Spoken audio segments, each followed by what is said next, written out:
Hi gamers! Happy Thursday. Welcome in everybody.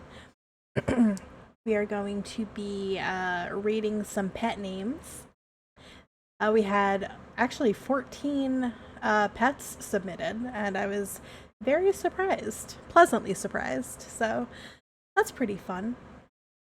We'll get that started momentarily.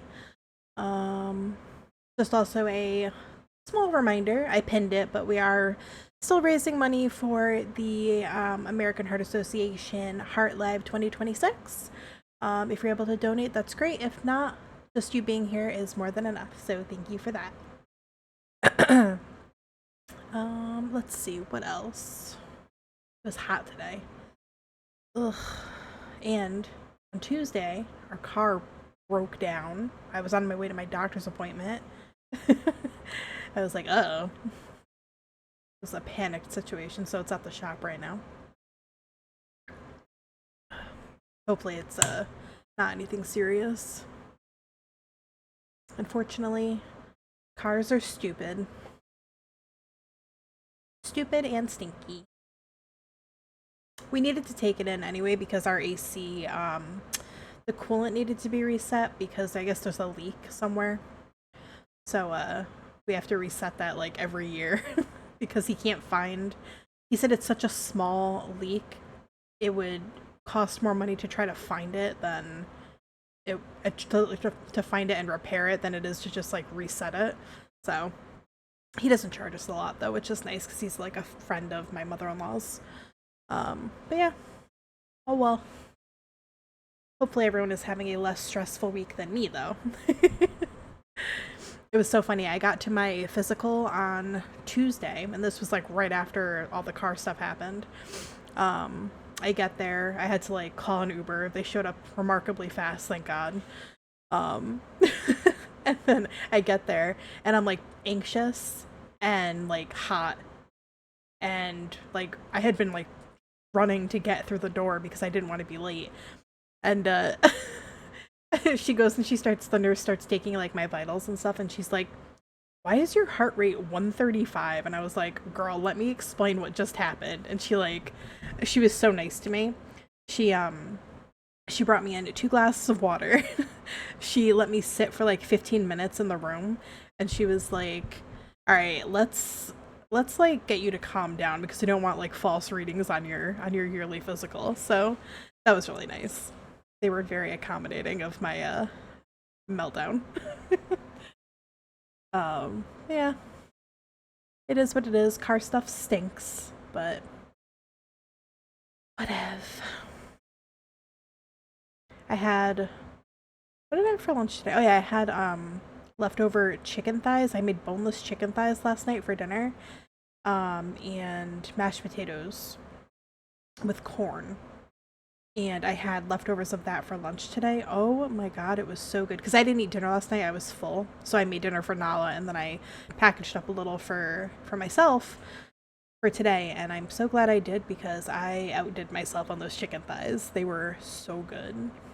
I forget what I seasoned them with, but it was like, I think it was like garlic salt, paprika, black pepper, onion powder. Oh, a little bit of hot honey too, because I'm like obsessed with hot honey. I don't know if anybody else is like in the hot honey minds, but I put it on everything. I actually put it on my mashed potatoes too. I don't know if that's normal, but it's really good. My favorite way to eat hot honey is I toast bread and then I put like ricotta cheese or goat cheese, but ricotta cheese is really cheaper. Ricotta cheese, and then I drizzle hot honey on it. And if you have prosciutto, that pairs really well with the hot honey and the ricotta. So that's like my favorite way to eat hot honey. So good. Highly recommend. Yeah. Ooh, I love this song. Alright, I've set up a little tier maker with everybody's pets that got submitted. So I will pop that up here. Let me do this.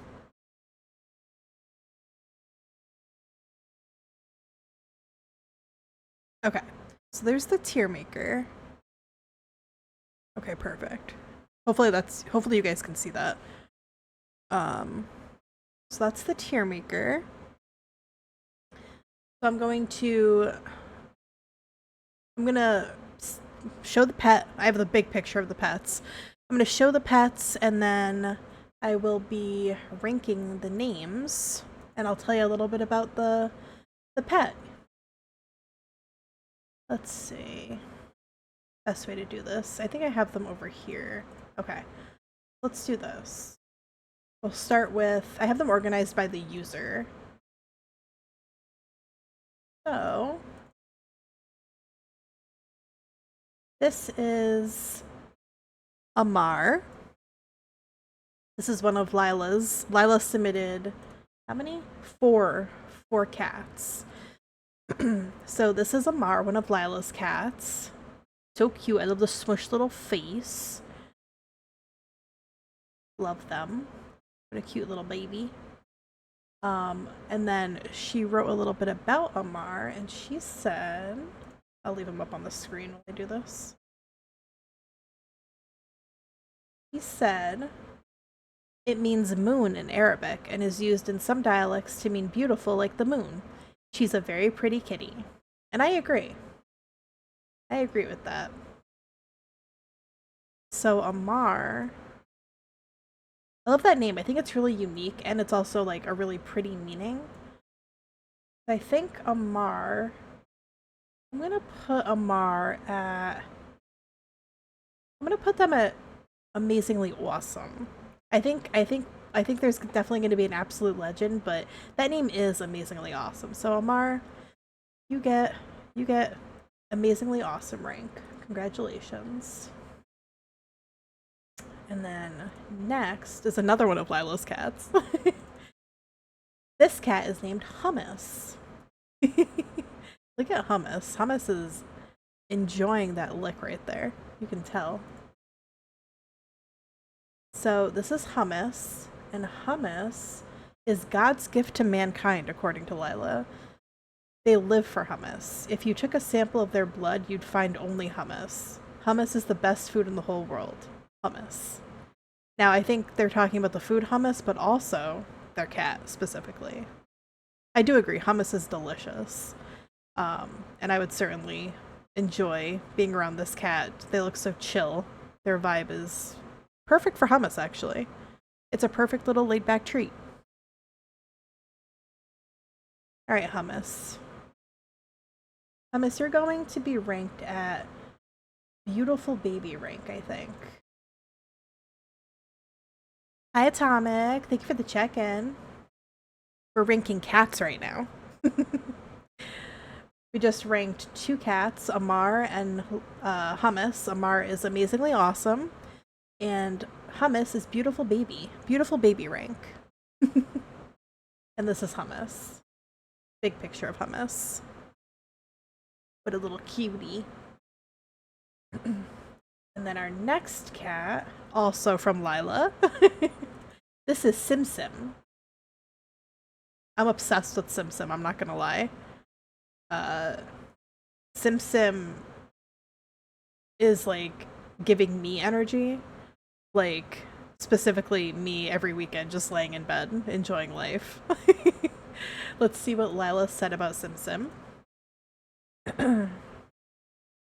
Sim is Arabic for sesame.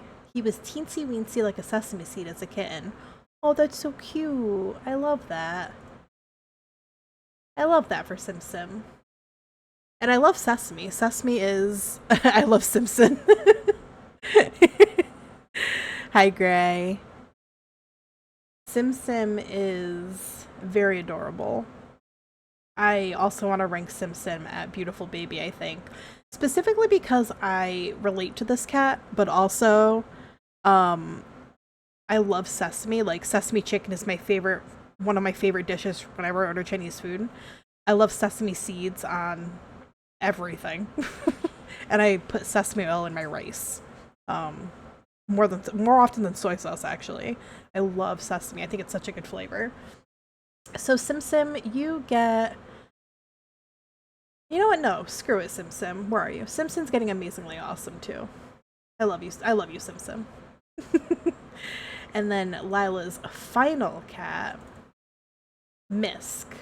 Now, if you look at Misk and you don't fall in love, there's something wrong with you. Sesame is great. I agree. And thank you for the check-in, Gray. If you're not looking at Misk and falling in love, I don't know what to tell you. Then you're heartless. You are heartless. Look at this face. Look at this face. Look at it. I just want to pinch it. Oh, it's so cute. What a face. Let's see what Lila said about a little Misk over here. So Misk in many Arab countries, Misk, aka musk, is a beautiful scent. I'd always wanted to name one of my cats Misk. And they finally did. I love this. I don't know if Misk is a boy or a girl. I don't care. I love them, and I want to hug them. Misk is my favorite coloring in a cat is like the browns and grays. I just love how those cats look, and this black stripe down their nose is so adorable. I want to smooch this cat right on the forehead. I love them. So Misk is going to be the receiver of our very first absolute legend rank. Where are you, Misk? Right here. Congratulations, Misk. You absolute frickin' legend. I love you. Mwah. Look, baby. Look at you. Look at that face. Look at that face. Oh, I just want to squeeze him. He's so cute. Alright, moving on before I lose myself. Next up is Luna. Oops. That's not what I wanted to do. Luna from the house of 𝕋𝕨. 𝕋𝕨 of the VT. 𝕋𝕨 of the VTubers. 𝕋𝕨, friend of the stream who we all know and love. This is Luna. Upside down. Classic Luna. Self-proclaimed lap cat. Prevents 𝕋𝕨 from streaming sometimes and also gaming with us because he, as is his right, does not want to move her from his lap because she's Luna. Come on. So 𝕋𝕨 said about Luna.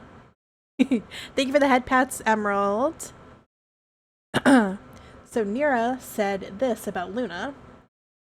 Originally thinks it was supposed to be like the moon, lunar, etc., but we call her variations that more resemble Looney Tunes, Luna Tuna, Looney, etc. I think that's really cute. I love that. I like that the name kind of evolved, and like I love when names turn into nicknames. I think that's super cute. We do that with Pickle too. Where we'll call her like Piccolini. What's another one? Pickle Dickle. I don't know why that one, but I call her Pickle Dickle in like a sing-song voice. I call Noodle Noodle Poodle or Noodleini. I don't know why. I think they're so cute. But so that's that. Back to Luna though. Look at the little baby. I gotta put Luna at amazingly awesome. We love Luna in this house. And again, I love the variations of the nicknames. I think that's really sweet. Alright, 𝕋𝕨 only has one pet, or one cat, so now we're on to Quinn. Quinn has Mr. Sammy. I think they're both boys. Forgive me, Quinn, if I'm incorrect. I believe they are both boys. I do know they're brothers, or they're related. Yeah, you do the same for your pets, yeah. It's like if you have pets, you're of course naming them goofy nicknames, and I love that. Sunny and Sammy, your fave boys, hell yeah. So this is Quinn's first cat, and Quinn had the same thing to say for both of her cats. Her 5-year-old son named them, so they were named by a child, and that's why they're named the way they are. Yeah, my kiddo named him when he was 5, so there you go. And he is no longer 5, but the names, that's what their names are. So this is Sammy. Look at Sammy's face. Look at him. Hello baby. He's so cute. So since we're ranking names, and this was named by a 5-year-old, I can't hold it against him, but I will say I am normal people name for pets number one not hater, but that's the term I'm gonna use. I don't hate it, but I like weird names for pets. I love Sammy and I love Sunny. Don't get me wrong, but Sammy, I love you. I'm gonna put you at cutie patootie because you are a cutie patootie. Oops. Look at him. He is a cutie patootie. But if we're ranking names, you're going cutie patootie, buddy. None of these are negative, by the way. I didn't want to make anyone feel like I was being shitty on their names, but just someone's got to be cutie patootie, and someone's got to be cool, darn cool dude. And here's Sunny. Sunny is Sammy's bro. Rotator chip. It's like he's laying on a piece of cloth that says, "I love my asshole cat." That's amazing. That's so Quinn coded. If you guys don't know, well, Gray knows Quinn, but you guys don't know Quinn. That's very Quinn coded. I love that. Hello, baby. So this is Sunny. This is Sammy's brother again, named by Quinn's child when they were 5. I think I have heard of her. Yeah, I think you may be familiar with her, Gray. You may be. I'm not sure. Sunny, I love. I think that name is super cute. Whenever I hear the name Sunny, it does remind me of a character from a soap opera called General Hospital that my mom used to watch when I was a child.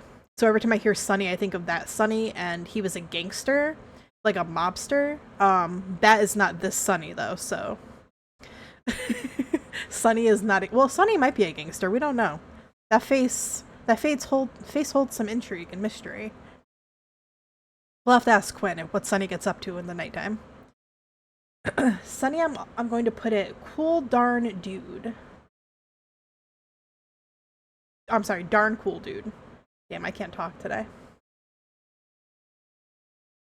So Sunny and Sammy collectively are cutie patootie and darn cool dude. And next up, we have from Yulia, another friendo. This is Jess. Now, Yuna told me I could be roasty with these, so she didn't name these cats, so I'm free to dunk. She said about Jess, this is Jess. She said, there is a British children's show called Postman Pat, and he has a black and white cat called Jess. My partner is a postman, mailman, so they decided to name her after that. That one's cute. I like that. It's got backstory. It's still a normal people name, so not my fave, but Jess is adorable. I love Alexis, Yulia's partner. He's great. And he is a mailman, which is cool. So that is a cute reason, right? And I think that's cute because, like, that's his cat, and they're like, let's name him something that relates to you. I think that's nice. That's very sweet. So while it is a regular people name, I'm going to put it at Beautiful Baby because of the backstory. I think that's very sweet. So, sorry, Yuna, I didn't roast that one. Her next cat is named... This is Kitty. Yes, you heard that right, folks. Kitty the cat. And Yulia has this to say about Kitty. My partner is unoriginal. Imagine naming a human person. Oh, okay, I see what she's saying. She said, imagine naming a human, quote-unquote, person. That's the equivalent of what Alexis did with this cat. So... So yes, this is Kitty the cat. Now, I can't talk. Well, I can because I didn't name him, but my husband named his cat Mr. C. There are men out there named Guy. That is so true, bestie. You are so true for that. My husband named our cat, our old cat who passed away, God rest his soul, love you, Mr. C. His name was Mr. C, and I didn't put this together until I was told much later. Mr. C was short for Mr. Cat. So, yeah, I had a cat for quite a while named Mr. Cat, and I mean, I loved him dearly, and I wouldn't change his name for anything, but that shit is hilarious. So I can't speak on Kitty too hard, but Yeah, she is correct. That is lackluster for sure in the originality department. No one heard my voice crack just now, so mind your business if you did. Kitty, we're gonna put it darn cool dude. Ooh! Thank you for the hydrate, Emerald. Alright, Kitty, you are one darn cool dude. Ooh! I do need some milk, actually. Thank you. I could go for some milk. This is an anonymous submission. I'm gonna zoom in so you guys can see it. I don't know who this cat belongs to, but they clearly love their cat. I believe this is one of Yulia's friends that she's had submit for fun. But their name is Lady Gonk the second, the secondst. I don't know how to say that. First of the House of Gabe, Hobo of the Realm, Ham with Legs, Pedant of the Incantations, Wingardium of the Leviosa. So that's all that they say about this. I truly am stunned at this name. I think it's phenomenal. I think it suits this cat. I don't know this cat. I want to know this cat, especially just based on the name alone. Fabulous name. 10 out of 10. Give me 14 of these things right now. That is a wonderful, wonderful cat name. Wonderful pet name in general. That's phenomenal. So, Lady Gonk the second, I don't know how to say it, I'm sorry. Tuist, yes. Lady Gonk the Tuist. You're correct. That is it. That's how we're gonna say it. I don't care if I'm wrong. You are getting absolute legend, because you are an absolute legend. You heard it here. And I am always correct, so. Thank you, Lady Gonk. Did I close out of my... I did. I'm an idiot.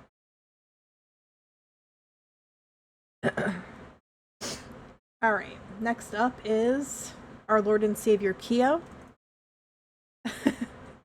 If y'all don't know Kyo, you're missing out. That's all I'm saying. So this is Kyo, or this is Kyo's cat, Vi. Vi? V? Is it V or Vi? Why do I always do this? I think it's V. How do you say it? How do you say the chick from Arcane? Is it V or it's V, right? Please don't judge me. So I think it's V. Or is it Vi? I think it's Vi. Whatever. It's the other, it's Vi. Okay. Oops. So she's named after Vi from Arcane, specifically because I love her. Disclaimer, she's not named after League of Legends Vi, because I will never play... Oh, short for Violet! Okay, that helps me. Thank you so much. Disclaimer, she is not named after the League of Legends Vi, because I will never play League of Legends. But Arcane was fire, and everyone should watch it. Quote unquote from Kyo. You heard it here first. She will never play League of Legends. So if you see her on League of Legends, roast her. Because she said she'd never play. Now, I love Vi. I think they are a beautiful, beautiful black cat. I love black cats. I think they are peak cat. It's so hard to photograph them because their eyes disappear when their eyes are closed. Which I know sounds redundant, but you know what I mean. Like, you can't see their eyelids. So sometimes, and she has a great picture of Vi where she's on a couch, and you literally can't see Vi because her eyes are closed. It's hilarious. Ultimate camouflage. Like, amazing. Vi is a good name. I do like it, although it did confuse me, clearly, as we all saw, because I'm an idiot. So, I am going to put Vi at amazingly awesome. Only because of what comes next. And I'm biased, so this is why the next one speaks to me on a personal level. So this is Jeffrey. Now, I know what I said about not liking people names for cats, but there are exceptions to every rule, guys, okay? There are exceptions to every rule. In this stream, in life, in love, whatever. There are exceptions to every rule. So this is Jeffrey. Not Jeff. His name is Jeffrey. Don't ever call him Jeff. Says me. This isn't my cat, but don't call him Jeff. So this is Jeffrey, cat of Kyo. This cat is named after my goat, Jeff Kaplan, but Jeffrey fit the orange vibe better than Jeff. So here we are. Specifically Jeffrey. Let me quickly run over to my stream and pause this ad. Wait, where's the notification? Hello? Okay, just kidding. Alright, I'll just hurry. Yeah, it's named after Jeff Kaplan. So, this is, for this reason and this reason alone, this is going to be the only time you see me put a people named cat up in Absolute Legend because, as we all know, Papa Jeff is the GOAT. Forever and always, we love you, Papa Jeff. So, Jeffrey, you are an absolute legend, my friend. In more ways than one. If you know anything about Jeffrey and Keo, that cat is amazing. Papa Jeff is the GOAT, I agree. I'm saving this for last for obvious reasons, because that's iconic. But so here's Oscar. I don't know who this cat belongs to. Clearly someone with great taste, though. I'm just kidding. This is Gray's cat. Oscar Mayer Wiener. So, according to Gray, he was a stray outside of my work, which is a trophy shop, so we named him after the iconic Oscar victory figure. That's adorable. And I like that you just said Oscar Mayer Wiener, because that's also really fucking cute. This cat is really fucking cute. I love this pose. So, like, calm and also, like, I don't know the right word, but, like, kind of, like, curious, but sweet and gentle. Oh, he's like turned, his little feet are up in the air. Oh my god, I love this cat so much. Hello, baby. That was like his little pink snoot. Hello? Look at this. Look at those eyes. Oh, he's so cute. Yes, it is a people name. But I feel like there's not many people named Oscar. When I think of Oscar, I don't think of people. I think of Oscar the Grouch or a hot dog. So, the ween eyes. He looks hella comfy there too while striking half a pose. I agree. He looks, you can tell Oscar belongs in this home. And I think that says a lot. That's very, very nice. I appreciate Oscar and I appreciate Gray for taking Oscar in. I think that's very nice. I'm going to put Oscar at amazingly awesome as well. That's where he belongs. He would be an absolute legend, but I can't have both of Gray's pets being absolute legends. And listen, I'm sorry, but can we discuss this? Let's talk about this. Let's talk about Waffle, everybody. Named him after my chocobo in Final Fantasy XIV. That's it. So you named him after a bird in Final Fantasy XIV. I don't know what kind of bird this is. I'm obsessed with him. 1, I love waffles. 2, I love birds. Oh, okay. Is it cockatoo? Is that how you say that? I think that's correct. Please correct me. Love birds. I think they're so smart and so insanely cool.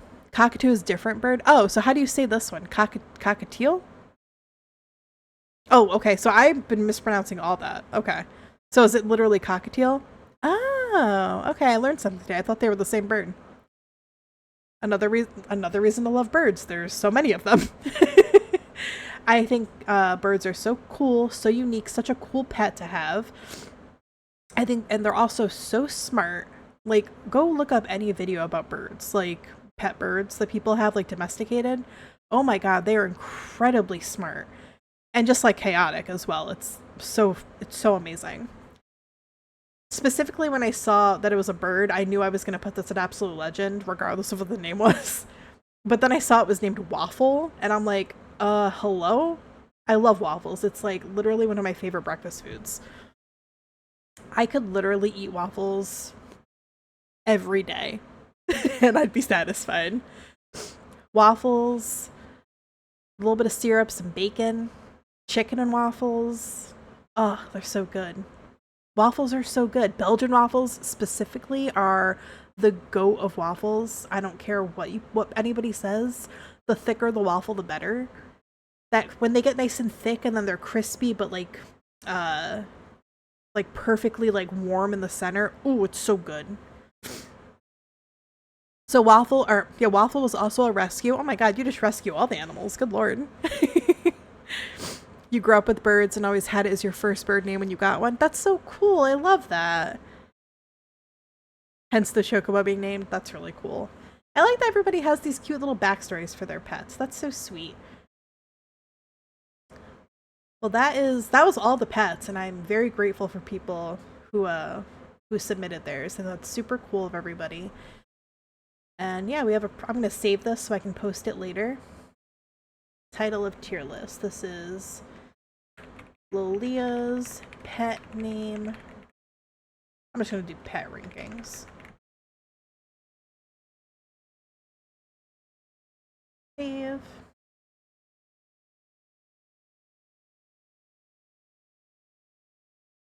And then I'll download it later. Oh, export image. There we go.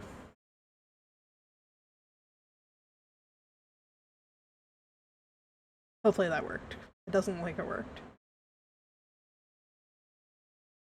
It did not. Alright, I'll work on that later. Or I could just share it right from Twitter. You want a raven as a pet bird if you ever decide to get one? Oops. I love ravens. I think they're so cool.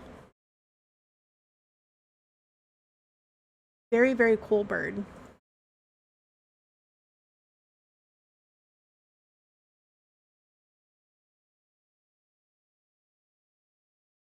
I love this song. Let me make sure I save that. I don't want to lose it.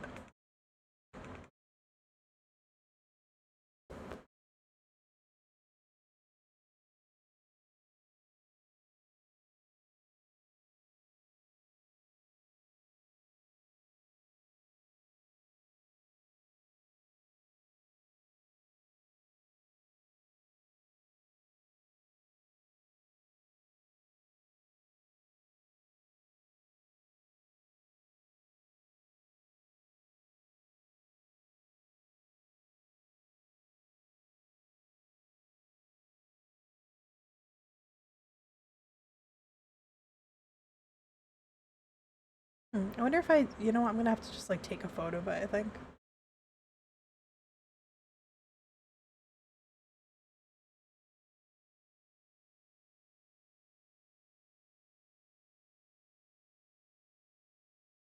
There we go. Just save it that way. Because it's not working, and I don't want to lose it, so I will do that for now, and then I will post it later.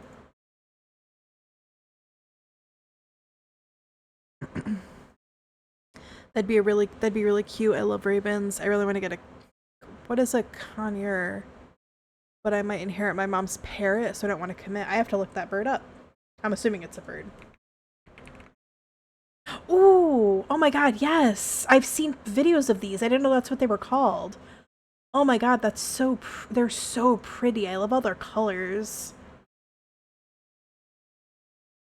Oh my gosh, that'd be so cool.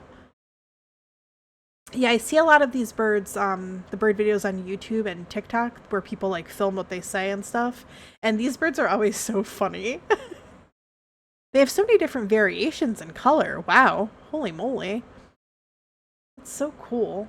If I didn't think my cats would, specifically Noodle, if I didn't think my cats would try to hunt the bird, I would love to have a bird, but it's definitely not happening. Noodle will find a way to get into that cage and eat a bird. Your mom has a blue frosted Amazon parrot? Oh my god. Blue frosted Amazon parrot. I built Waffle a house around his cage. It's called Waffle House. Oh my god. Do they brawl? Does Waffle brawl at the Waffle House? Oh, the blue frosted Amazon parrots are gorgeous. Oh my gosh. Stop. This picture that popped up is so cute. I have to send it to you. Oh my god, that's so adorable. Where are you? Here you are. That is such a cute picture. Oh my god. Their birds are so cute, dude. Oh my god. I love them. Oh my god, he's so cute. He would brawl? Hell yeah. Fuck yeah, Waffle. Let's go. That's awesome. This was fun. I liked seeing everybody's pets. I liked getting to know everybody a little bit better too, which is nice. Some backstory on everybody's beautiful babies. I will share that later, completed. Hopefully I'll find a way to be able to save it appropriately, but the site is being dookie right now. Shocking, I know. I love lore too, I agree. I agree. Where did I post the thing I saw earlier?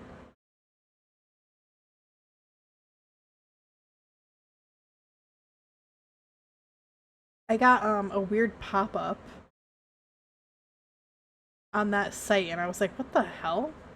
It was like the "Are you gay" test and I was like, there's a test for that? Huh? That seems strange. I don't know where I put the photo. It was really dumb. Just like the image they used for it is so weird.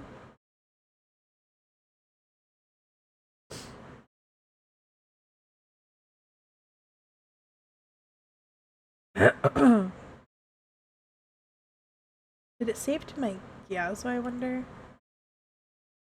Maybe it did. Let's see. It did. Okay, here we go. I'm gonna share it to the G-Posers server.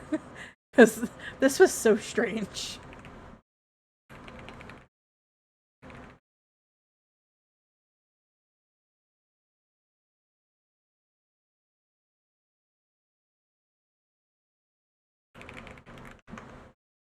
Hey Biscuits, thank you for the check-in.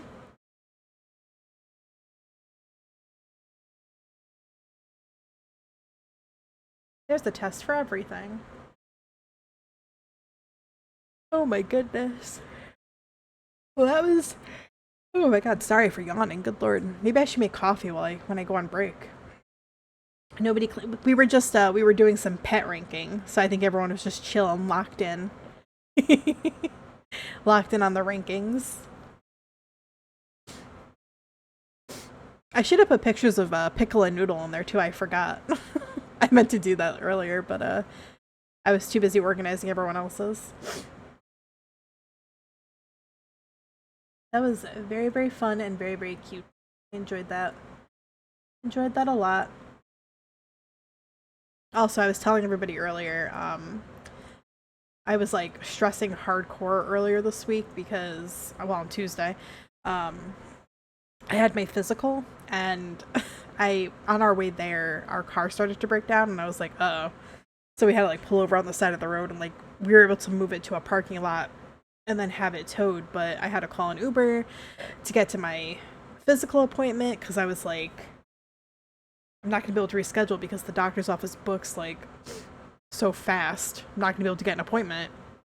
And I got to my appointment and the nurse, when she was taking my vitals, was like, why is your heart rate 135? And I was like, I have to explain what just happened so she doesn't think I'm like a freak.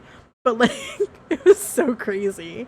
I was sitting there and I was just like, yep, I'm stressing and here I am. Take my blood pressure now. Yeah, I like, because it was hot, I needed water because we were sitting in the hot sun without any like air on in the car, waiting for my Uber to pick me up, and then Nala had to wait for the tow truck. But and then I was like anxious, so that was also elevating my heart rate. So then I also was running into the appointment. Like I booked it out of the Uber's car so fast. I was like, thank you, have a nice day. And I ran in and then I got there and I was like, I'm here. Plus like the anxiety of it all was not helping. So like when I sat down, she was like, let me let you sit here for like 15 minutes so you can calm down. And I was like, thank you. She brought me in 2 plastic cups full of water and she was like, here's some cold water, drink that and let's let you chill. And she waited like 20 minutes to take my blood pressure. She was like, I don't want a false like reading on this. I'm like, thank you. Thanks for accommodating me. It was so funny. Like, fucking crazy anxious. Like, I have really bad anxiety as it is, but that was the worst experience that I've had in a while. Not because of them, but just like in general, my anxiety. But like, the doctor was really, really nice about it. You literally almost got into a wreck in front of your doctor's office one time? Oh my god. And they thought I was dying. Oh my god, girl. I'm glad you're okay, but Jesus Christ.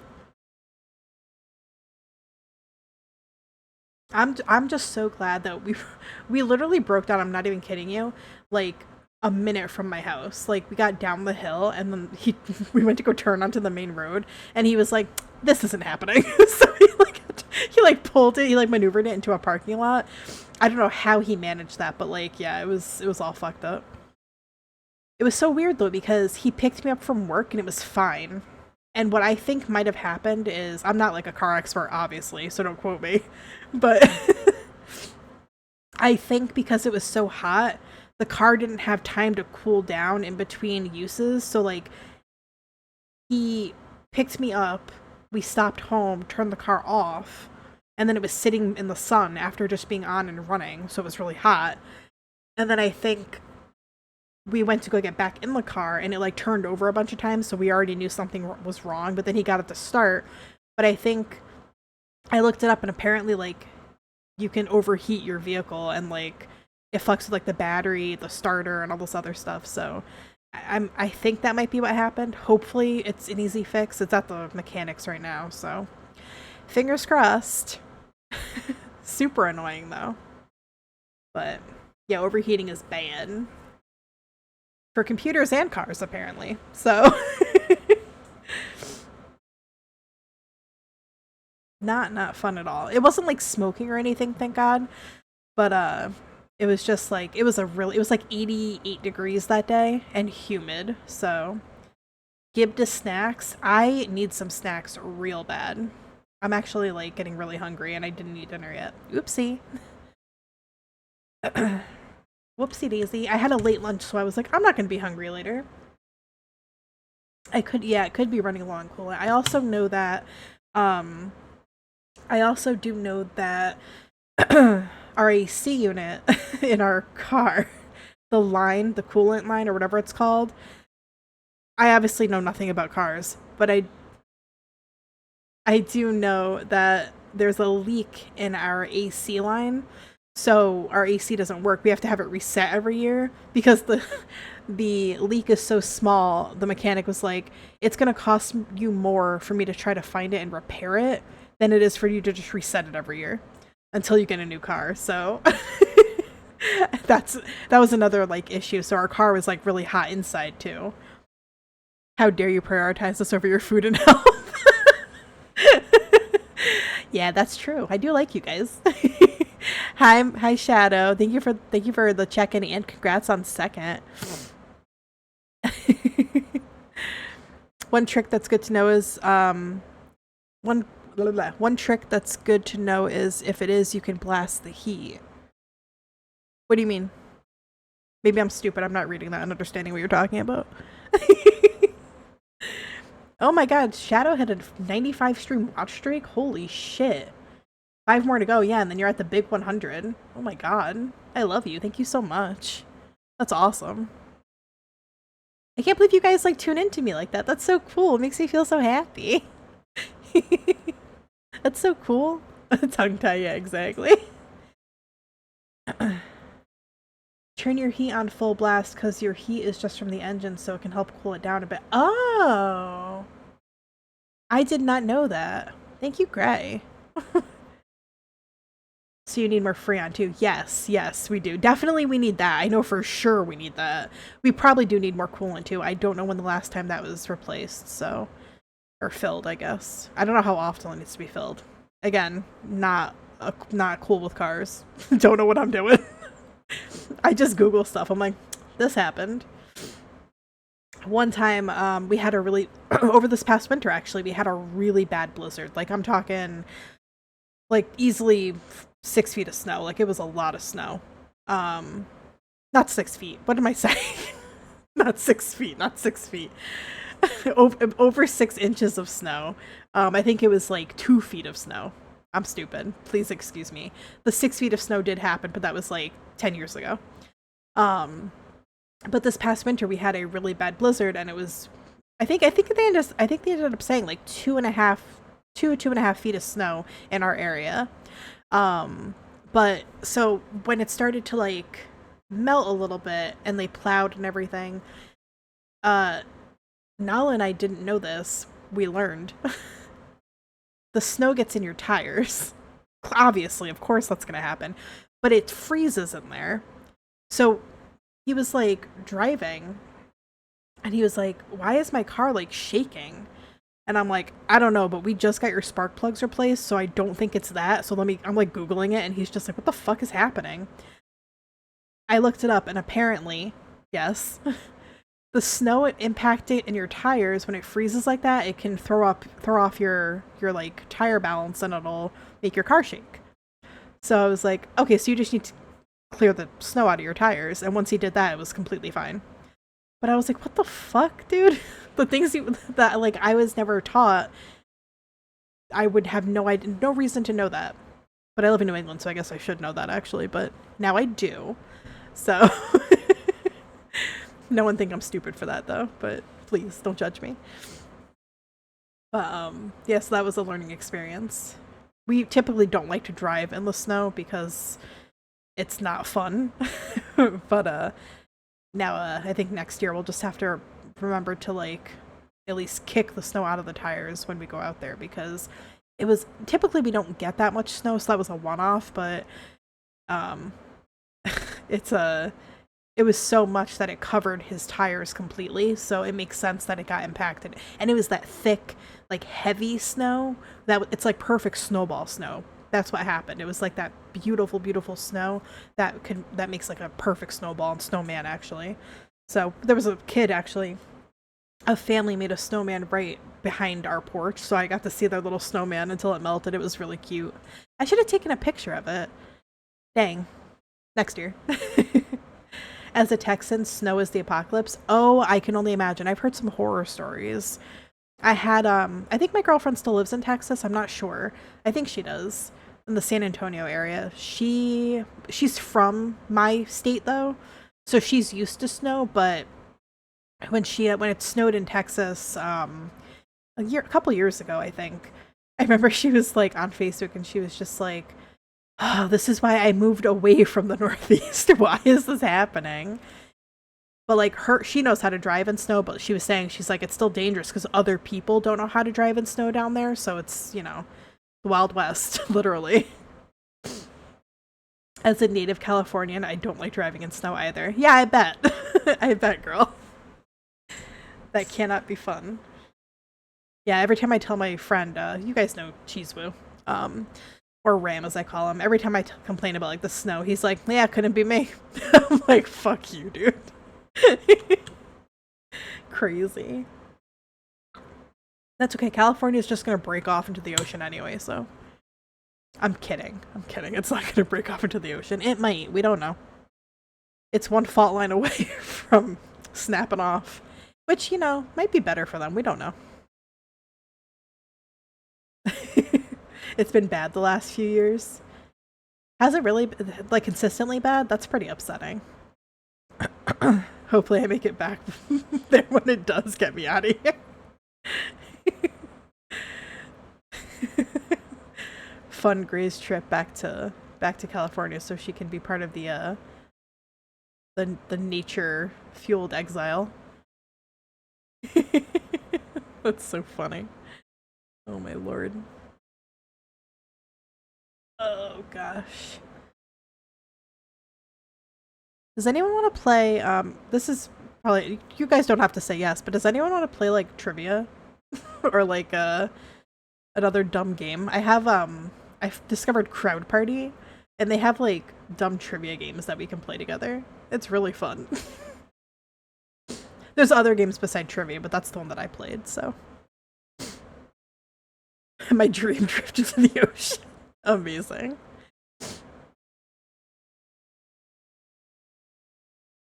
You're 1 minute away from being in raid with Quinn. Ooh, tell Quinn I said hello. And also good luck in raid. Are you guys doing ultimate or is this the 8-man still? Savage. That's the word I'm looking for. Oh, extreme, okay. Oh, that's right, you were progging the extreme. I forgot about that. Did you guys clear or did you get it close? I can't remember what you said. We're gonna do Savage to catch people up. Oh, hell yeah. 14%, you got this, BB. You got this. If Great Ump got it, nobody got it. That's all I'm saying. Easy mode. That's awesome. I gotta get back into. I took a break from World of Warcraft because I pretty much got to where I wanted to get for the season, and I was like, let me take a little break ski, but I want to get back to leveling some alts now that I've taken a couple weeks off. Probably start doing that like once a week again. But unfortunately, I also got back into Diablo, and that is also now taking time. And Paralives is also going to take a lot of my time. And now I've got Lover's Enigma, which is really good. That's going to be taking up my time. Quinn said, hi, I love you. Oh my god, I love her back. Mwah. You guys, I had a request from, I think I requested from Quinn. Yeah, I did. From Quinn when they went to FanFest for Final Fantasy. Oh my god, Quinn! There she is! I love you! Quinn was so kind to oblige me of my request. When they went to FanFest, I said to Quinn, give Gray a hug and squeeze her butt for me. And she did, and she took photo evidence of it for me. It was so cute. I just realized how she was talking to you. You're like, what the fuck is happening? No, you're fine, Quinn. No need to apologize, baby. She squeezed it twice. Hell yeah. See? I did squeeze it twice. I love that. You guys looked so cute at FanFest. That's awesome. I'm so glad everyone had such a fun time. I can't wait to see the photos from the EU and the JP FanFest. I think Uchu said they would take photos at JP FanFest, so that's fun. I don't know who's going for EU, though.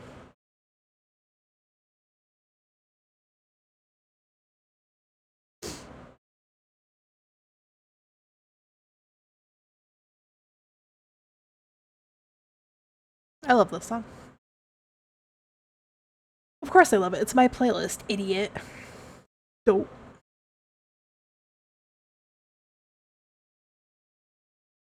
Like how close I am to you guys?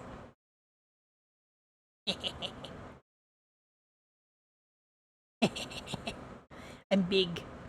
Big head.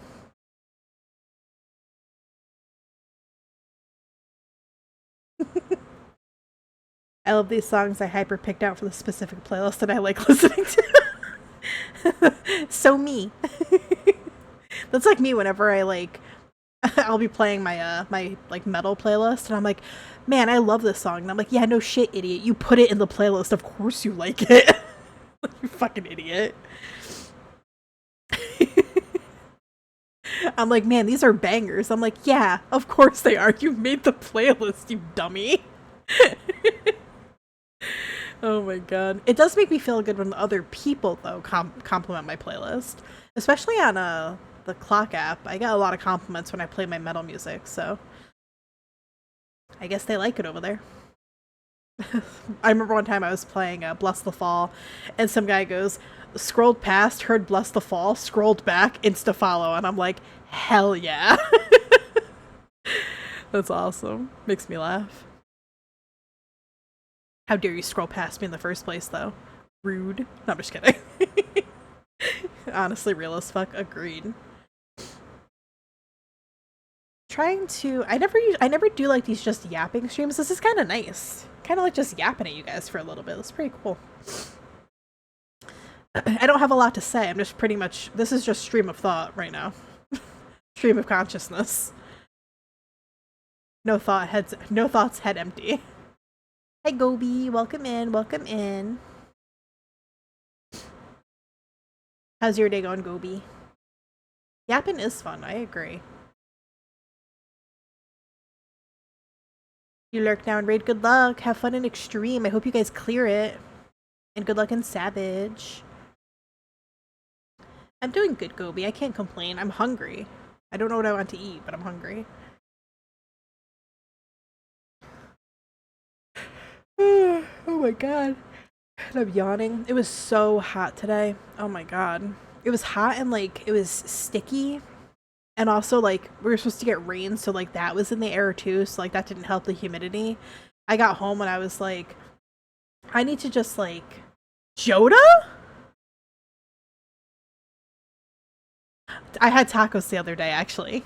I loved, oh my god, Taco Bell I had Taco Bell. So not real tacos, but I had Taco Bell. They were still good. They have a burrito taco, which was pretty decent. It was okay. It wasn't the best, but it was alright. Hi Joda, oh my god, long time no see. How are you, my favorite Brazilian? Hello. How are you? How are you doing? I miss you. I was just talking about you the other day. I was playing a game with Nala that had and one of the people in our party was from Brazil, and I was like, "Aw, remember Joda? Remember him killing me with tornadoes over and over again on on Bob." Oh my gosh. We talk about you all the time. One of our faves. Joda, for those of you that don't know, was one of our friends that we met in Final Fantasy XIV. He raided with us for quite a while. And then I think we just all like basically stopped raiding. But we love Joda, so we keep him around. Been doing fine, nothing much, just too much to do. Barely been able to dodge my twisters. Amazing. I know how that feels, I know. I constantly have that feeling where I'm like, I'm not doing enough, but I have so much to do, but then I feel overworked, even though I don't feel like I'm doing enough. It's a constant battle. But I'm glad you're doing fine. Your scream still lingers in my soul. I definitely have clips of me going like freaking out. I'm like, Jonah. Like panicking. Oh my god. Those are so funny. God. I don't think I'd ever do another ultimate, but that really was fun. We didn't clear it, but we got close actually. We did get pretty close.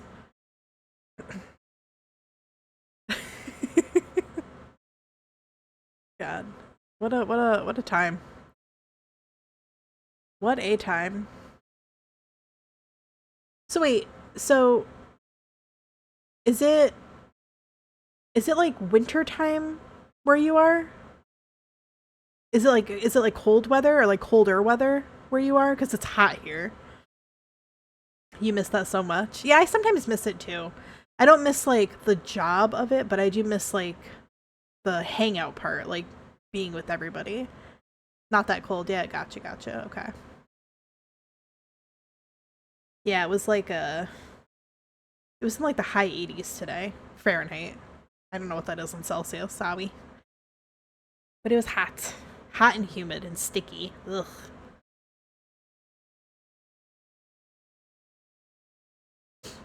It's like 62 oh, 62 Fahrenheit. That's nice. Oh my god. That's like a little bit like 65 Fahrenheit is like my sweet spot.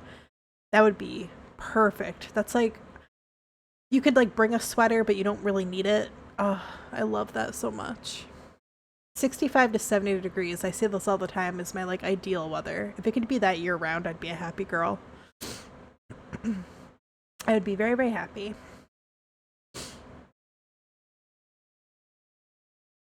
Alright, well, excuse me, oh my gosh. Kinda just cool, but temp's gonna drop soon. Yeah. Sounds like wintertime. Doesn't last long, like till mid-August. Oh, okay. And then what happens after that?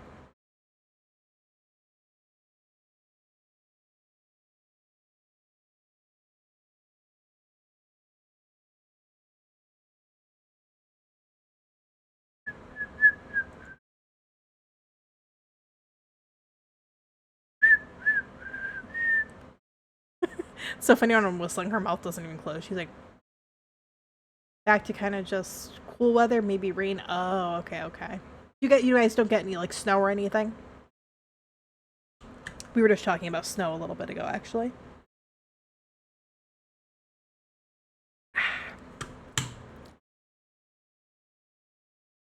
By September, back to semi-summer. Oh my god. Your winter does not last long at all. Wow. It's so crazy how different the seasons are in other places. Because, like, here where I live, I get, like, all 4 seasons. Like just November through February is winter. Like, cold, icy, gross, snowy. And then March through probably like May, and then yeah, probably all of May is spring. Like pretty typically cooler, except recently it's been hot. And then we go into summer, and then we got autumn, and autumn is my favorite. Autumn usually starts like end of August, and then lasts until early November. But that's the perfect weather. Like crispy. The air is kind of cool, but it's not like it's like kind of chilly, but like not cold. It's my perfect weather. I love it so much. Plus, like autumn is the most beautiful because of the leaves. I love watching the leaves change.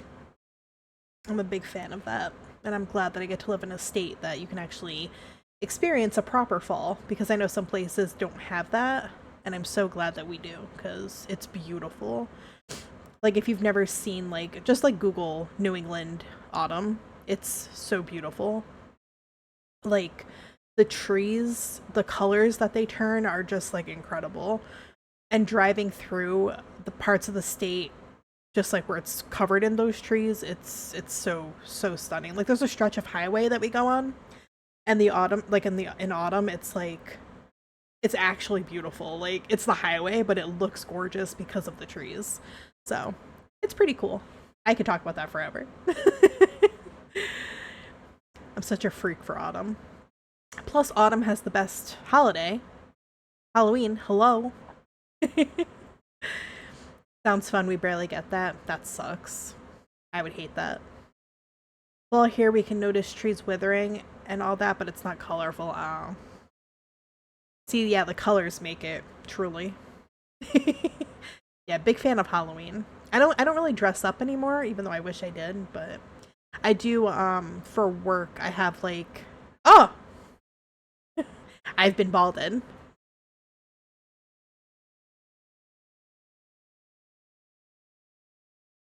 Egg.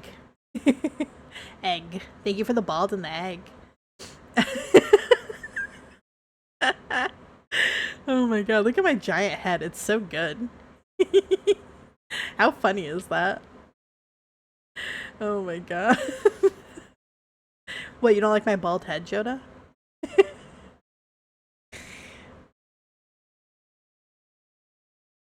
Ooh, I didn't mean to click that one. Which one is it? I love my bald head. I don't know why I'm frowning like that. Oh, there we go. I was not expecting that. No one ever is. No one ever expects the bald. The bald strikes at the most opportune times. Or whenever Gobi enters the chat. When Gobi's here, you can be sure I'm going to be balded at least once, but probably more. It's her wise form. So true. So true. It is my wisest form, actually. It's because the hair no longer blocks the knowledge. The hair is too heavy. You forgot to do that at the start. That's okay. I think Emerald did it earlier. So, I think she did. I'm not sure. She did a bunch. No, she did head pats. Just kidding. So you are my first bald of the day. Please, I'm getting old. Don't talk about balding, please. No, Joda, you're okay. Joda will be fabulous even bald. Don't you worry. I know I always worry about too. I'm like, am I gonna go bald? I think girls have a little bit easier than guys though, because at least I can get like a pretty decent wig if I start to go really bald. But guys already have so little hair. In some cases, some guys have like luscious heads of hair. There's this one guy on TikTok, I forget his name. He has the most beautiful hair I've ever seen. It's insane. Also, thank you for the check-in, Keela. How are you doing today? I was locked in on our hair. Yeah, he's got beautiful hair. It's like silky and long and curly. Oh god, his beautiful curly hair. Good lord. You don't mind some wigs? Hell yeah. I like wigs. I think they're pretty cool. And they've come a long way since, like, my uncle, when I was a kid, he used to wear a toupee because he has alopecia. And I had no idea, actually, until I was much older. And he stopped wearing his toupee. But yeah, he has alopecia, and he wore a toupee for all of my childhood, and he used to draw on his eyebrows. And as a kid, like, I didn't notice that shit, so I didn't know what the hell. I didn't know there was anything like different. But yeah, he stopped doing all that. He still draws his eyebrows on, but he doesn't wear the toupee anymore. He's got a nice shiny bald head. Yeah, that was the first time I'd heard of that though, and it's so weird how that happens, because then like once he told us that he had alopecia, like he told everybody, and he was like, I'm not wearing the toupee anymore. Then all of a sudden, like, I see people online that are like, I have alopecia, and I'm like, I just learned about this today. I know, it's so cool. There's another creator that I follow on TikTok. She has alopecia, and she does like makeup tutorials. Oh my god, she's so good at makeup. Like insanely good at makeup. I want to be that good at makeup, but I don't have the patience. I'm on my skincare bullshit right now. I started to really like focus on my skincare because, you know, as you get older, your skin changes, and I want to make sure I'm taking care of my skin so I don't get wrinkly.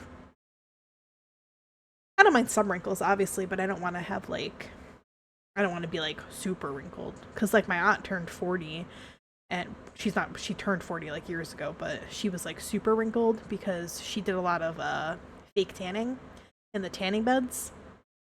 That's something I'll never do. I refuse to tan in the beds. Those one, they scare me because I'm claustrophobic, and two, I've heard they do like such terrible damage to your skin. I do not want to be looking like hard leather. You're doing fine? That's good. Good to hear, Keela.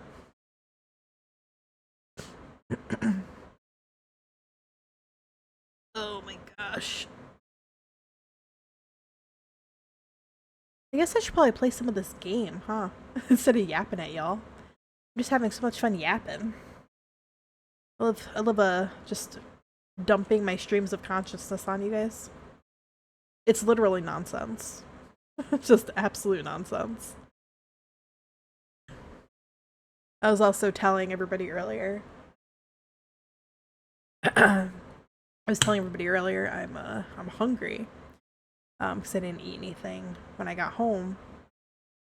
So I'm like, do I eat? What do?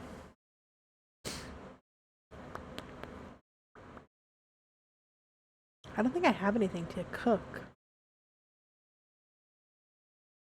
Order myself a McDonald's French fry and just eat that. I think Nal was sleeping too. I got home from work and he was like, I'm just gonna lay down and nap. And I'm like, okay, King, nap it up. So he's sleeping. He was sleeping. I don't know if he still is, but he was napping hard. Don't steal my wallet. No, I need that for food and drink. Oh my gosh.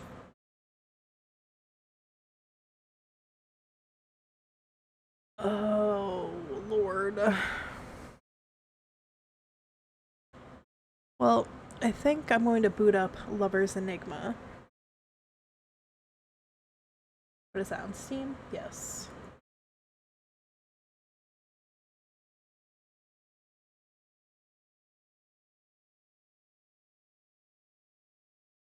Good song. Steam, could you load any slower? Jeez Louise. It said maybe. Maybe I could. Alright, I'm going to just quickly BRB. I'm going to go refill my water while I change the game. And then I'll be back and we'll play some Lovers Enigma. See you guys soon. Mwah.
Alright, I'm back. It's so funny. I went into the bedroom and I was like, let me see if Niall's awake. He literally was like, I just woke up. I was like, oh my god, perfect timing. Crazy. Hi, Mira. Thank you for the check-in.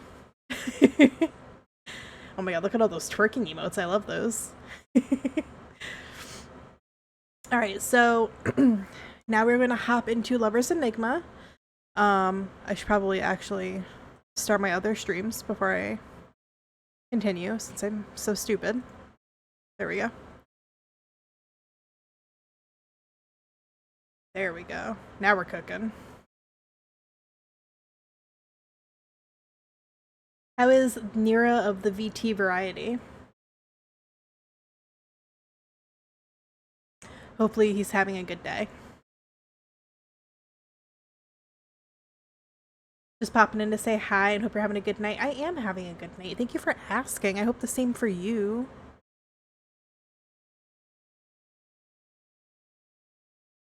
It's been okay. Hi, Jay. Welcome in.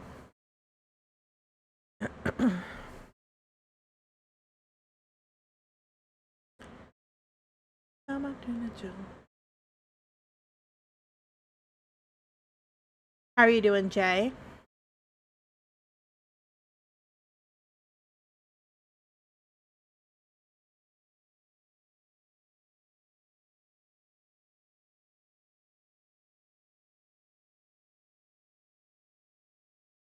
All right. We got pause the music. Make sure this is only coming out of my speakers. It is very good, very good. Why is it not showing up on my stream though? Is the audio there?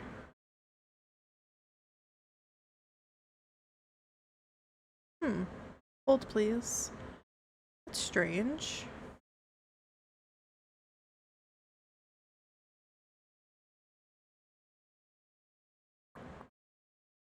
Oh, I wonder if it's because...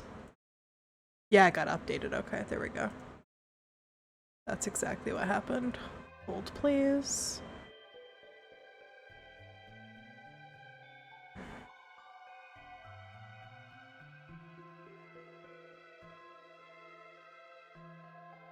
There we go. I fixed it. I fixed it, guys. Don't you worry. I'm sometimes very dumb, but not today. Hi, Beans. Thank you for the like.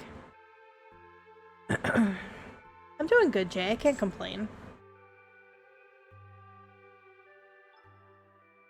Alright, so we are pulling up the save from when we last played, which was the 20th at 2200. Okay. You wake up to the familiar buzz of your phone. A few messages from your mom light up on the screen, the first one featuring a painfully outdated gif of balloons and glitter text. Happy birthday, Lilia. I'll be dropping off a cake later. Make sure you finish it by tonight or it'll go stale. Have a good day. Thank you, Mother. Ah yes, a classic from your mother. Equal parts affection and command. It almost slipped your mind. It's your birthday. It's your birthday today. You're turning redacted. The number seems to glitch in your mind, like a censored secret the universe refuses to acknowledge. Or maybe you're just repressing it. Hi, Shadow. Your internet's cutting out? Oh no, I'm so sorry to hear that. That's a bummer. I hate when that happens. My internet does that sometimes and it pisses me off. Maybe this year, your birthday wish will actually come true. Maybe your mom will finally listen to you, hear you out, let you breathe without the constant pressure of her expectations. Maybe today will actually be a good birthday. Just kidding. You already know how it's going to end. Oh well, no point dwelling on it now. You'll deal with it with all that after work. You are not dumb, you are smart. Thank you, Jay. I appreciate that. Coworker. Hey, Lilia. Happy birthday. You're getting pretty old, huh? Haha. Yeah. Whoa, I heard from Tanaka-san that it's your birthday. Must suck having to spend it at work, huh? Well, that's just life. Haha. I don't know how many more ha-has I have left in me. Honestly, that's me at work, too. There's only so many times I can say haha. By mid-afternoon, it's clear that today is just another work-filled birthday.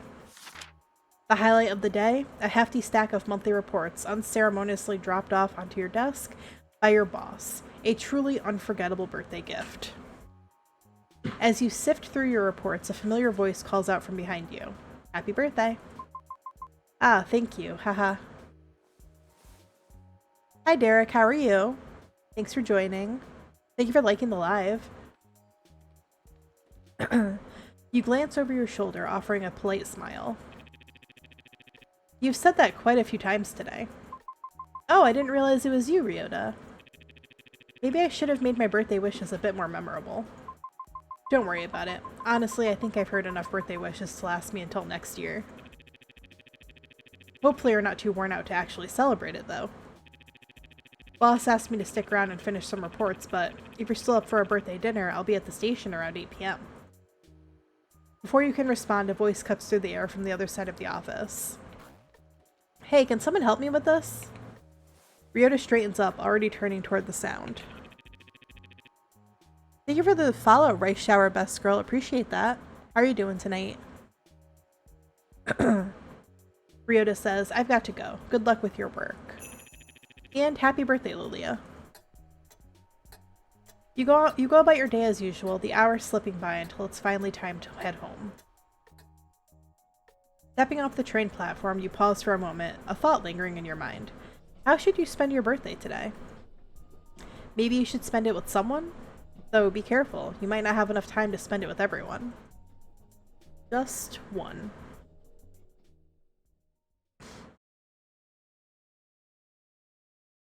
Celebrate birthday at home.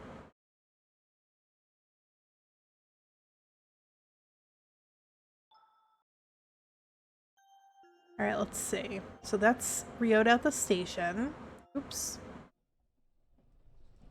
I did not mean to click that, but that's, I guess, what we're doing. You're at the station and stand by the gantry, waiting. After a short while, you spot Ryota stepping through the gates. The moment he notices you, his expression shifts. He tries to mask it, but the smile tugging at the corners of his lips is unmistakable. It's brief, a flash of something warmer than usual, but it doesn't escape your notice. As he approaches, his tired eyes reflect the exhaustion from work, but the soft smile never quite disappears. Oh, you're here. Sorry if I kept you waiting. Were you waiting for me? I hope I didn't make you wait too long. I'm glad you decided to come.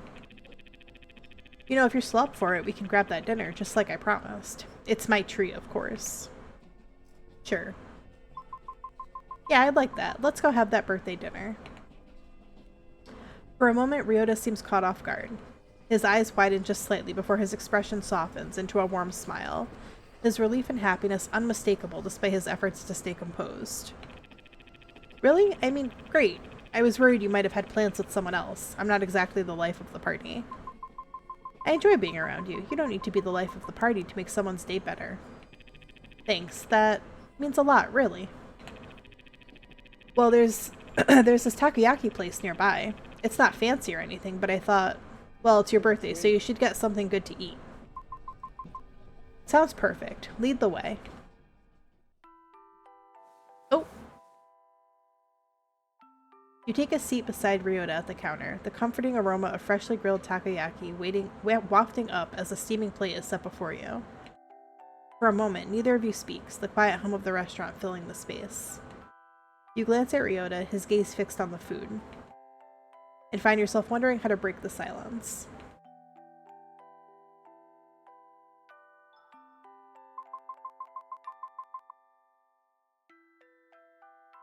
How'd you even find this place? It's so tucked away. Honestly, it was by accident. One night after work, I was wandering around and just ended up here. I didn't even know this place existed before that. An unlikely coincidence. Quite so, like how in stories, the main character always ends up in just the right place at just the right time.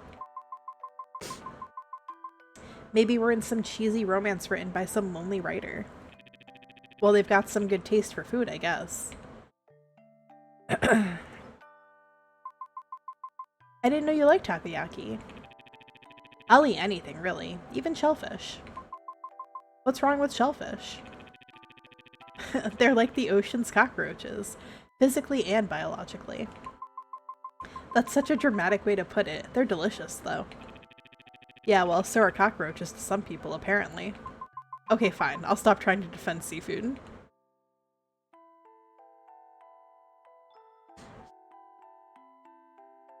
As you sit at the counter, the comforting aroma of takoyaki wafting around you, a raised voice from a nearby booth catches your attention. Despite your better judgment, you can't help but overhear the conversation. Are you seriously going to let them dictate everything? Every decision? Every plan? It's always about what they want. Out of everyone, you should understand why it's not that simple. Understand? I've been trying to understand for years, but it feels like I'm the only one trying. I'm tired, you know? Tired of feeling like I come second to your family. You sit quietly, the tension in their voices making it hard not to listen in. The weight of their argument feels heavy, and as you steal a glance at Ryota, you realize he's also caught up in their words, his expression thoughtful. There's a moment of silence between you, broken only when Ryota clears his throat and says softly, "You're being awfully loud." "Hi, Dulcinea, you're totally fine. Thank you for being here. You are not late, you were right on time."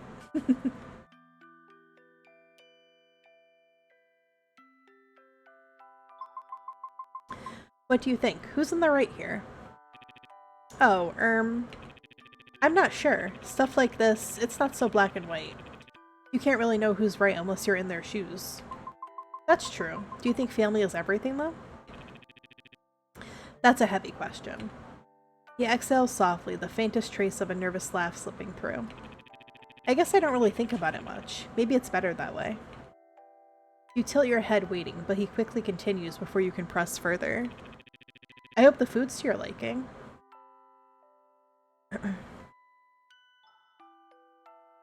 Here we go. See if I can win. Oops. Too soon. Oh, we got it. We did it!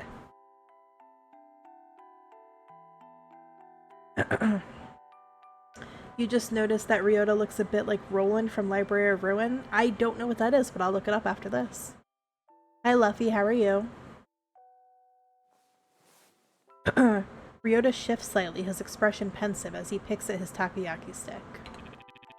You know, I used to think family was everything, that no matter what happened, you had to stick by them, no matter how bad things got. Maybe I still think that, but in a way... Oh, maybe I still think that in a way. But then, I start thinking about everything my parents put me through, and it just doesn't feel right. It's hard to call them family when I feel like they've hurt me more than anyone else. It feels like I'm contradicting myself when I think that way.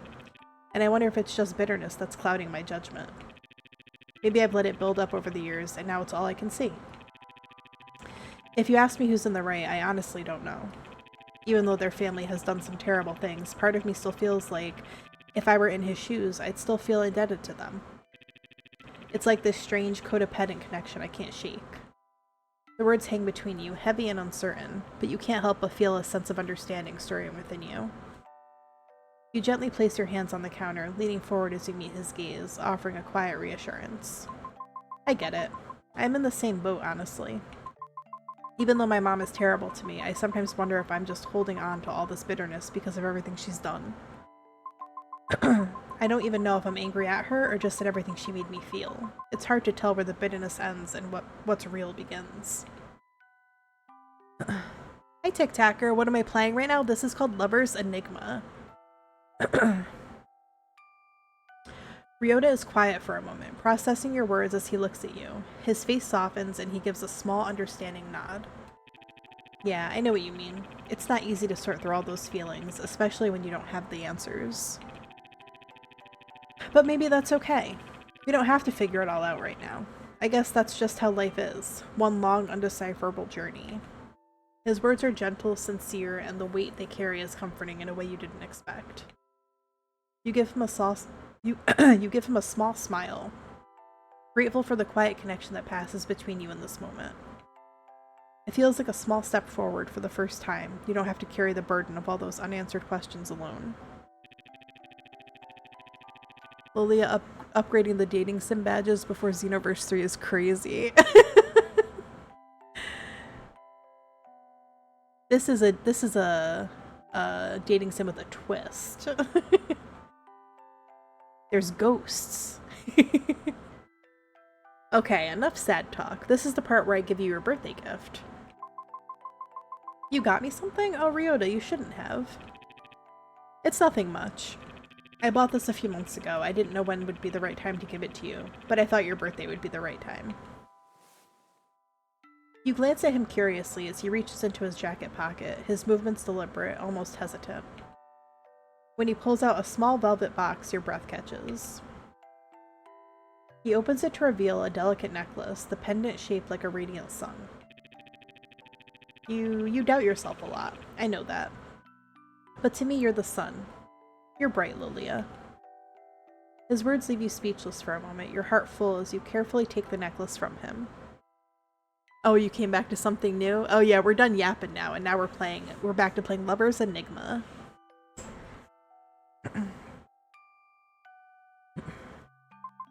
Ryota, I don't even know what to say. Thank you, this means so much to me. You don't have to say anything. I just wanted you to know how much you mean to me. And well, maybe it's a way to pay you back for everything you've done for me. Thank you for liking the live, Brain Cell. Appreciate you. You don't owe me anything, you know that. But thank you, really. The two of you fall into a quiet rhythm as you leave the restaurant, the necklace resting against your collarbone, its weight a comforting reminder of his words. Oh, thank you for the gift, Brain Cell! You find yourself replaying them in your mind, marveling at how he could see you as something so bright and positive. You've never thought of yourself like that before, and now there's something unfamiliar bubbling up inside of you, warm and fluttering. Oh my god, thank you, Brain Cell. Holy moly. I appreciate the gifts.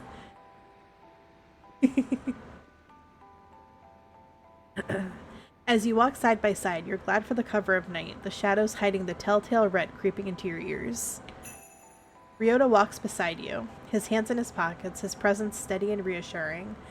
And for a moment, you wonder if he can feel it too, the quiet shift in the air between you.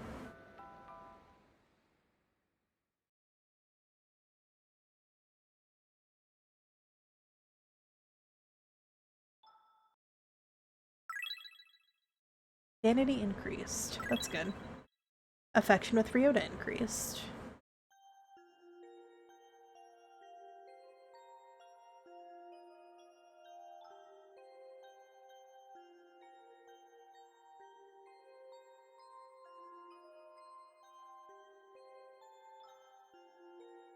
Oh, actually, hold on. Go here. Where is the temple? Let's go get some incense. You head to the temple, and as you look around, you notice a monk tending to the shrine office. Excuse me, have you seen Haruki around? If he's not at his office, he's probably wandering around town trying to drum up business. Or maybe in the alley fooling around with that damn cat. You shouldn't meddle with him too much. Why, other than the obvious reasons?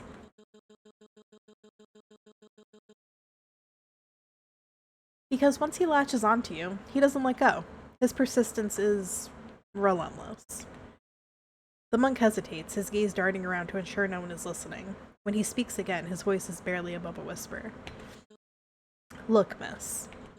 I know you and he share a bond of some kind. You seem like a kind soul, but there's a shadow that follows him. I've seen what happens to those who stay too close. Nothing good ever comes of it. I trust him. Trust, that's not given lightly. He must have done something remarkable to earn yours. Though I can't help but question both what he did and your judgment. Haruki's a good person. I can tell. Good people often mean well, I'll admit that, but even the best intentions can lead to disastrous outcomes. You can't ignore that possibility. Regardless of what you think, I still trust him. It seems no words of mine will sway you. Very well. Just be careful, miss. The world is rarely kind to those who trust so easily. Please take care of yourself. Right, I had better go get Kazuki's incense while I'm here. Affection with Haruki increased. Ooh. Okay, so we got the incense. Go to the pharmacy. The bell above the door chimes as you step inside. The familiar fluorescent lighting hums overhead, casting a dull glow over the counter where she stands, arms crossed, the usual tired expression on her face.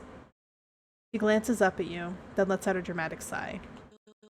Back again? You sure you don't want me to just set up a tab for you?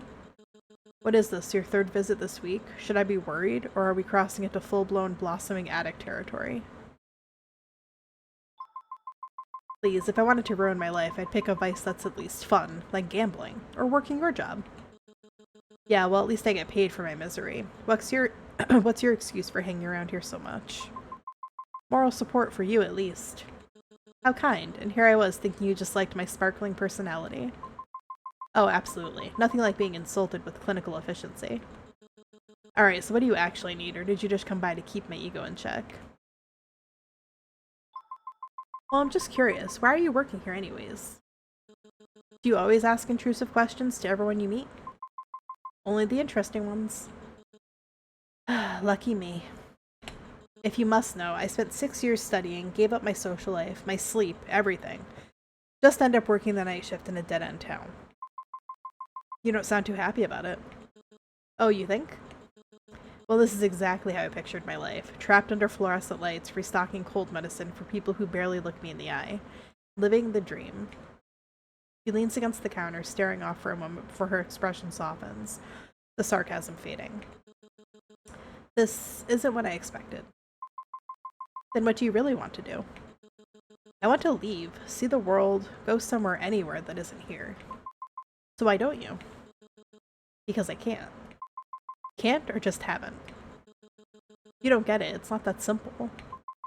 I know a thing or two about being stuck in self-made cages. I have responsibilities, family, bills. Leaving isn't just some whim I can't afford to drop everything and chase a fantasy. Besides, what if I leave and it's not any better? What if I just end up somewhere else, just as stuck?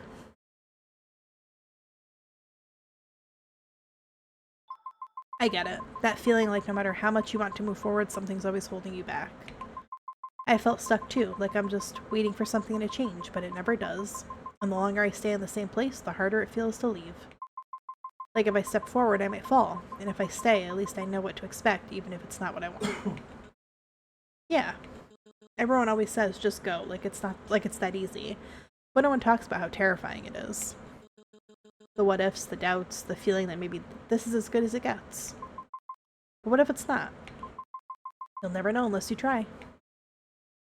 She looks at you, startled, like no one's ever said that to her before. If you stay out of fear, you're already stuck. But if you leave, at least there's a chance for something better. She blinks, lips pressing together. For a second, it looks like she might argue. But then, you say that it's easy. It's not, but it's possible. She doesn't answer right away. Instead, she stares at the counter, lost in thought. Eventually, she lets out a small breath, a mix of frustration and something else. Something closer to hope. Maybe. You know, I didn't expect some random customer to make me think this much. But thanks. Even if it was just a short conversation, I think I needed it. You really helped me put some things into perspective. I've got a lot to think about, but for now, I should probably close up shop. Might as well while I'm at it. Take care, alright? You too.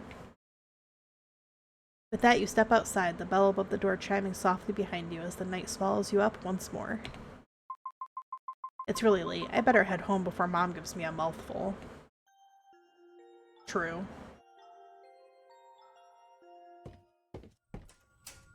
You step into your home, greeted by an eerie silence.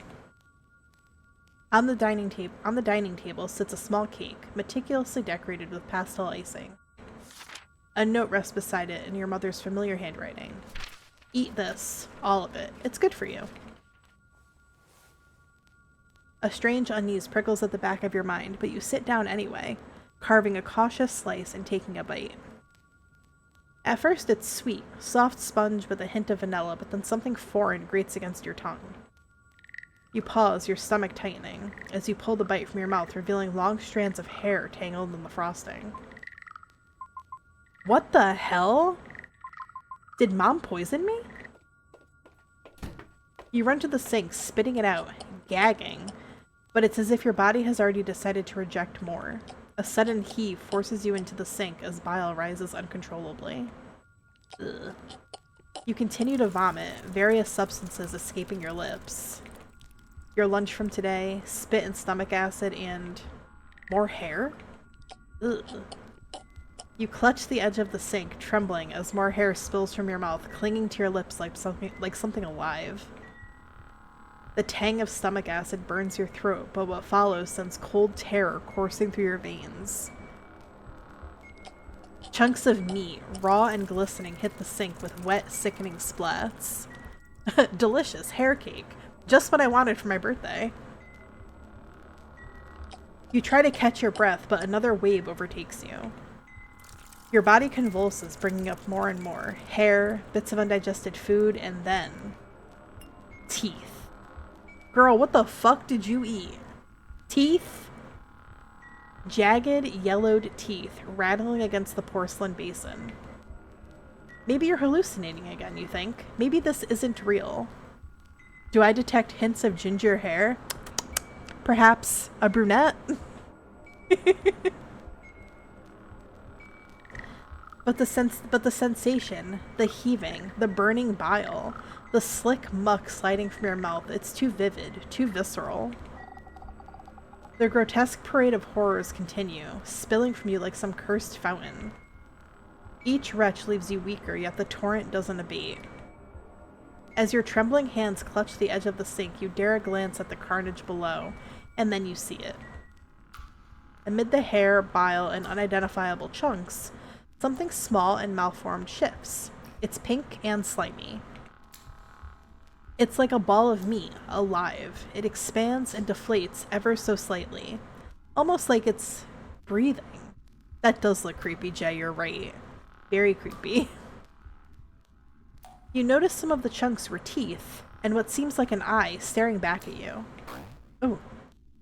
You can't seem to form the words to even begin to describe the horror that you produce from the depths of your throat. What? Grabbing the faucet, you turn it on full blast. Desperate to erase the nightmare, water gushes down, carrying clumps of gunk with it, but the sink quickly clogs. I don't know what that is, Jay. We're about to find out, I assume. The fetid water pools around the mess, rising in defiance of your efforts. Frustration boils over. You seize the nearest object, a hairbrush, and jam it into the drain, jabbing furiously. The bristles bend and snap as you shove harder, muttering through gritted teeth and shouting. Go down already! Each shove is punctuated by your screams, your voice hoarse and cracking. The sink gurgles as bits of the gunk slowly spiral downward, disappearing into the pipes. Cool, you made a homunculus. How dare you! You're right, though. It is a homunculus. It's my homunculus.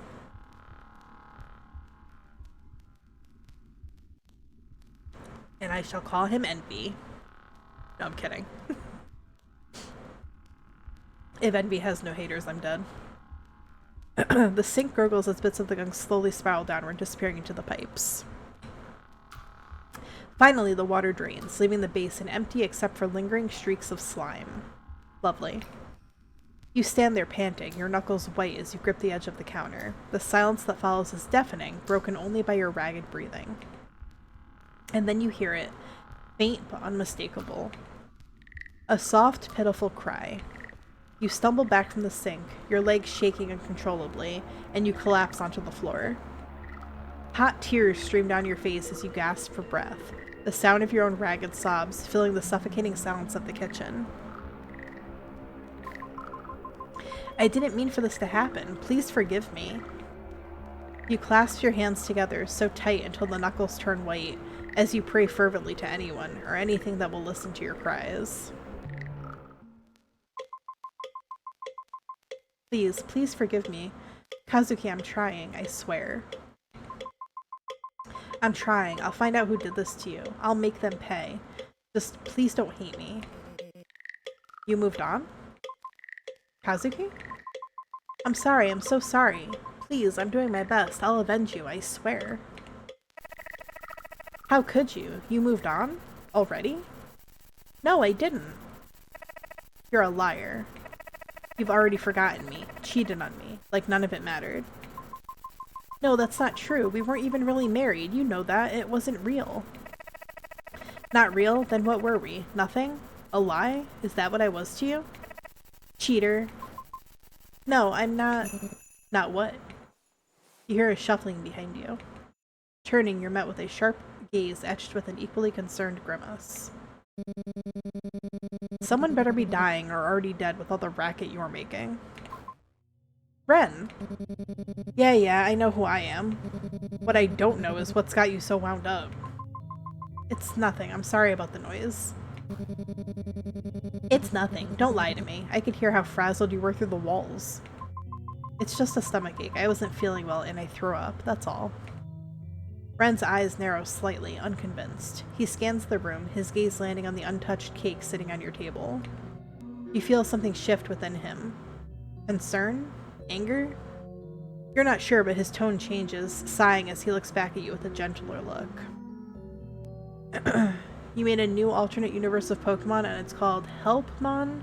It's every Pokemon's alternate universe crunched together and have these mortifying wild Pokemon, and you're the only human left. Oh, interesting. Sounds cool.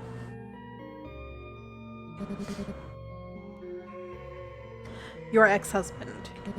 He's the one hurting you, isn't he? What? No, I don't know what you're talking about. The noises, the supernatural stuff, all of it. It's him. He's the one doing all of this. No, it's my fault. I'm the one who's making him act this way. Because I moved on and his spirit, it's stuck. It's my fault. Ren steps closer, his posture tense, his presence suddenly overwhelming. Stop. Let's not pretend he's innocent in all this. He's the one haunting you, isn't he? Vindictive, spiteful, acting like you owe him something? That's not love, and it sure as hell isn't your fault. No, he's not like that. He's evil, cruel, selfish. He always was, wasn't he? Even in life, he couldn't let go of his ego, and now in death, he's clinging to it like some twisted badge of honor. No. Kazuki isn't like that. He was a good person. He cared about me, about everything. He was kind. What do you even know about him? It was me who hurt him. I'm the bad person. I'm the one who ruined everything. He's a good person. Right, you know that. So, do you think whatever's haunting you is the same Kazuki? If you believe what you said, why can't you accept that whatever's haunting you isn't him? His words hit like a splash of cold water, jolting something inside you. You don't know what you're talking about. Look, I didn't want to get involved with you at first. Honestly, I thought it'd be easier to keep my distance, but now you're someone I can't just sit back and watch suffer. Don't look at me like that. Look, I might not look like it, but I've always got a sixth sense. Sensing spiritual stuff and whatnot. Plus, I know how all those religious type people are. What are you even trying to say? I don't understand, Ren. I'm saying whatever's haunting you, it might not be Kazuki. Spirits, real ones, don't care about fairness. They latch onto pain, vulnerability, and sometimes the fear people stir up around you makes it worse. And your mom, we all saw how she was yesterday. You can't tell me she hasn't fed into all of this. But it's too much of a coincidence. Everything started after Kazuki died. You try to hold your ground, to push back against his reasoning, but deep down there's a part of you, a small trembling part, that knows he's not entirely wrong. And admitting that feels like losing a part of yourself, of everything you've endured. I know, but you know, there are always bad people, whether in life or in death, who will take advantage of that tragedy. Plus, you already admitted yourself. Kazuki was a good person. I don't know him at all, but do you really think he would do all of this to you? His words hang in the air, heavy and unshakable. You don't know whether to feel relief or devastation at the possibility that the torment you've been carrying might not be Kazuki at all. If it's not Kazuki, who or what could it be? That's the tricky part. There are countless things out there. Spirits, demons, even gods just waiting to prey on human vulnerabilities. And, well, I've always had a knack for bad luck. Maybe some of it rubbed off on you since you keep coming to find me all the time. But anyways, whatever it is, I might not be some big shot exorcist, but I'll help you with whatever I can. You're important to me, so rely on me, okay? Thank you, Ren. You know, if we're both unlucky, maybe sticking together will cancel it out. Then I guess I can't leave you alone for now. Anyways, enough of the sentimental stuff. So before I go, I need to tell you, these sorts of spirits cling onto people's emotions. Especially your sanity. You've been doing well so far, don't let that thing get any stronger. Definitely not looking forward to that. Don't worry, I'm always a knock away. If I hear any more noises, I'll make sure to punch a hole through that noisy bastard. I'll hold you to that, Ren. Eventually, after checking through the house one last time, Ren says his goodbyes. Once he's gone, your gaze falls to Kazuki's altar. His framed picture, still and silent, gazes back at you. The smile he wore in death no longer holds malice or anger, hatred or greed. No, it was that same smile he had at your wedding, reassuring you that everything was going to be fine. No problem, Jay. No problem. And somehow, you believe it still is.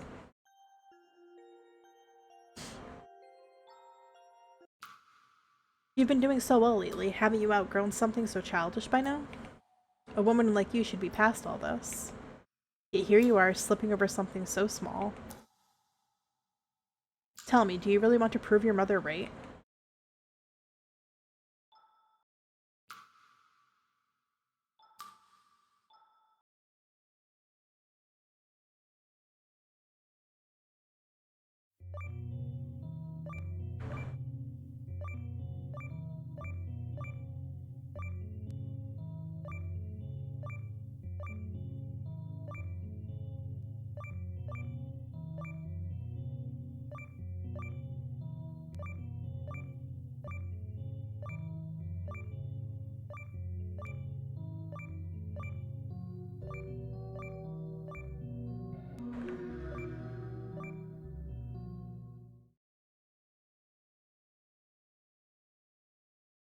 I hit 91% of the total notes. Impressive.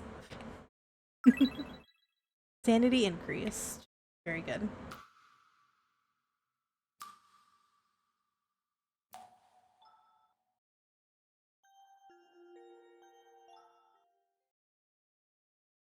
The shrine feels different today. An unshakable, uneasy presence lingers in the air. It's that quiet, lingering sensation, like something is just slightly out of place, yet you can't quite grasp what's wrong. But in the end, this is still Kazuki's shrine. It holds the weight of his past and the complexity of your feelings, whether they lean toward resentment or something softer. No matter what, it's still Kazuki. You leave incense for Kazuki, hoping it might ease whatever lingering resentments still remain. Yet after days of doing this, doubt creeps in. You're not sure it will make a difference, and still, you do so anyway. As you bow your head in prayer, guilt lingers, an unshakable weight pressing against your heart. No matter how much you do, it never feels like enough. Not after everything that's happened, not after the past few days. You tell everyone you're fine, that you're moving forward, but deep down you know the truth. Then, just as doubt threatens to consume you, a familiar scent drifts through the air, warm, unmistakable vanilla, curling softly through the house from nowhere at all. Next time, if we do manage to celebrate your birthday, I'll get you the sweetest vanilla cake I can find. The memory rises unbidden, pulling itself from the depths of your mind. It's so simple, so fleeting, yet it wraps around you like a quiet reassurance, a reminder that Kazuki was and always has been looking out for you. Affection with Kazuki increased. Hell yeah.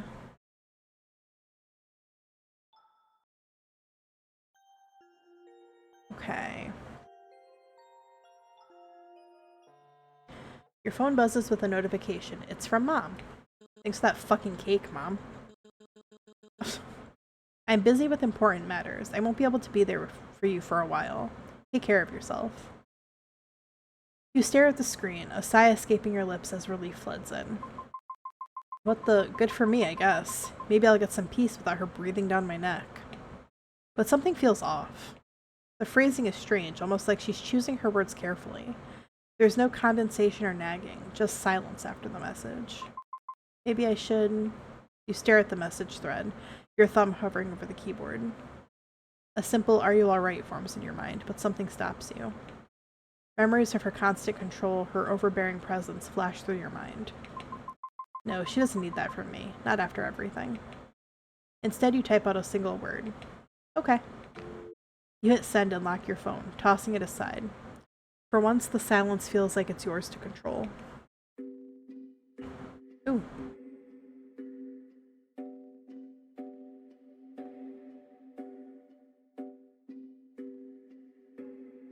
Ewy. Once upon a time, back in an era when lords were powerful, and spirits were just as real as the air we breathe, There was a tale that began with a powerful man and a simple girl. They weren't supposed to meet, much less fall in love. The girl had a way of drawing people in, even those who should have known better. Couldn't help but get caught up in her orbit. And where sorrow lingers, darker things are never far behind. Drawn not by her, but by the quiet ache clinging to the ones around her. Despite everything, she had to protect them. So she made a sacrifice, one meant to save everyone. Oops. But sacrifices like that come with a price. In her final moments, a wish was formed. Something simple, something all too human. But even the smallest wishes can have powerful consequences. And so a curse was born. One that tied her fate to those around her. Interesting. Locking them all in a cycle they couldn't escape. Not until she made a choice. Not until someone was brave enough to break the pattern. So here we are, curses, gods, ghosts, and a whole lot of unresolved tension. But hey, no pressure. In the end, it's all about who you choose. No big deal. Interesting.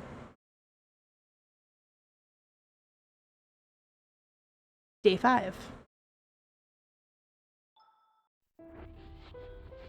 You dream of the past few days, your fragmented memories stitched together in the haze of sleep.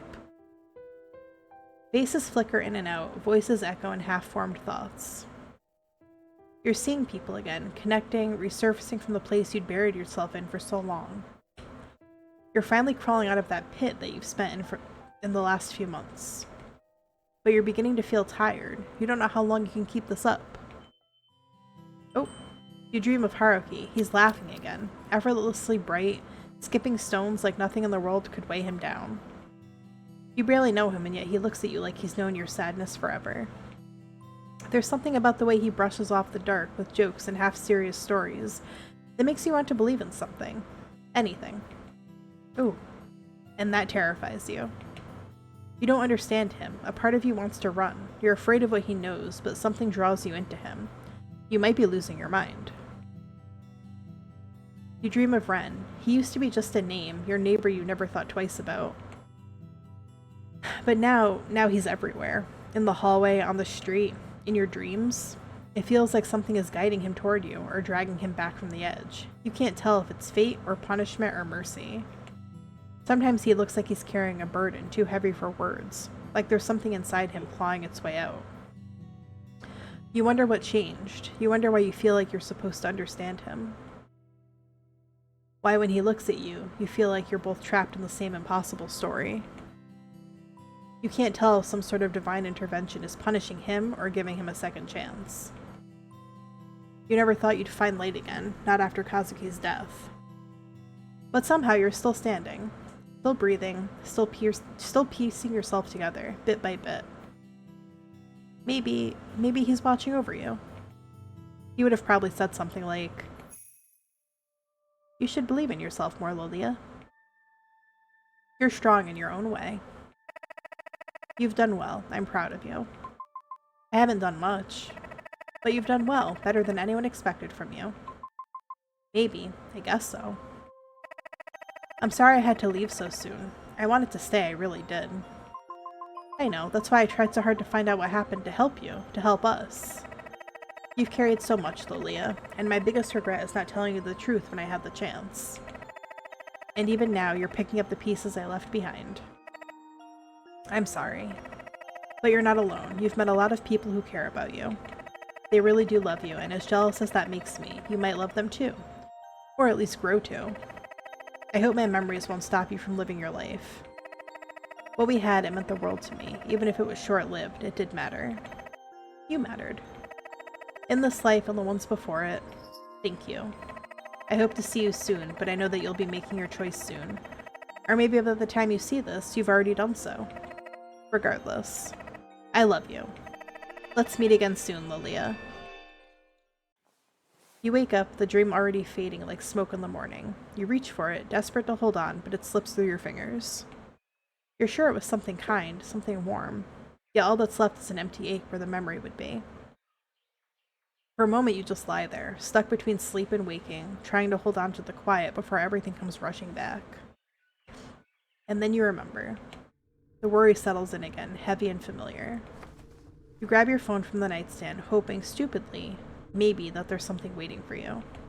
Nothing. No messages, no calls. Still nothing from her. You stare at the screen for a while, your chest getting tighter. Maybe something did happen. Maybe something's wrong. You want to text her, you almost do. But your fingers freeze. What if she says something you don't want to hear? What if she says nothing at all? She's your mom, you care about her. Despite everything that's happened, you still do, right? You pull the blanket tighter around yourself, trying to block out the awful feeling in your chest. I'm a good daughter, you tell yourself. I am. This is tough, because I don't like her mom. Her mom kind of sucks, so I kind of don't care about her. So we're not going to call her.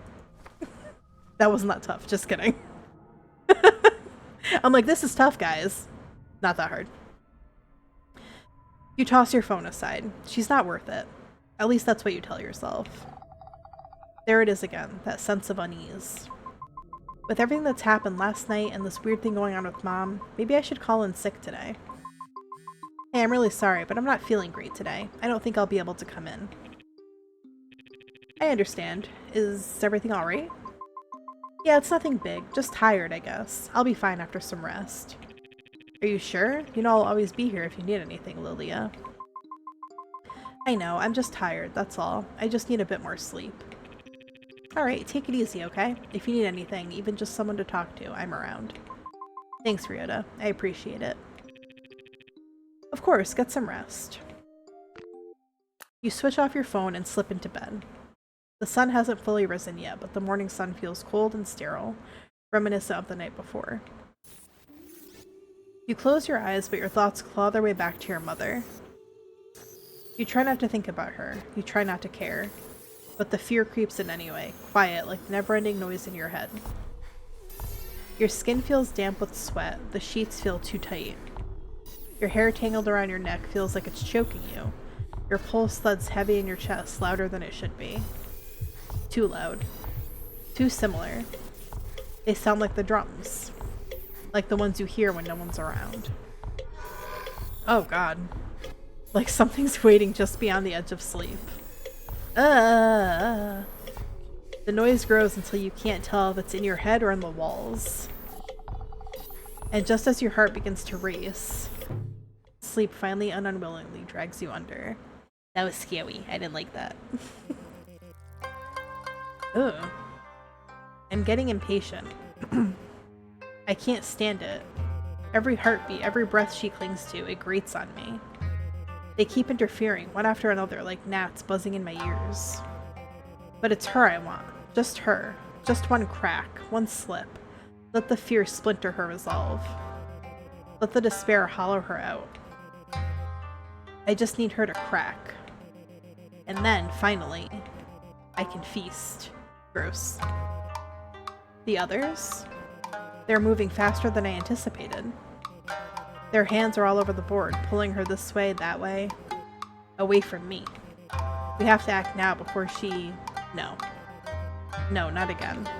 I won't lose her to them again. She won't make the wrong choice. She won't. I just need one more chance. One opening, one whisper in the right ear. If I can reach her again, just once, she'll remember. She'll remember everything. And then she'll come back to me. That seems scary. You jolt awake, breath catching in your throat. Your eyes blink against the light, only to realize there is none. You fumble for your phone. The screen glows to life. Two things greet you. The time, 8 p.m., and a single message from your mother. Your heart stutters as you unlock it. The message is short, unmistakable. I'm fine. Okay. You stare. Your chest tightens. You don't know what to feel. You're never one to linger in communicating with her. A quick word or two usually suffices, and yet, this time, unfamiliar weight coils in your chest, slow and insistent. A flicker of uncertainty, sharp as a spark, begins to burn beneath your ribs, urging you to reach out and ask for more. You want to ask her, "Are you sure? If something's wrong, please let me know." But instead, you hesitate, your fingers hovering over the screen. You know you should, you know you want to, but you can't bring yourself to do it. No, maybe it's nothing. You're just being paranoid. Nothing to get worked up over, as Mom always says. You tap send. But then nothing. The screen pulses with silence, followed by the system error. Message failed to send, recipient unavailable. You feel the burning rise again, bubbling up behind your eyes, hot and relentless. She probably turned off her phone. I'm just being overly anxious again. Maybe I should just get out for a bit, run some errands, even if it's late. You clean yourself up and head out, trying hard not to think about anything else. But no matter how hard you try, her words cling to you, because you know far too well how it is to lie so easily.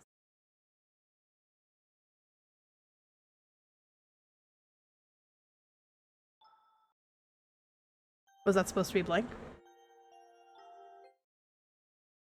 You lean in, straining to catch any sound beyond the door. But there's nothing. It's not unusual for Ren, yet the silence in this apartment building presses on you, leaving a gnawing sense of unease. Interesting. Suddenly, your phone rings. It's Yoko.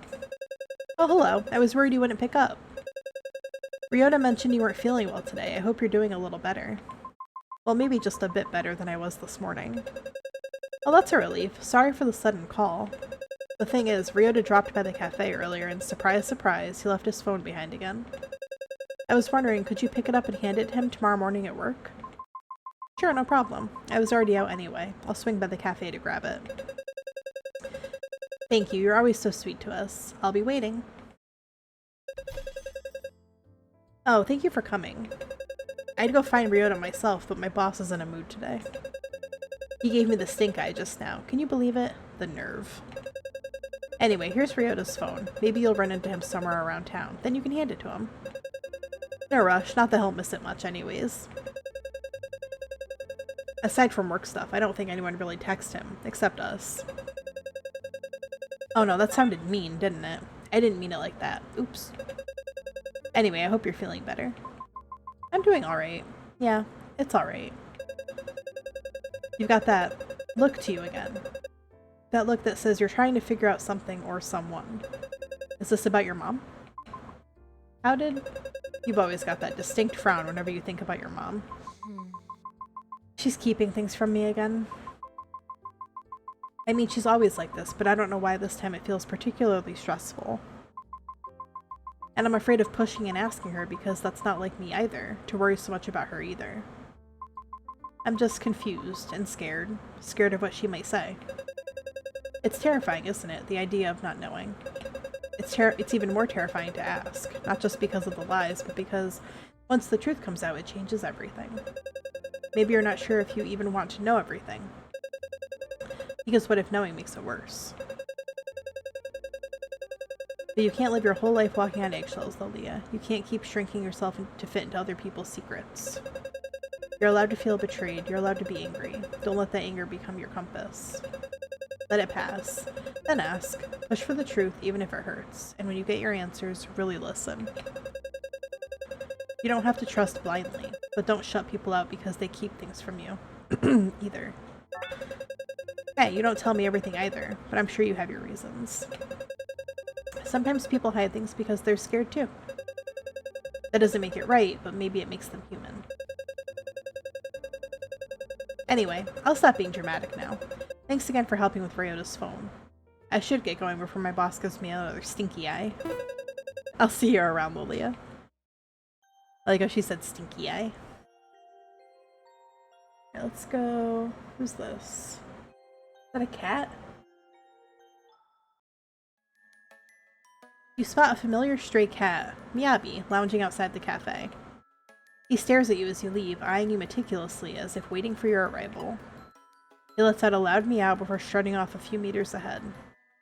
As he walks ahead, he turns back to give you a pointed look, like he's personally offended you haven't started following him yet. I love they drew in the cat's butthole. That's so funny. Miyabi meows in approval and continues to lead you through the alleyways, weaving between the narrow streets and hidden corners of the city. Before you knew it, Miyabi has led you towards the direction of Haruki's office. And with that, Miyabi left, flickering his tail at you as he disappears into the shadows of the alley.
Suddenly you feel a tap on your shoulder.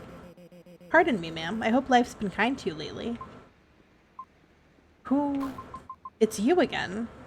Oh, so you do remember us. That's a good sign. Perhaps you've taken a moment to reflect our scriptures? I haven't, and once again, I'm not interested.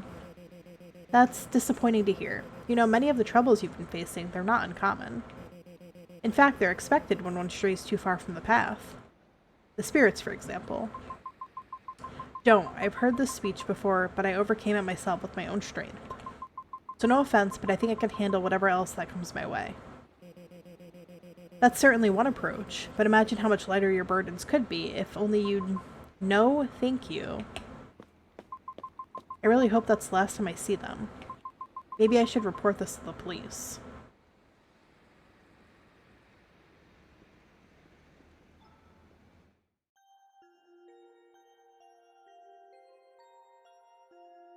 I was honestly looking for Ren, but I don't see him on the map anywhere.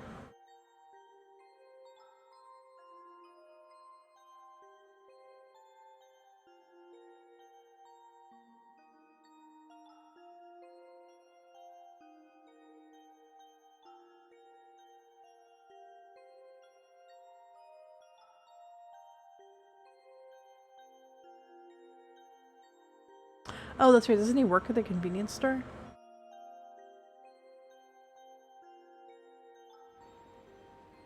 You hear someone call out your name. Well, Leah, there you are. Footsteps close in fast. Before you can react, you feel the heat of someone's breath against your cheek. Jesus Christ, what is it with these fucking people? I've been looking everywhere for you. The others keep letting you slip through, but not me. I don't blame them, though. They're not exactly persuasive. But you can't keep running from this. You have to listen. There's not much time left. Come with us. You'll see. You'll understand. I said no. Stay away from me. You try to push him away, but he only steps closer, his eyes darken and yielding. You don't get it. They don't want us to tell you anything, but I know you want to know.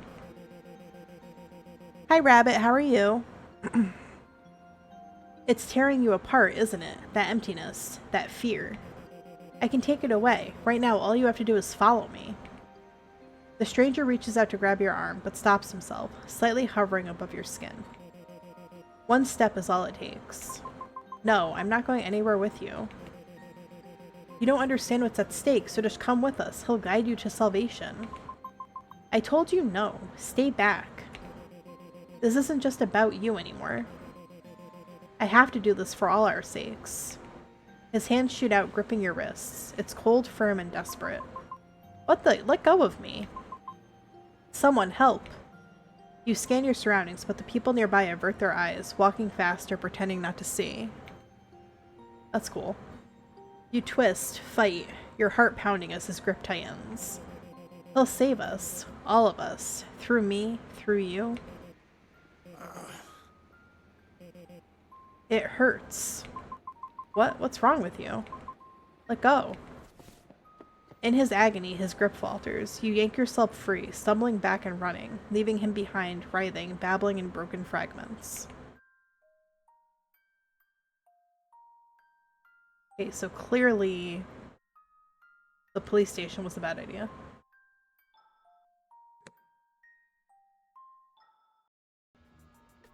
You step into the convenience store, hoping to see Ren behind the counter, but nobody's there. Not even the grumpy cashier woman who's usually hard to miss. Instead, the store is quiet, with only the faint buzz of the fluorescent lights overhead. Wait, you weren't focused on what he said? What do you mean? You weren't listening to what he said? He was being crazy. This is weird. I should get going now. You head toward the exit, trying to shake off the uneasy feeling. But no matter how many times you circle the aisles of cheap snacks, you can't seem to find the exit. Oh boy.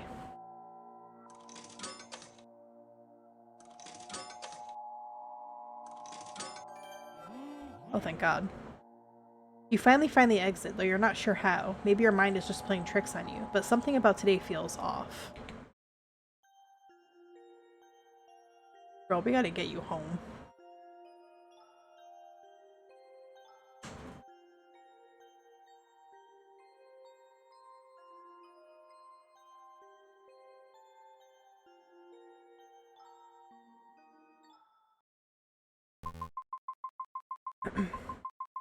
Oh, okay, so I have to stay out. Got it. Okay.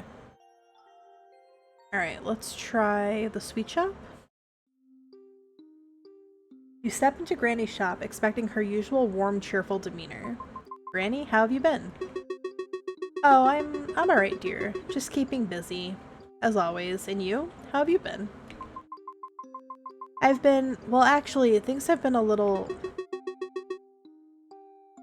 Oh, dearie. Granny, what did you say? Oh my. Granny, I didn't quite catch that. Could you repeat it? Granny? I should go now. I'm feeling a bit unwell. Maybe I'll see you later, Granny. Come back soon. Uh-oh.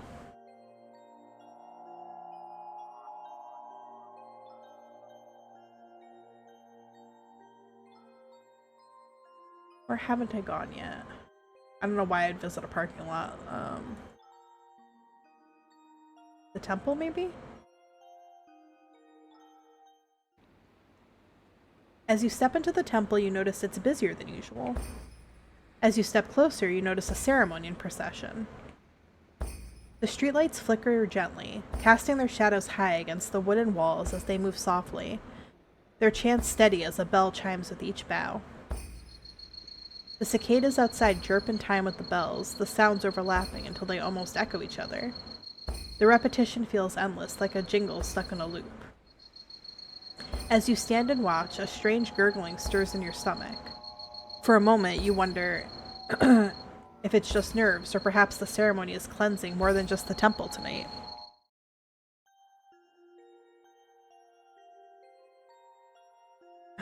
Interesting. Where to? Pharmacy, maybe? As you approach the pharmacy, the glass doors slide open with a sluggish hum, yet the place feels wrong. The store is enveloped in darkness, yet the sign outside says, "Open now." You peer through the glass, scanning the darkened room. Behind the counter, a blurred silhouette stands perfectly still. Its face is unclear, but you know enough to feel a creeping unease. You tear your eyes away, unwilling to stare for too long. Something about this place feels off. Everywhere feels off, girl. Where are we supposed to go? Good lord. You head to the train station, debating whether you should look for your mom or just get out of this place entirely. The announcement crackles overhead. We apologize for the delay, but we are currently dealing with an incident caused by a person on the tracks. You've heard it a handful of times since moving to the city, but it doesn't seem to affect you as much as it did the first time. Still, something about the announcement feels off, like it's not just another delay. You glance around, but the station is eerily quiet, save for the faint hum of the fluorescent lights overhead. This is weird.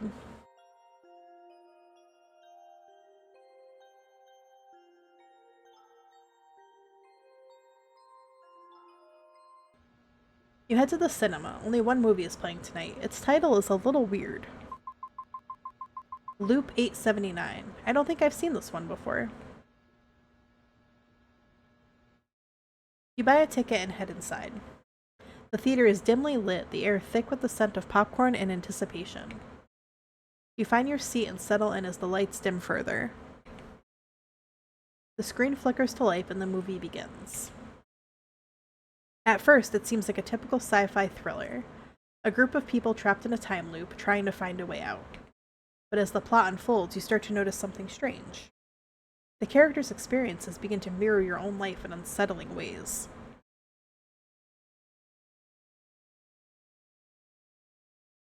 Scenes of confusion, déjà vu, and inexplicable phenomena play out on the screen. You feel a growing sense of unease, as if the movie is tapping into something deeper within you. The climax of the film is a chaotic blend of reality and illusion, leaving you questioning what's real and what's not. Seems like my OBS is being really dookie right now.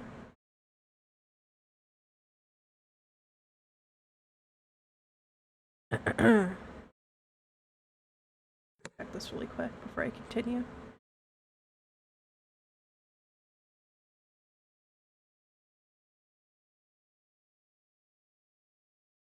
Internet seems fine. Seems like it might be an OBS problem. Or maybe it's Comcast being dookie. Let's see.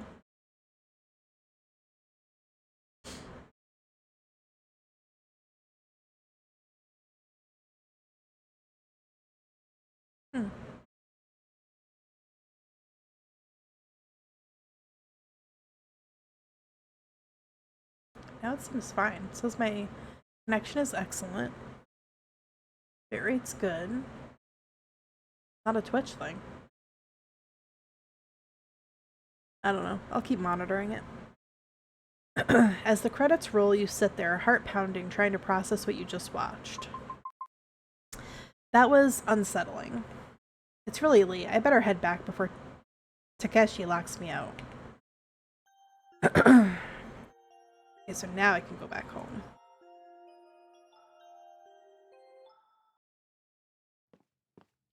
You hear footsteps approaching from behind. Jesus Christ. Hello, ma'am. We meet again. You again. No matter how many people you send to me, I don't want to hear it, so listen to me for the last time. I don't want anything to do with your organization, so leave me alone. Yes, yes, you made that perfectly clear. Twice, in fact. But this isn't about you. It's about your mother. My mother? She has finally embraced the full potential of our Lord Hiroshi no Kami. She's transcended. She's become one with him. What are you talking about? Where is she? As I said, she has risen in ranks as she is one with the Lord now. We can help you too, just as we helped her. So come, follow us. We'll give you salvation. No, just tell me where she is. She's with us, and judging by the look on your face, you're worried. She sent you a message, didn't she? What did it say? She said she's fine, but... And now you choose to play the loving daughter? How convenient. You ignored her for so long, and suddenly her absence means something to you? What do you know about our relationship? I do care about her. Things are just complex, and our relationship is complicated. And don't you want to fix that? It's not too late. You can still have the mother you always longed for. It's all within your reach as long as you join us. No, Your phone rings, slicing through the tension like a blade. I need to answer this. Hello? Listen, you need to come back right now. There's something really important I have to tell you. What, Ren? What's going on? You're acting weird. What happened? Well, Leah, please, just trust me on this. I need you to come home. I'm here, I'm waiting, but you have to come back. Quickly. Ren, you're scaring me. Can't you just tell me what's happening? I will, I promise, but not over the phone. Please, just come back, Lilia. Hurry. I have to go. Please just tell my mother to contact me. Directly. Wait, you don't have to go. Come back. Ren, what's going on? You're finally here, Lilia. I need you to listen to me.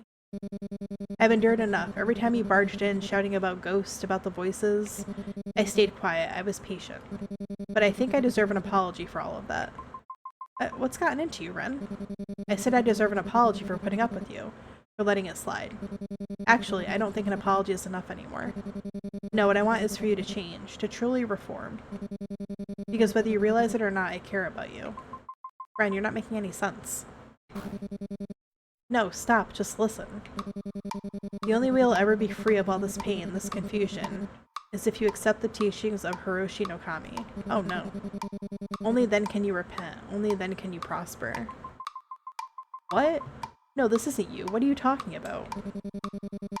You keep pushing people away. You throw yourself into danger without understanding a thing, and you think that makes you strong.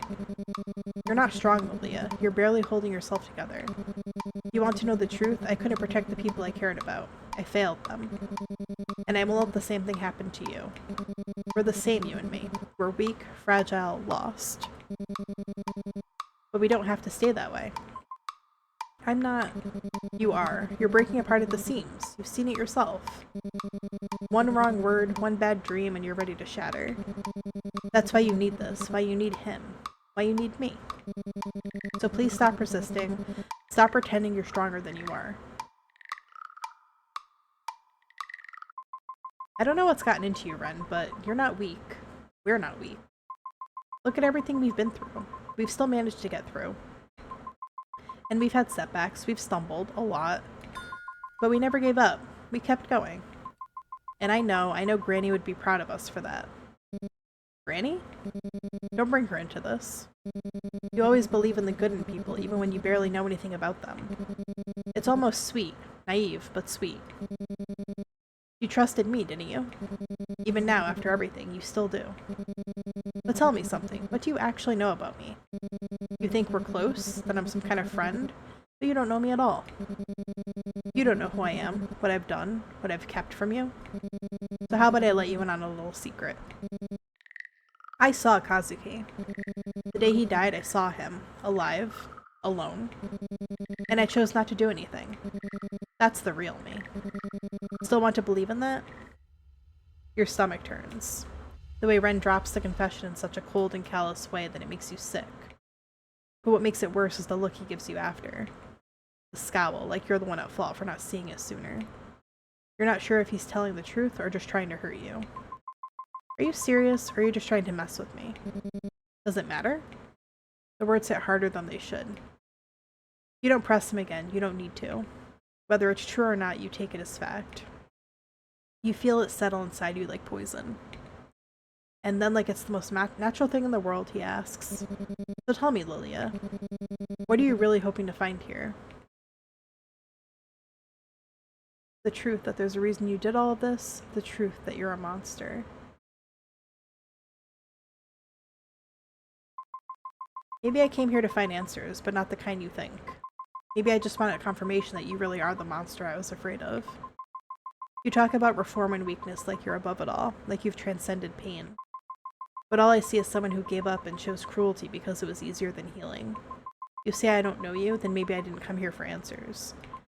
Maybe I just needed to see the truth with my own eyes. That the person standing in front of me now isn't the one I once trusted. And maybe he never was. Oh, enough of your little speeches. You were never good with words. You talk so much about truth and love, but in the end you're just a scared little girl pretending she matters. Do you really believe the insane things coming out of your mouth right now? You never used to talk like this. People change, or maybe you just never listened. No, that's not it. You used to tell me strength was about pushing forward, even when things felt impossible. Sounds like something someone weak would cling to. No, it sounds like you, the real you. You never talked down to me like this. You never made me feel small. Even when you were angry, you were never cruel. Maybe you just never saw what I was really like. You're naive and stupid after all. No, this isn't you. You're not this cold. You're not this bitter. Something's wrong. I can feel it. Deep down, something's wrong. There it is. Doubt. I knew it wouldn't take long. So if you're not him, what the hell are you? Oh, well, you figured it out. Congratulations, I suppose. But no matter, things have finally begun to move again. You know, I really do want it to end, to finally put this wretched game to rest. But with every cycle, every turn, I will grow stronger, and soon, I won't need you at all. I have seen so many versions of you. Each version still clinging to hope, still screaming into the dark. But you always come back, you always try. And I always win. Over and over and over again. Let's see how long you last this time. Oh. Lilia, wake up. Please, you have to get up. The fire, it's almost on you. You can survive this, but only if you move. Lilia, listen to me. Get up. Get up, Lilia. Get up. Your skin stings, your clothes are burned away, melting to ash against your body. But still you move. Somehow you push yourself up. You scan the room in a panic, the smoke thick in the air, heat licking at your skin. Then your eyes land on it. The incense from Kazuki's shrine has toppled over. Somehow the flame grew large enough and now it's spreading fast. The fire crackles and roars, devouring everything you once held dear. You stumble back, overwhelmed. Part of you wants to collapse right then and there. What's the point in fighting? What's left to save? But then, through the rising smoke you see it. Kazuki's photo shattered on the floor, the glass fractured but his face still visible. Something stirs in you. You have to keep going. You grit your teeth, push yourself up. You stand. Every step is agony. You're so close. Your hand reaches towards the door handle. But then something grabs you. A hand, cold, strong, fingers crawl around your neck, yanking you back into the smoke. You're not going anywhere. You thrash, choke, claw at the air. You were so close. The door was right there. But the smoke swarms your vision, curling into your lungs like poison. You almost made it. Almost. Something rips at your skin, dragging you back into the blaze. Is it the fire itself? The creature?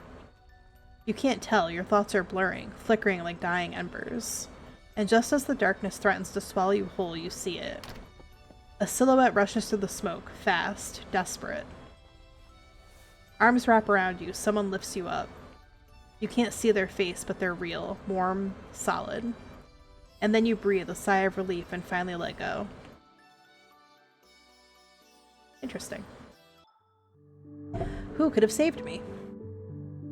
You drift in and out of consciousness, adrift in a fevered haze. Each time your eyes open, the world around you changes itself in fragments. Hell yeah.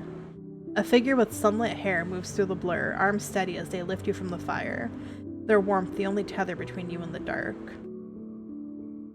Then, older hands, lined and trembling, press cool cloths to your skin, each motion a quiet prayer whispered through touch. And somewhere between dream and waking, a glint catches your gaze. Light bends upon a ring resting on slender fingers, its reflection flickering like a memory you can't quite hold. You felt this familiarity before, in a dream, or another life? A voice murmurs through the haze, low and distant, like the world itself is speaking to you. You've burned through this life before. The words don't sound spoken, yet they find you all the same, sinking past the fog in your mind. Still, you rise again. The voices fade, leaving behind fragments that linger in the hollow between thought and dream. They echo, voices lost in a dreamlike state. And as darkness closes in again, you feel a thought that isn't yours settle deep within you. The cycle pauses. For now. When you wake, the room isn't yours. The walls feel unfamiliar, the air too still. Panic creeps in as you push yourself up. Then pain shoots through your hand. You look down, a ring glints in your palm. A wedding ring. It shouldn't be here. It got lost in the river after Kazuki's death. Yet it looks untouched, as if it never left you. Your head spins. What's happening? Oh, Jesus Christ. A sudden bang hits the door, followed by hurried footsteps. Without thinking, you slip the ring into your pocket. Something tells you to keep it hidden. The door creaks open and a faint silhouette appears in the light. Granny? Granny's small frame enters, carrying a tray of steaming tea. Her face softens when she sees you awake. Lilia, you're finally up, thank goodness. What happened? That's what I'd like to know, dear. What do you remember? There was an accident. A fire. And then I think I heard someone enter my apartment, and then I can't remember. That's alright, I'm just glad you still remember some of it. I heard the sirens blaring, and then out of nowhere, Ren showed up at my door, carrying you unconscious. Luckily, you weren't badly burnt. I stayed with you through the night, taking care of you. Meanwhile, Ren kept going back and forth between my house and your apartment, dealing with the police and everything else. A tall man came by as well while you were still asleep. He helped sort things out with the police. He handed me a message for you as well. Good morning, afternoon, or night, whenever you're reading this. Your neighbor let me know that you were resting here instead. Do let me know when you wake up. I hope you're feeling better when you do. P.S. 𝕋𝕚𝕚𝕚𝕚 says, feel better soon. Thank you.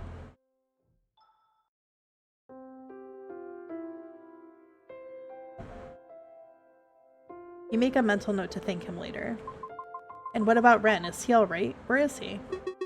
I think it's better if you hear it from Ren himself. Easier said than done. That brings you to the question, where is Ren? That's another issue you might have to tackle yourself. After the fire, he's been skittish, avoidant. I tried talking to him about what happened, but he's been avoiding me too. He just says he has important things to take care of. It's probably better to confront him head-on, since he keeps avoiding both things. It's worrying, really. He's always been like this. Whenever something hard comes up, he keeps it to himself and tries to solve it on his own. I just hope he'll open up soon, either to me or maybe to you.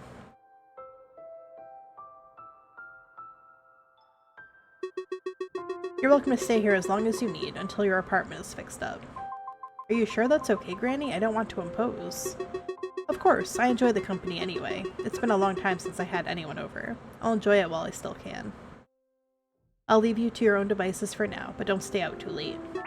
I might be asleep when you get back. I'm not as young as I used to be. Thank you, Granny.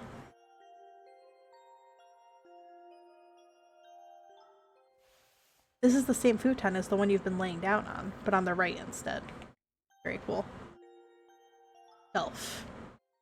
A few photos sit on the shelf. Pictures of a young woman who looks like Granny standing beside two men, one older and wise, the other young and bright-eyed. Oh, those old photos. I keep forgetting to put them away. She quickly takes them down and tucks them into the cupboard, as if eager to put them out of sight. Feel free to put your own things there instead. The shelf will look much nicer that way. Plus, it's always good to have things that bring happy memories around. You get the feeling that Granny wants you to put some nice photos around.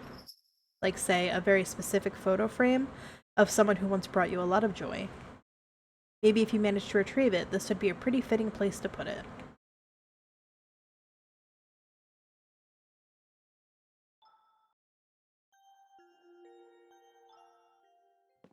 I don't trust Granny. What do you mean? Granny is housing me.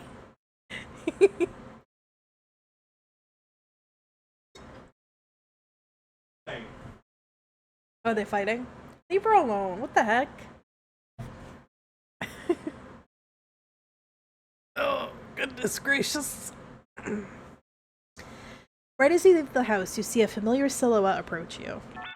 Oh, Lilia, you're awake. Are you feeling alright to be moving around? Hey, I brought some things for you. Medicine, bandages, and a few other essentials. Oh, you didn't have to. You gave me quite a scare. I'd be even more anxious if I didn't at least bring something to help. I also came by earlier, but you were still unconscious. I didn't want to disturb you, but I handled some of the work for you. As much as I could at least, so try not to worry too much about it.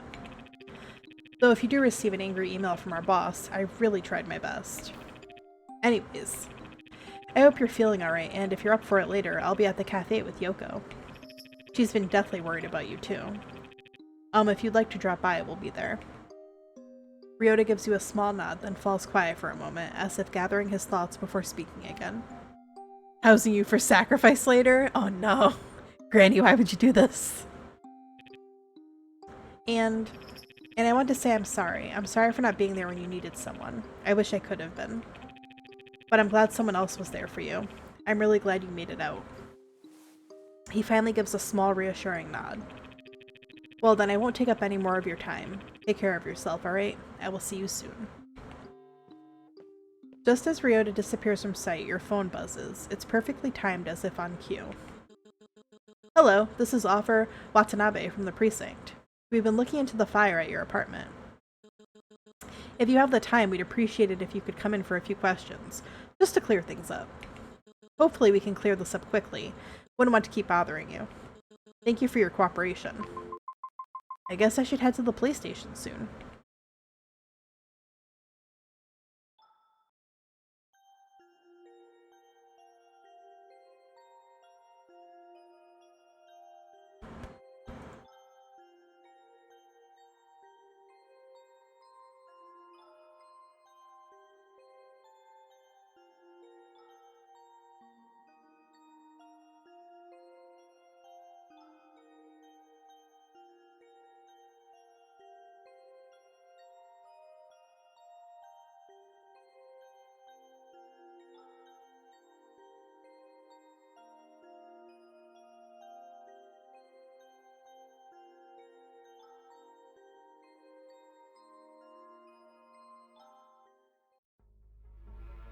Ooh.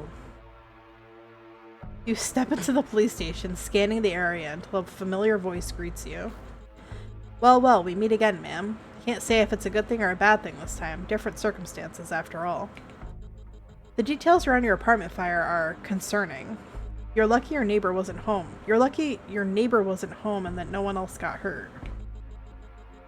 Fortunately, someone called the fire department in time, though I have to say, the timing is a little suspicious. But hey, protocol's protocol. So why don't you tell me how the fire started? Uh-oh.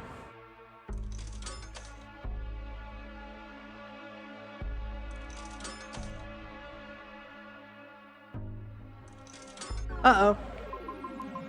I think it might have started somewhere near the kitchen. I'm not exactly sure. Near the kitchen? Can you be more specific? Fires don't just start on their own. It was the incense from the shrine. Some sparks must have fallen and caught onto something flammable. Huh, incense isn't usually that dangerous. Strange. Oh well, I'll just jot it down anyways. The man who reported the fire, Nishiyami-san, I believe.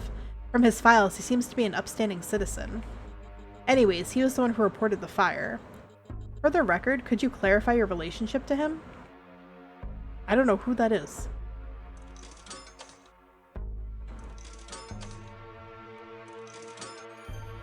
Oh, thank God. He's an old friend of mine. By the time he got there, the fire had already started. I was still trying to get out, completely overwhelmed, and he was the one who called the police. If he hadn't showed up when he did, things could have ended a lot worse. Were you alone in the apartment when the fire started? Oh God.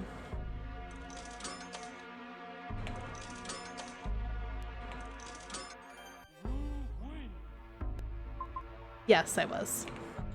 I want to believe you, and you seem honest enough. But there have been reports from witnesses saying someone else was seen entering your apartment around the time of the fire. Someone else? I'm not sure. Maybe it was my mom? She's been around a lot lately. That could explain it. Sometimes things get mixed up, or people assume the worst when they don't know the full story. I'm just trying to piece everything together here. I know the situation is stressful for you. For now, I'll leave it at that. Just make sure you keep me updated if anything else happens, or if you remember something new.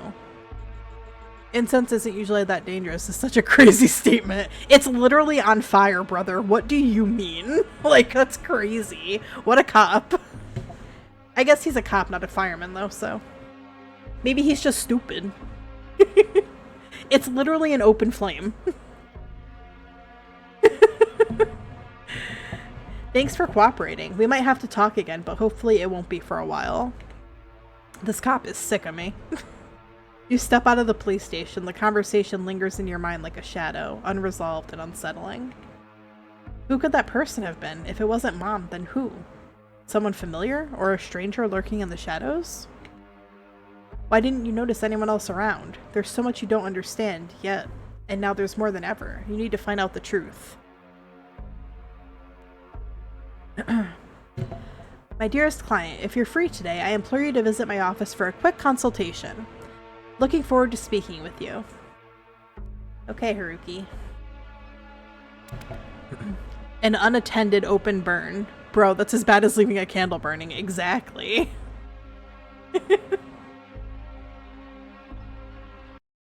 Alright, so... let's go see Haruki. You push open the door to Haruki's office and find him in full panic mode, frantically tidying up the place. Papers are strewn across the floor and he's mumbling under his breath, voice tight with frustration. Mr. Tubbs did it again. He had to wreck everything just because I didn't leave out that high-grade salmon for him. Does he think I can afford something that fancy in this economy? He'll get an unexpected lesson in 2009 when the economy has its way. What the fuck? The stray cat sits in the corner, meowing as though to say, yeah, right. Haruki jumps back, startled, but quickly recovers with a nervous grin. Oh, my dear client, I didn't expect you this early. Look, Mr. Tubbs, you've embarrassed me in front of someone important. Meow. Sorry about all this. Anyways, I called you here because... before you can continue, the stray cat suddenly springs into action, leaping around in a frenzy. Mr. Tubbs, not again! The cat barrels into the bulletin board, tearing it down in one chaotic sweep. Behind it, papers hang crookedly, revealing strange articles. Established in the 1960s, but origins trace back to the Reiwa era. Many women recruited, most vanished from the public eye. Renowned spiritual master joins under unclear circumstances. Current leader, identity unknown.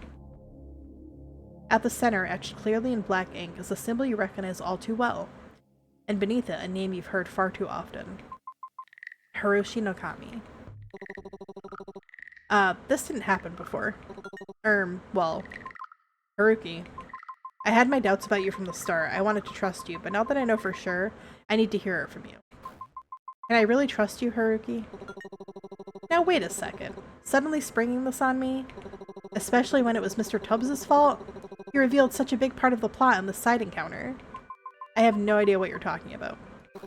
Just look at him and his shifty eyes. He's got evil within him. Meow? Haruki, I'm serious. This is why it's hard to talk to you. Everything feels like a joke.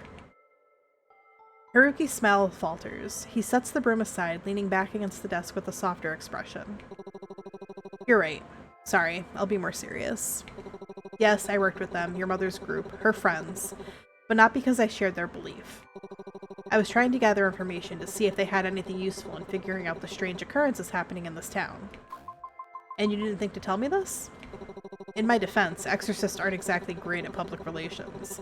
And I didn't want you to lump me in with them. I know I don't make it easy to trust me. If you can't anymore, I'll understand. But let me help you however you'll allow it.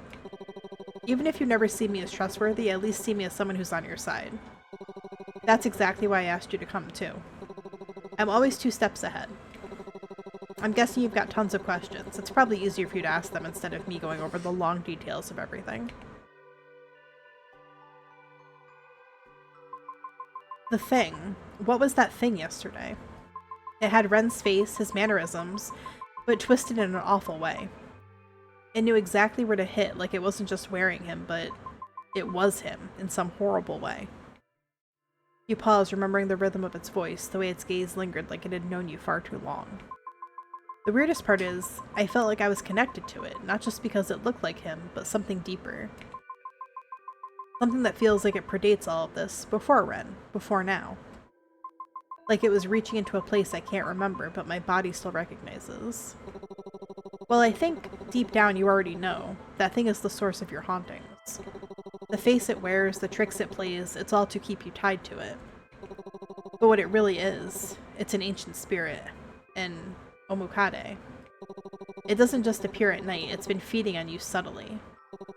Slipping into your dreams, weaving in messages you don't notice until they've already taken root. And when you're awake, it clings to your emotions. The more frantic you become, the more unstable, the stronger it grows. You think back to the fragments of your nights, the hazy dreams that leave you restless. The half-remembered whispers that linger long after morning. How that thing seems to pulse with energy whenever your chest tightens, whenever you feel your grip on reality faltering. So the weaker I feel, the stronger it gets? Precisely. It's patient. It thrives on imbalance, on making you question what's real, until you hand yourself over to it without realizing. Is that why it used Kazuki? His words, his habits, all of it, just to break me down? Indeed, spirits can be cruel, crueler than people imagine. Death doesn't cleanse the heart. The evils of humanity don't end when life does. Can we stop it? Of course. That's what I'm here for. I've been researching ways to sever its connection to you, and I'm really close. Trust me, Lilia. I'll do everything in my power to make sure you get your happy ending. Then is there anything I can do? Just take care of yourself. If you let this thing wear you down too much, it'll be harder for me to act. So eat, rest, and don't let it trick you into thinking you're alone. Leave the heavy lifting to me. 𝕋𝕚𝕚𝕚𝕚, exorcist extraordinaire. Oh, I love that cat emoji, medicinal blunt. That's awesome. It's so cute. Ask about the fire.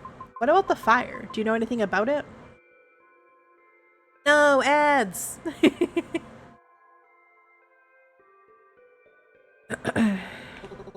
Most likely caused by that thing in your apartment. It has more tricks than I'd like to admit.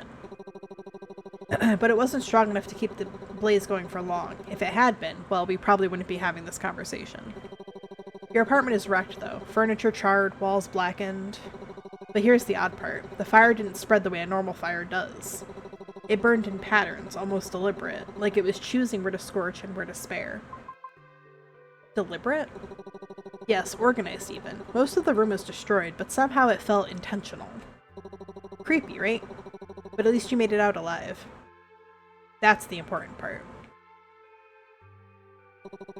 In the name of truth and justice, I, 𝕋𝕚𝕚𝕚𝕚, will banish every shadow that dares trouble you. Prepare to be vanquished by my dazzling, righteous power.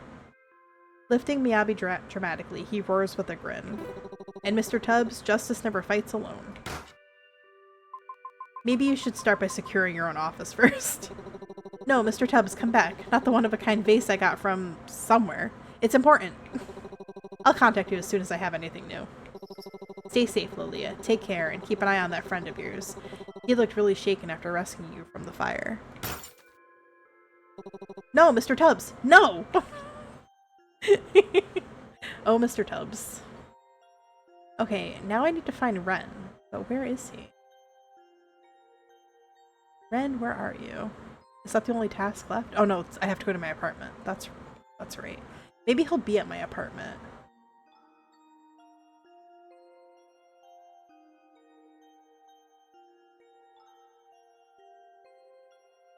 Home question mark?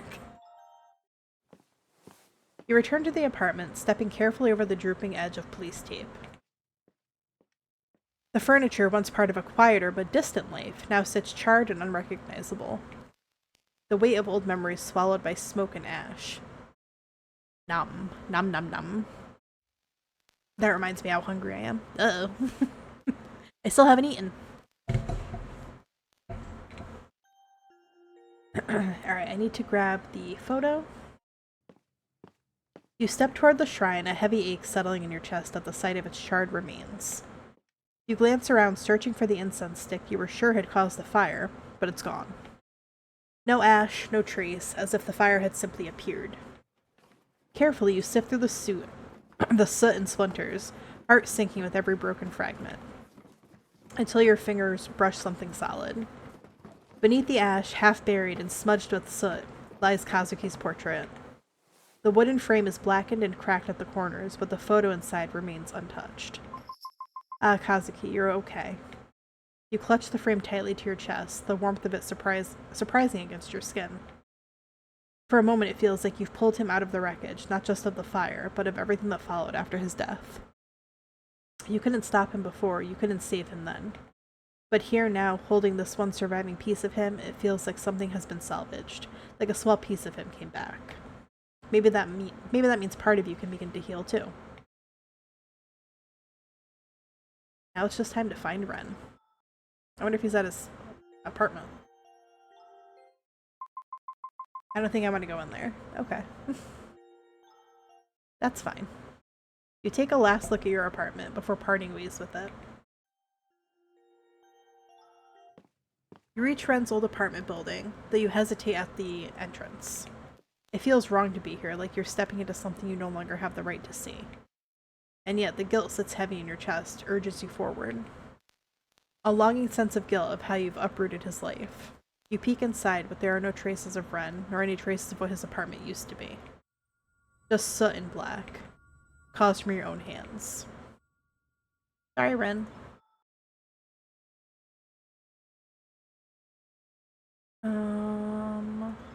Maybe he's at work?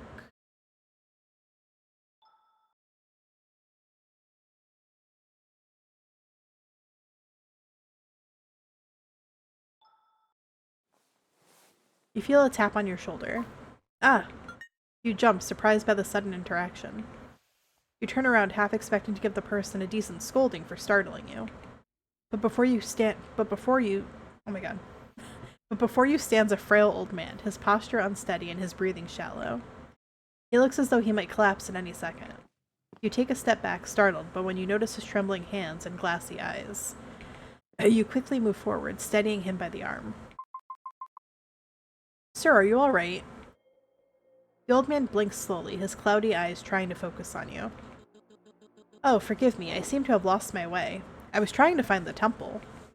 These lights, they hurt my eyes. Everything's too bright. The old man sways slightly, his grip tightening around your sleeve. Please, could you help me find it? You help the man? Yeah, I'll help him. You step forward without thinking, reaching out to steady the man before he can stumble. Don't worry, sir, I'll help you get there. The temple's not too far, right? Oh, thank you, miss. These eyes aren't what they used to be. Everything's just too bright lately. You start walking beside him, matching your pace to his slow, uneven steps. The lights here can be harsh at night. You should be careful walking alone. Careful, yes, but sometimes it's not the lights you need to be careful of. It's what they hide. His tone drops, raspy and strange. You glance at him, but his face is turned away, hidden in the shadows. I already regret helping this old man. A chill runs down your spine as the temple's outline appears ahead. We're here, sir. Oh, wonderful. Thank you, miss. May Hiroshi no Kami's light guide you. Oh, great. Those words send a shiver down your spine. You almost step forward to stop the man, but you hesitate. Nothing good ever comes from associating with them. Gross. Ren, where are you?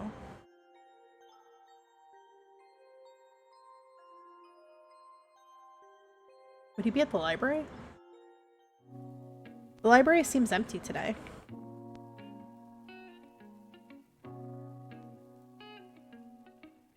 Shinsei Kaihodan. True freedom begins when you let go. Feeling lost in a world that doesn't understand you? Let Hiroshi no Kami guide your path. Join the Divine Liberation Group and awaken your inner eye. Shed the burdens of the past. Let him in. Be reborn. Call now to receive your first teaching, freedom through surrender. Unlock the truth waiting beneath your skin. No thank you. An article talks about the fire from yesterday. Local news article, July 16th. Late night blaze in XXX hard causes property damage. I don't know what that means. A residential fire broke out around 1 a.m. last night in the ward.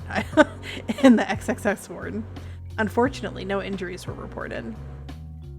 Emergency services arrived on the scene in time to prevent the flames from spreading to nearby units. The residents were safely evacuated, though the apartment sustained significant property damage. Authorities are currently investigating the cause of the fire. Sponsored, are you protected? Unexpected disasters can happen at any time. Don't wait until it's too late. Get comprehensive home insurance today. Peace of mind starts at just 1,980 yen a month. Click here to learn more. Crazy. SSX trick you board. Yes, exactly.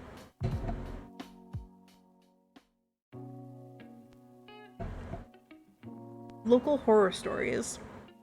The haunted parking lot. Lately, there have been rumors swirling around about the parking lot behind the convenience store. People say it's haunted, claiming to see strange silhouettes lurking after dark. We tried to get a comment from the local convenience store cashier, but he wasn't having any of it. When asked, he just told us to buzz off and said he wouldn't say a word unless there was money involved. Whether it's truth or just local legend, one thing's clear. Something weird is going on there. And it's definitely not just this cashier's bad customer service. Amazing. Alright, let's see.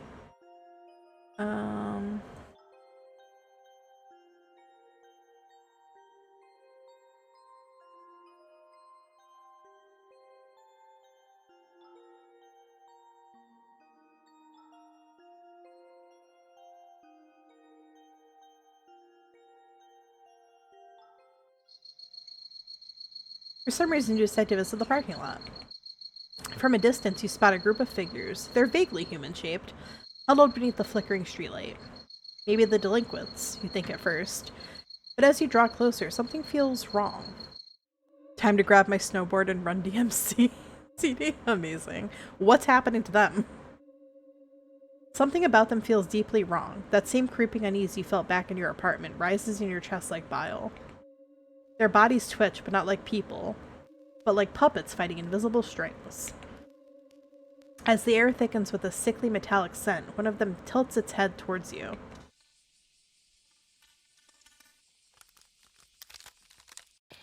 Oh, Jesus Christ!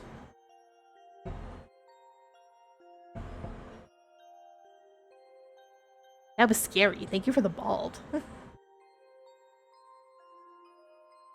I did not appreciate that guy running at me like that. That was very scary.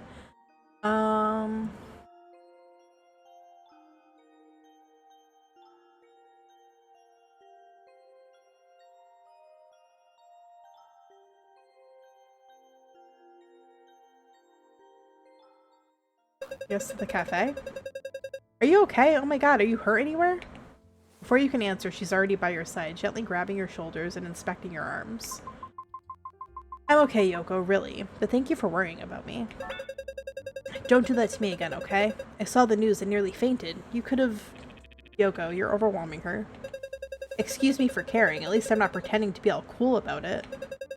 Unlike someone I know, who's been pacing around the cafe for the last hour, practically wearing a hole in the floor, wondering if he should go check on her. What, Yoko, seriously? She doesn't need to hear all that. Don't mind this third-rate... I don't know how to say that. But I'm always afraid I'm going to butcher the pronunciation, so I just skip it. Other than Ryota's inability to express himself, he did mention you're staying with Granny nearby. That's awfully nice of her, letting you stay there. It's thanks to Ren, my neighbor. Oh, that blonde edgy guy, huh? I didn't know he had it in it to be so empathetic. He's always so grumpy. So what do you think of him? I haven't really had the chance to, you know, talk to him properly yet. Yeah, I can see that. He seems like the type that's really hard to open up to. Kind of like Ryota, actually. I'm right here, you know. I can hear everything you're saying. Good. Now, can you actually reply this time? Or are you just going to stick to your avoidant attachment habits? Okay, firstly... Anyways, he seems like a really nice person, Lilia. I hope you'll be able to get closer to him. Though you can never be too sure about someone, it's also important to exercise caution. Oh, don't mind him. He's just jealous. I'm not jealous. Statistically, an average person walks past 36 murderers in a lifetime. Hey, thanks, Ryota. No one fucking asked. That's crazy. Totally not jealous. It's okay, Ryota. We still like you the most. Alright, enough of that. Just know if you need anything, Lilia, don't hesitate to ask. Yeah, you're always welcome here. Oh, and this coffee? On the house. It's a special recovery blend. You smile, taking the warm cup from her hands. Three of you sit and chat for a while, the atmosphere light and comforting. Eventually, you get up to leave, waving goodbye as Yoko starts to close up the shop. Just as you head out, you hear someone call out for you. Lilia, can I talk to you for a minute before you go? Oh sure, what's up? I'm serious, if you want you can come stay with me. My place is always open to you. That's really kind, Ryota, but Granny went through the trouble of letting me stay at her home. I can't just leave after all that. Yeah, I figured you'd say that. I keep thinking about last night, and I hate that I wasn't there. When I found out what happened, all I could think of was, what if something worse happened to you? What if I lost you? I'm just sorry. I should have been there. I really wished I was there for you. But I'm glad someone was there, even if it wasn't me. I'm thankful he pulled you out. He is a good person. He is. I hope he treats you well. Don't forget, we'll always be here for you, alright? You'll always be... Never mind. I'll see you at work whenever you feel alright to come back. Where the frick is Ren? I can't stay at your place. I gotta be Granny's sacrifice. Hey! Leave Granny alone. She didn't do anything wrong. Yet. That we know of. Do you think he's at the river? As you walk along the riverside, your hand slips into your pockets, brushing against the familiar weight of metal. When you pull it out, the world seems to hush. The ring. You stare at it in silence. You've imagined this moment so many times, finding it again, holding it by the river. But now that it's here, the feeling doesn't reach you. You tilt the ring and your reflection stares back, it's faint and distorted. The last time you saw yourself on its surface, you remember looking lighter, softer. Now the tear lines tracing your cheeks seem heavier, carved deep by time and grief. Then you hear it. Soft footsteps behind you. Careful and slow, as if someone's trying not to be noticed. Uh-oh. You turn around half expecting to see a random kid playing by the riverside, but before he can leave, you reach out to grab his hand. Ren! Oh, thank God.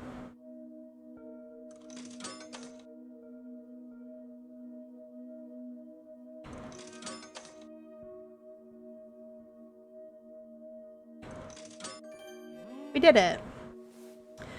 You manage to grab his hand just in time, stopping him before he can get away. His body tenses at your touch, surprise flickering across his face, but he doesn't pull away. Are you finally ready to talk to me, or are you going to keep running away? Ren hesitates, his eyes darting around the area, as if searching for an escape route.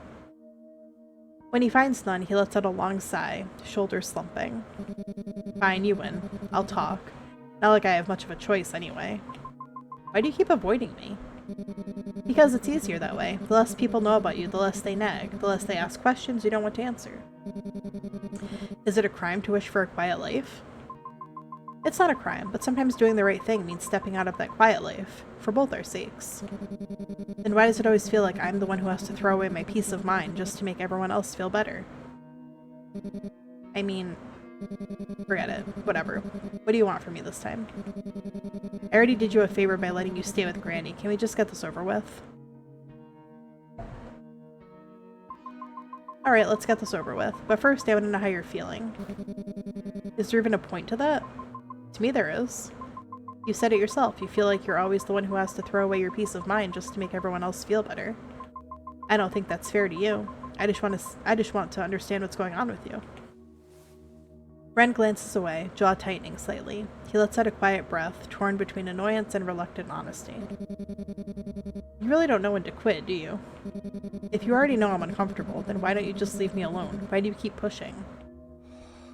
He exhales sharply, running a hand through his hair as if searching for words that refuse to come. His tone wavers between frustration and something quieter. You know it all too well.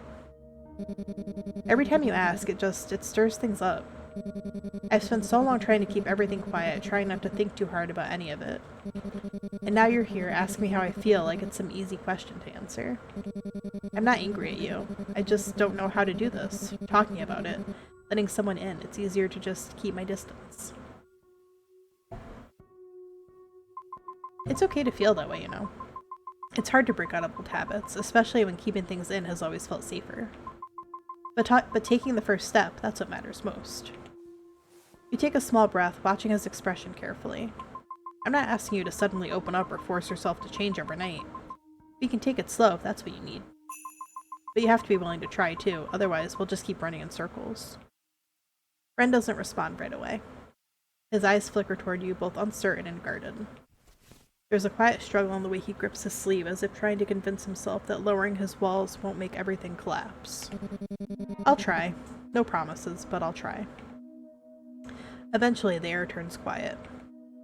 You can tell he's been thinking about what you said, letting your words sink in bit by bit. When he finally speaks, his voice is low, hesitant.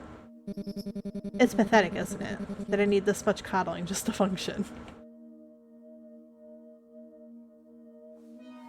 You shake your head, meeting his eyes. It's not pathetic to want some support. What's really pathetic is judging someone else for needing it.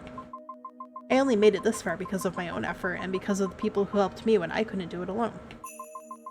You're already brave, Ren, and if you need a little support to keep that bravery going, there's nothing wrong with that. He doesn't say anything, but the silence that follows feels lighter. You see his shoulders ease, just a little. It's hard to believe something like that when you've been beaten down so many times. I get it. I'm the same too. My mom's put me down so much that sometimes I don't even know what's real anymore. But I still try. I take it one step at a time, even when it feels pointless.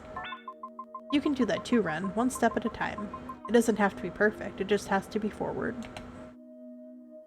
Ren shifts uncomfortably, his eyes darting away before he mutters under his breath. Fine, I'll talk. I know about the creature, the 𝕋𝕚𝕚𝕚. I've known about it for a while now. I just didn't know how to explain it to you without sounding completely delusional. My spiritual sense isn't exactly something I go around bragging about.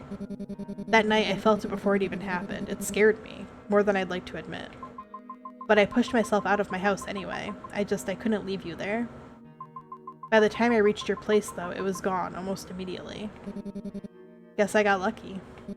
That's the part about the fire. The cause of it, on the other hand, I've got some idea who might be behind it. The religious organization? Oh, wait. How did you... Anyway, yeah, maybe. It wouldn't surprise me if it's them. They've always been into shady stuff like this, so something like this isn't exactly out of character. It sounds like there's a lot you're not telling me, Ren.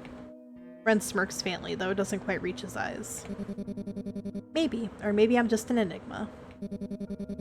I like knowing things before other people do. Helps me stay one step ahead. When you've been burnt enough, you learn that being too open just gets you in trouble, so I'd rather keep a few cards close to my chest. You mean you like having the upper hand? Maybe, or maybe it's just easier that way. Knowing what's coming means you don't get blindsided again. Sorry, that got a little edgy. I mean, you should probably head home soon. Okay, how about you? There's something I need to take care of first. And, I want to make things better between us. If you're willing, just give me a little time. Thanks. He gives a faint smile littered with something you can't quite put your finger on, before turning away. The sound of his footsteps fades down the path, leaving only the quiet rush of the river behind.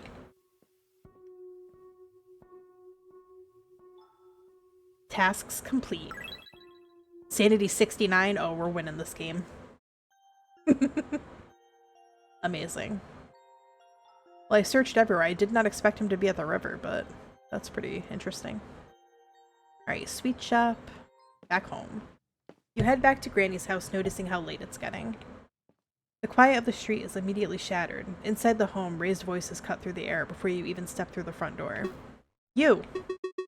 Hara-san, how dare you come back here after everything you've done? Let me see the boy. I have specific orders from him. I can't mess up again. You will do no such thing. He's already trying to recover from what happened before, and now you're coming back to do all this? I had to. Do what was necessary, what was important. His words, they guided me. They will continue to guide him too. I won't let you do this anymore. Please, Hara-san, I'm begging you, please just leave us alone. You take a cautious step back, heart hammering in your chest. You've never seen Granny this frantic before. But before you can do anything, the floorboards creak under your foot. Almost instantly, the old man turns his head back, but his angry expression is quickly replaced with almost gleeful joy when he sees it's you.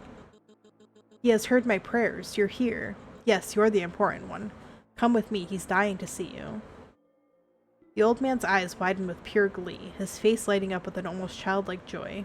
I should have left this man at the fucking convenience store. The farm, wherever I was.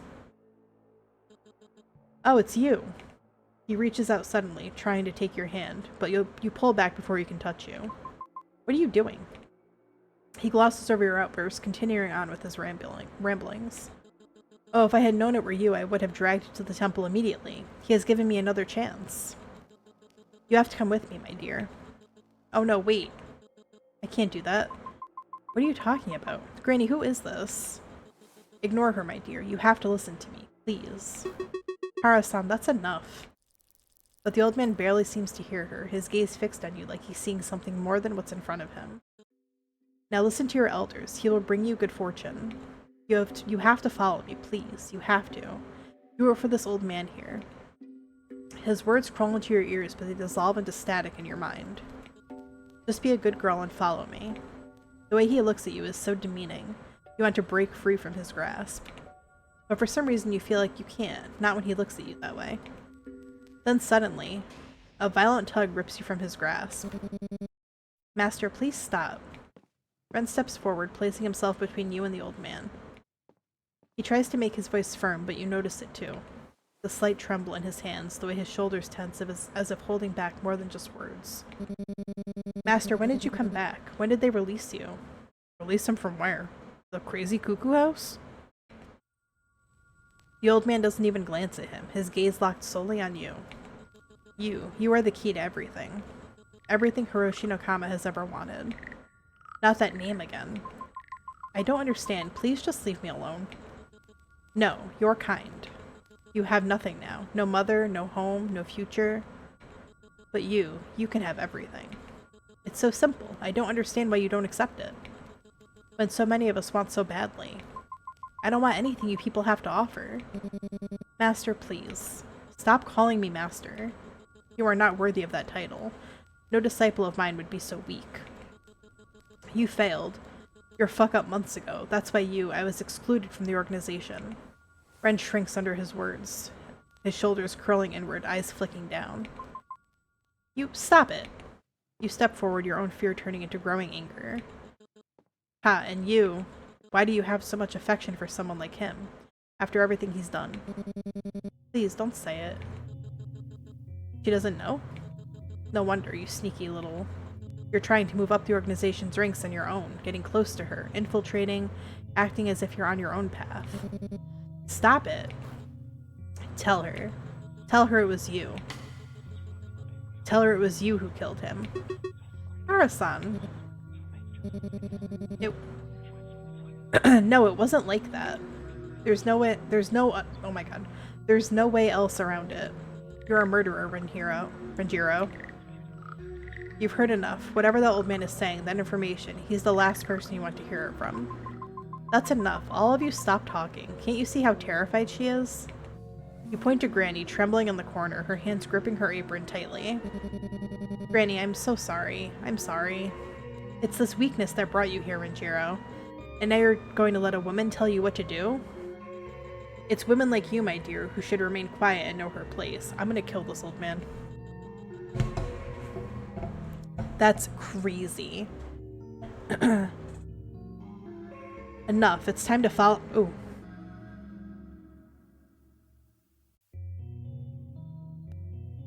Thank you for the sub, Gray. Appreciate you. Welcome to the inner circle. Yes, down with the old man. Enough. It's time to follow me back. I don't think so, bitch. He raises his hand, towering and authoritative, swinging it down before you. You felt the wrath of your mom before, but never a man. You brace yourself to his full impact. These old people can't be trusted. I agree. I don't know what's going on here, but this guy's crazy. Smack. The sound echoes through the room. Ren staggers, his hand pressed against his face, blood trickling from his nose. Master, this isn't like you. Please don't hurt her. Please leave. He clenches his fist and raises it, ready to strike back. The old man freezes, clearly shocked that Ren would dare defy him. His mouth opens as if to speak, but before a word escapes, Granny steps forward. Damn, I just came back to hear I'ma kill this old man. What did I miss? This old guy this guy right here. First of all, he's very rude, very demeaning, and he is part of that like weird cult that is following me around for some reason. And he was going to slap me, but he hit Ren instead. I think because Ren might have stepped in front of me. And he basically said, Oh, Ren, you're gonna let this woman tell you what to do? What a little bitch you are. Basically. After he played an innocent, like, helpless old blind man in the convenience store, so I helped him, and then he tricked me. Bitch.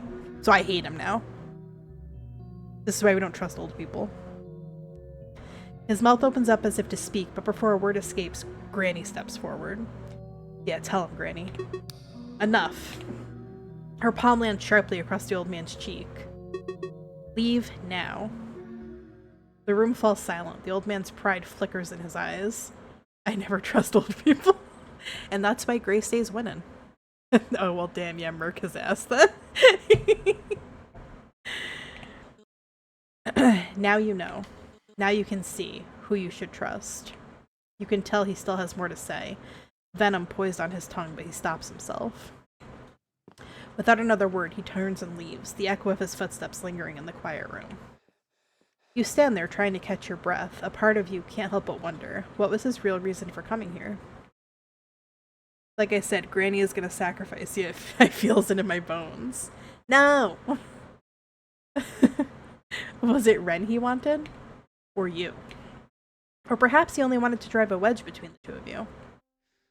Ren exhales shakily, the fight leaving his body. He stumbles back a little, wiping the blood from his nose with the back of his hand.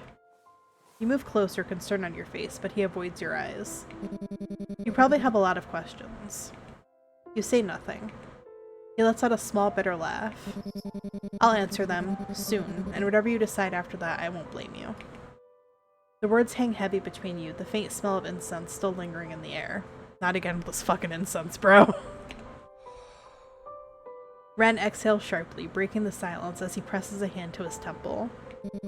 I'll go lie down, my head's splitting. You need anything, dear? Some medicine? Some tea? He cuts her off with a small shake of his head. No, I just need to lie down before I pass out. Without waiting for a response, he turns and walks off, his footsteps uneven against the wooden floor. The sound fades until the only thing left is the faintest creak of the house settling.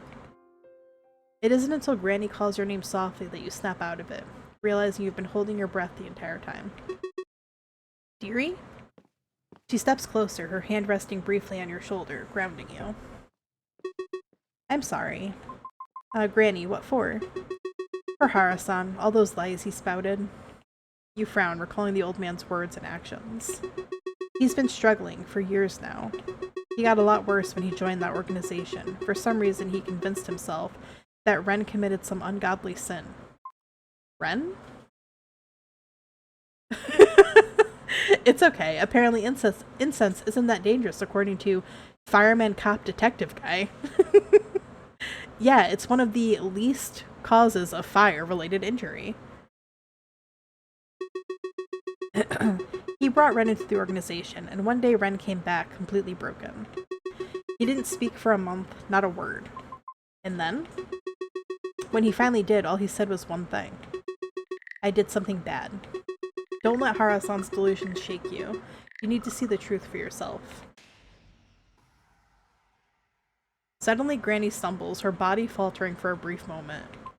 Granny? You catch her just in time, steadying her in your arms.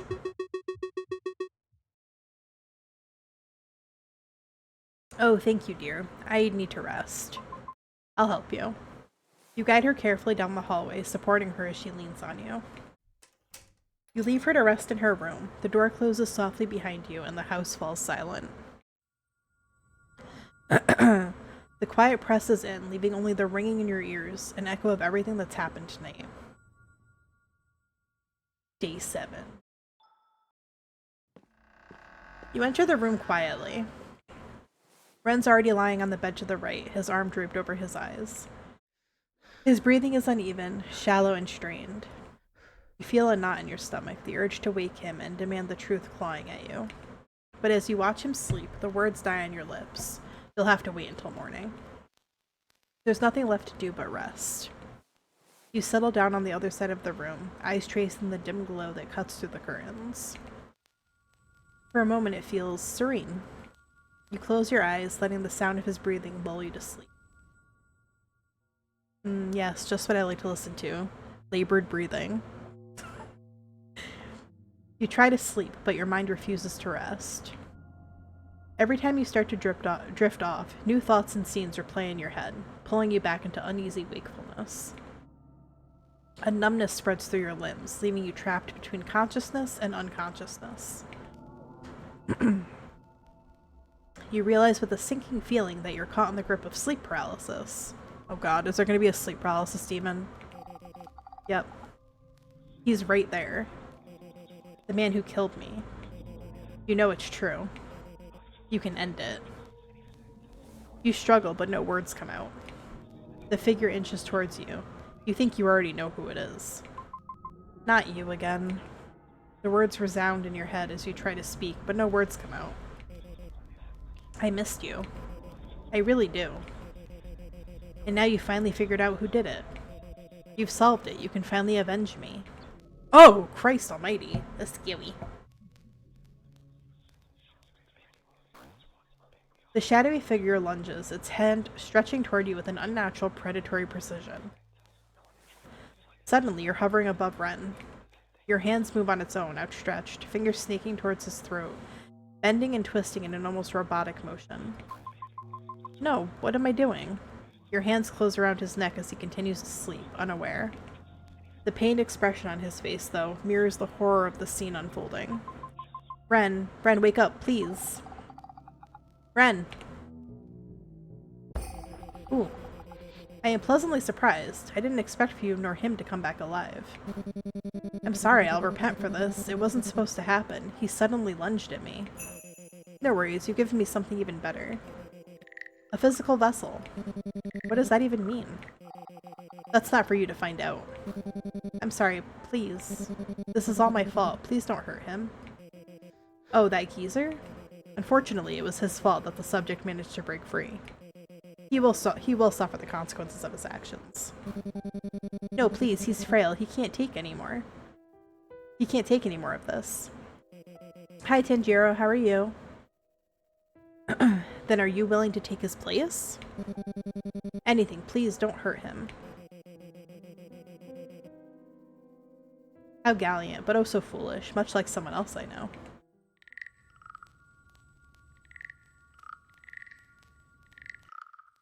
You force against it. You tell yourself the voice that's feeding thoughts into your mind, it's wrong, it's lying. You don't know if you can trust Ren either. But trusting him is still better than trusting the thing that crawls behind your ribs and whispers through your teeth. You know better now. You have to know better now. But your hands keep moving anyway. His throat is right there. Your body refuses you, as though you were merely a passenger inside it. Your fingers hover closer, closer, and closer, and closer. Then a sting. The ring. It wasn't on your hand before, but now it is. A small, unassuming diamond digging into your skin, sharp enough to carve a thin line of red down your finger. I'm good, Tanjiro. Thank you for asking. The pain is real, immediate, and it cuts straight through the fog. Your breath hits your lungs all at once, your arms jolt, then fall limp at your sides. As you lift your gaze to the window, you catch the silhouette staring back, and for a moment you brace yourself to see someone else. Kazuki maybe, standing in the half-light the way he used to. Or the Omukade, coiled and waiting in the dark. Or something worse. But the glass does not like. It's still. It stills you. It's always been you. Ren stirs before you, the faint rustle of his blanket breaks the silence.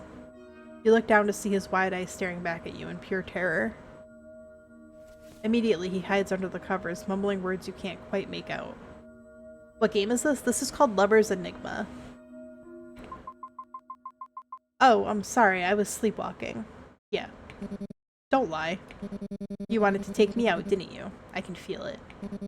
If that's what you really want, then do it. I probably deserve it anyway. No, I don't want that. I don't want to hurt you. What I want is the truth. It'd be easy to just believe what the old man said, but I need to hear it from you. What did they do to you? You hesitate, flashes of memory flickering in your head. The voices, the visions. Kazuki. I always thought Kazuki was a good person. But if he did something that made you have to protect yourself, then... Your voice trails off, the words hang heavy in the air before you continue on. I don't really know how to describe it, but he started to hurt someone. You don't feel the need to elaborate, you both know who you're talking about.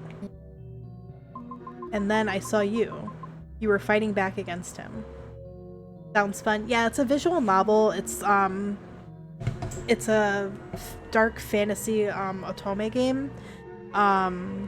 It came out a couple weeks ago. Last week, I think. It's very, very fun. This is my first playthrough. But there's a couple characters to choose from. There's Ren, this is Ren. Then there's Ryuta, Yoko, Haruki is the exorcist that you meet. Basically, you start the game, your husband Kazuki has died, and you're investigating and also being haunted at the same time. So you're investigating who or what killed him, and also you're being haunted by an entity that you can't quite place. It's very, very interesting, and visually it's very cool. And then I saw you. You were fighting back against him. And after all that, you started to talk to someone commanding and frightening. And there was this moment, something about the punishment, and the last word leaves your mouth, mirroring the same words that echoed in the dream. You brought him a vessel. Ren freezes, his lips part like he's about to speak, but no sound comes out. He stammers, trying to force out a word, then grips his throat as if invisible hands are tightening around it. He coughs and gags violently, the sound shattering the silence of the room. Your heart races as he doubles over, gasping. When he finally stops, he manages to choke out, No, I can't remember. I can't remember what happened." He starts to panic, his breathing uneven as his eyes dart around the room. You reach out instinctively, your hand brushing against his. He flinches at first, startled by the contact, but slowly the tremor in his hand begins to fade. You feel his fingers shift, hesitant at first, then tightening around yours. His touch is cold, yet his pinky hooks around yours, a quiet plea for something to hold on to. I don't remember anything after the punishment. But I do remember being hurt and hurting him. Kazuki. Before he can say anything else, the coughing comes back. It's harsher, more violent, as if something inside him is clawing its way out. It rips through the quiet, his whole body jerking with each breath. Ren? He doubles over, gasping, choking on each breath, the sound raw and wet. You reach for him, but he jerks away, a strangled noise escaping his throat before one final dreadful cough rips through him. When his trembling hand lifts, you see it. A long, slick strand of hair clinging to his fingers, glistening under the dim light, like something that shouldn't exist. You feel a chill run down your spine, a sense of deja vu creeping over you as it pulls you back to your birthday. The day your mother gave you that unsettling cake filled with strange hair. You never fully quite felt yourself after that day, though perhaps that wasn't entirely a bad thing. Ren immediately flicks the hair away, his movements sharp and frantic. He glances around the room, eyes darting as if something unseen is watching. From his pocket, he pulls out a sheet of notebook paper, hands shaking slightly. He scribbles furiously, then holds it up for you to see. He can't talk, he's always listening. Ren continues to write frantically, each page scratched over in jagged, hurried strokes before he tears it off and tosses it aside. Don't remember much, brain messed up. He scribbles another page, eyes wide, hands trembling. But Kazuki, ordered to follow him, he became weird one day, confronted me. He pauses after writing that last part, staring at the paper as if it burns in his hands, before tearing it apart violently. With a trembling hand, he writes again. I hurt him, badly, I didn't know what to do. Brought him back to the place. He took care of the rest. You nervously glance at him, wanting to ask who, but the words don't need to be spoken. Ren meets your eyes, despair written across his face. You both know. I think it's better to talk tomorrow, or, write tomorrow, I suppose. There's not much I can say right now, not until we actually figure out a plan. Is that alright with you? You nod, agreeing with Ren. That's true, it's the middle of the night now. We should get some sleep. It'll help us think better in the morning. Thank you for being understanding. You slide back under your covers, the weight of the day pressing down on you, but sleep won't come. All you can do is lie there, staring at the ceiling, mind still restless. Suddenly, Ren's voice breaks the quiet. Thank you for being understanding. I'm not trying to run away from all of this. I just want to do it right. You're gonna head to bed, have an awesome stream. You amazing goofball, and hope everyone has an amazing night. Oh, thank you so much, Gobi. You have a great night too. Thank you for hanging out.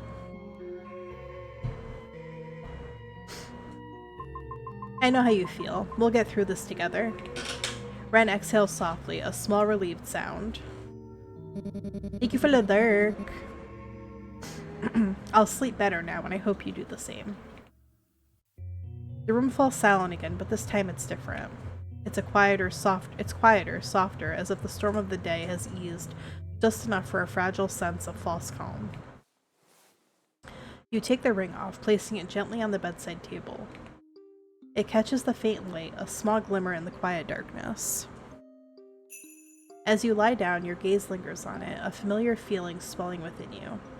You've seen this sight before, many months ago. For a moment, it feels like he's still there. Kazuki. You close your eyes, that faint ache of nostalgia tightening in your chest as sleep slowly pulls you under. You dream that night, of a memory long forgotten. Oh.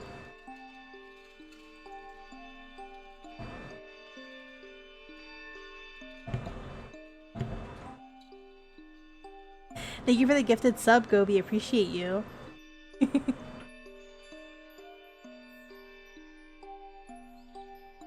Of a memory long forgotten. Kazuki is in the living room, quietly writing in his journal like always. The soft scratching of his pen fills the silence. Then a cup slips from your hand and shatters against the floor. Kazuki shoots up, his chair scraping harshly against the wood. Don't! You freeze, his voice is sharper than you've ever heard it. After a moment, he exhales and rubs the back of his neck. Sorry, you just startled me, that's all. Alright. You kneel to pick up the shards, the quiet now oddly heavy. Lately, he's been more jumpy, more withdrawn. You want to ask why, but the words won't come. Instead, you fall into your thoughts, wondering what other strange moments you might have brushed off, what else you've forgotten. Then, Lilia? You look up, his eyes are distant, dark. When he speaks again, his voice is low, almost not his own.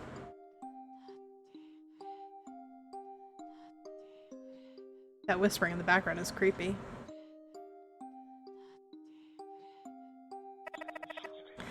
Look for the body.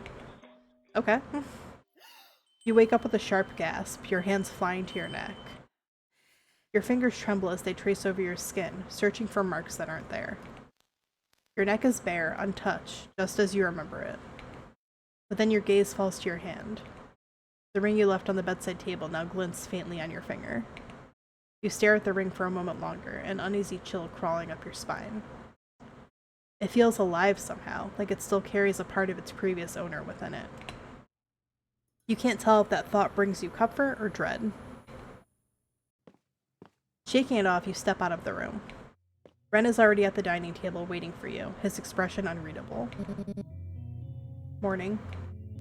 He avoids your gaze, eyes fixed on the table instead.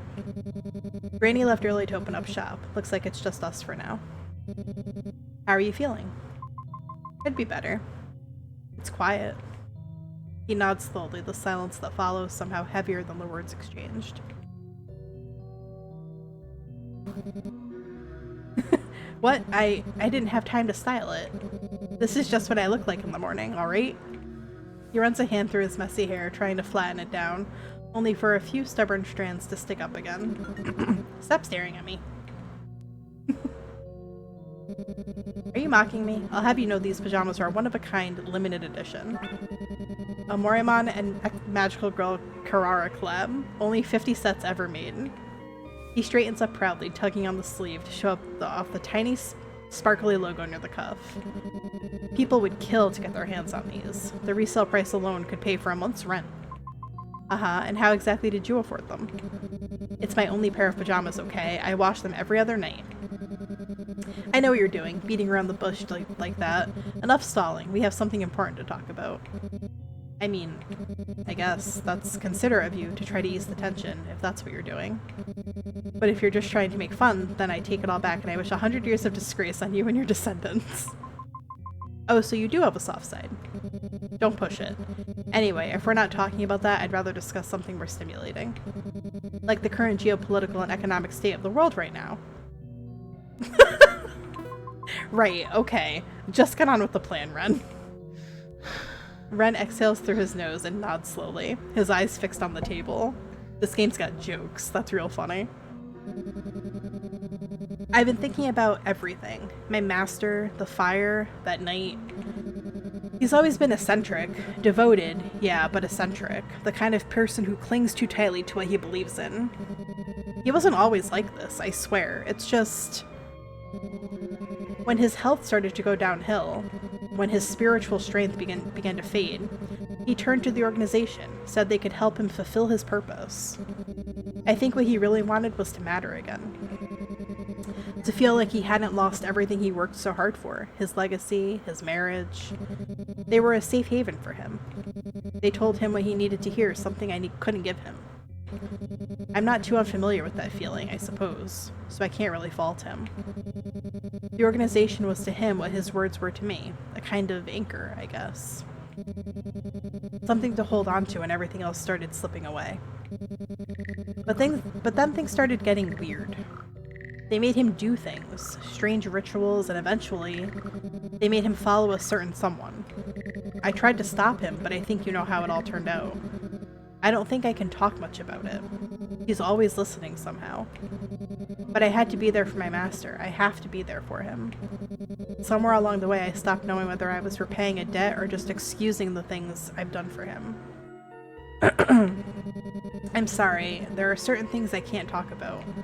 And you don't deserve to be dragged into our mess. Well, not any more than you already have been. I just don't know what to do anymore.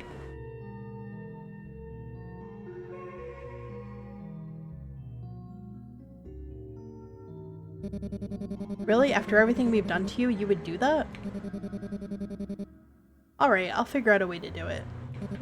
Don't worry, I'll handle it. You don't have to do anything too dangerous.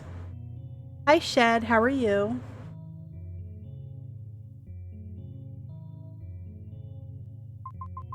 You're not alone in this, you know. You can trust me too, since I'm technically involved in this as well. We're a team now. A team? Are you serious?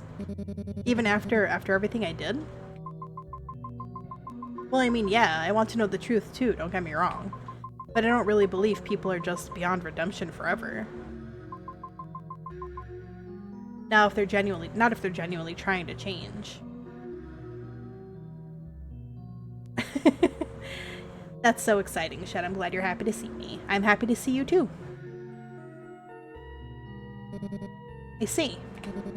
Thank you for being so kind to me. I'll repay this debt somehow. Granny. He rushes forward, supporting her carefully, his expression tight with worry. Ah, sorry to bother you kids. I was just heading to the store, then suddenly I felt so faint. Ren helps her into a chair, steadying her, and hurries off to get some water, glancing back anxiously. Seeing her like this feels almost unreal. Her health, which has always seemed steadfast, now falters in front of your eyes. Your eyes flicker to the shadows of the room, and you brace yourself, half expecting that eerie strand of hair to appear again. But this time, nothing. Ren steadies Granny, making sure she's sitting comfortably. Don't worry, I'll take care of her today. You should just go about your stuff. Oh, are you sure? What about you? Do you have to go to work or something? Oh, that I quit. Yeah, I don't have time for people who treat me like shit. I wish I had the strength to just quit my horrible job too. Maybe it's easier for me. I was only part-time after all, but I guess yours comes with bigger risks. Still, it'd be admirable, I guess, to just tell your boss to shove it. But there's also quite a strength in holding out this long. Most of the time, those on top get away with most things. You're surprisingly mature about this. Well, there's a lot of sides to everything. I suppose I should head to work soon. I'll try to look after Granny in the meantime and think about what to do next. Alright, I'll do the same.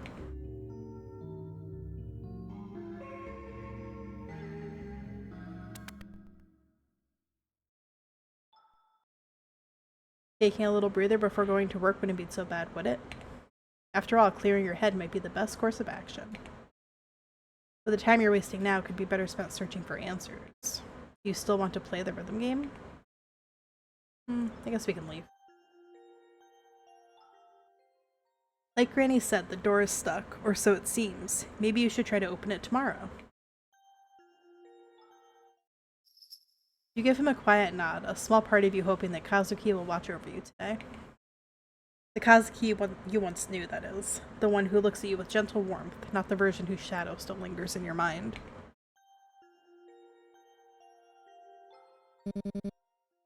Have a good day. You too. With that, you turn to leave, the quiet sound of your footsteps fading, as the morning light filters in behind you. That's the third mistake today. Are you even paying attention, or do you plan on costing us more customers? From the corner of the room, hushed whispers drift between your coworkers. Didn't she get into an accident yesterday? Wow, the boss sure is harsh. Yeah, but she looks fine to me. I heard Nishiyama-san tried to explain to the boss about the accident, but he doesn't care as long as her limbs are intact. Hi, Jack Fry, how are you? Sounds like something he would say. Are you listening? Do you think you can zone out in the middle of this? No wonder you've been making so many mistakes. But the fire yesterday. Don't bother, someone already told me about your little accident. Doesn't change anything. At the end of the day, this is a business. If you can't hit your quota, then you're out. Simple as that. His words sting, cold and final. You lower your gaze, swallowing the frustration building in your throat.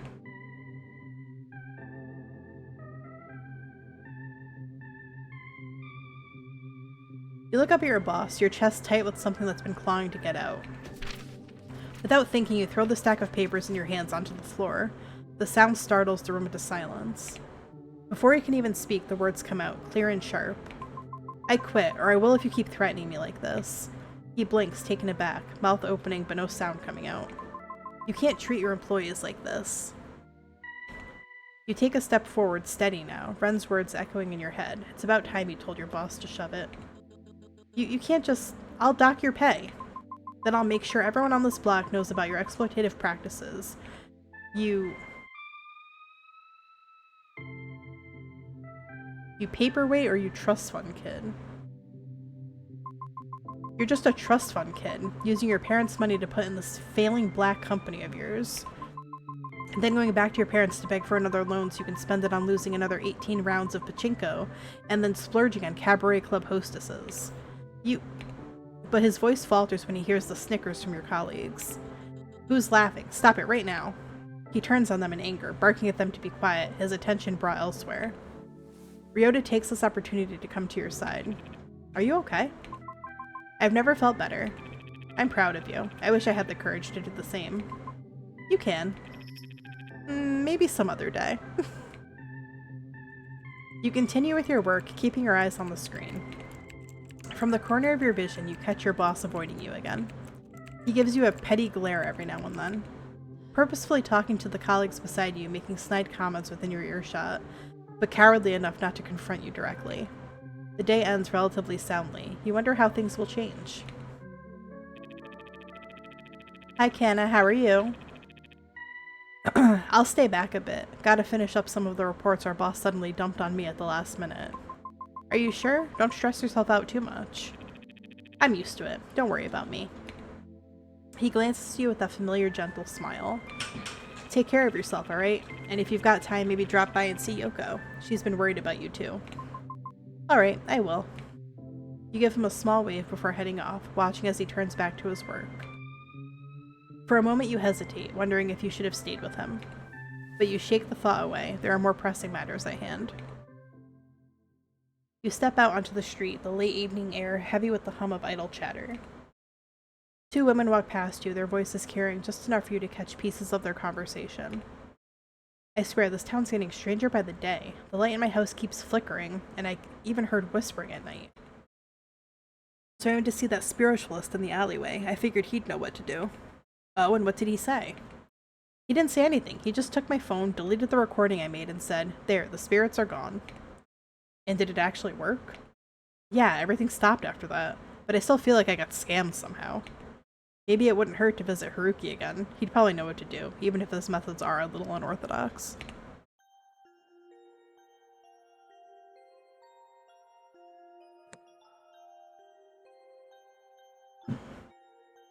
I have not saved in quite some time.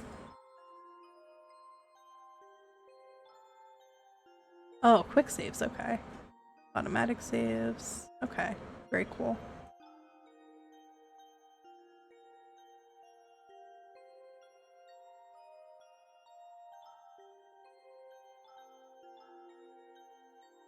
What the heck? So funny.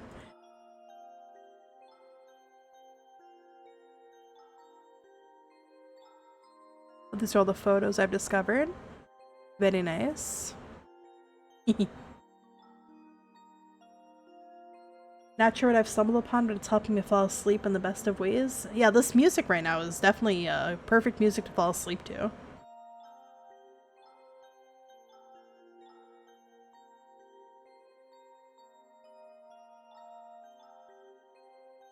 Got some pretty good photos so far. 25 out of 65 photos found so far. Very cool.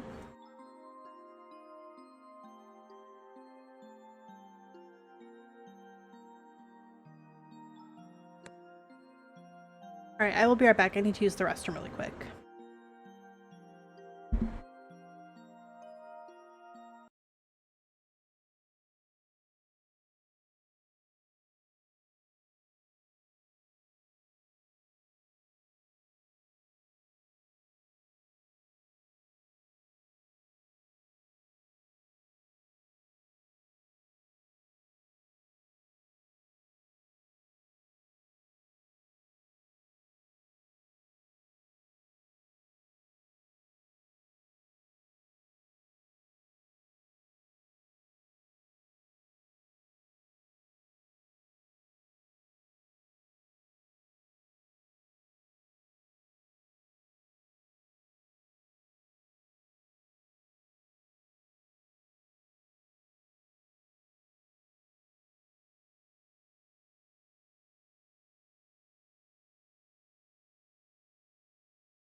Alright, I've returned. Go piss, girl. I did, trust me. A much needed pee. Okay. Let's see. I don't want to go to the temple, it scares me there. Let's go see Yoko at the cafe. You head to the cafe. Yoko is cheerful as ever, standing calmly behind the counter. Hello, unfortunately my brother isn't here at the moment, but there's something better. Me. How have you been? As well as a barista working in a crowded cafe can be. I'm more interested in you, though. How have you been? How are you holding up after the fire? Well, things could be better. I'm sorry. I hope things get better for you. Me too, for all of us. Sounds tough. Speaking about all of us, how's Ryota? He's alright, I hope. He had to stay back for work today. I just hope he's doing fine. I'm afraid she's my type. She's actually, yeah, she's really good. I like her a lot.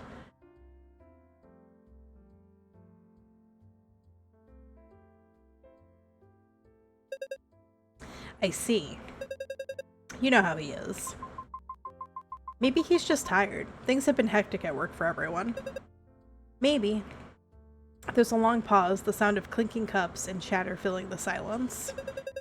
Still, if you get the chance, just talk to him, okay? He listens to you more than he admits. I'll try. Yoko smiles softly, her tone shifting. A faint warmth at her words. I'm glad he's oh my god. I'm glad he's in your care. You know it must be nice being loved by someone like you. That's oddly sentimental, even for your standards. Yoko laughs, waving a hand dismissively, though her cheeks tint just slightly. Don't flatter yourself. I just meant people seem a little better when you're around, that's all. But even as she turns back to the counter, her smile lingers, soft and unreadable. She thinks I'm cute.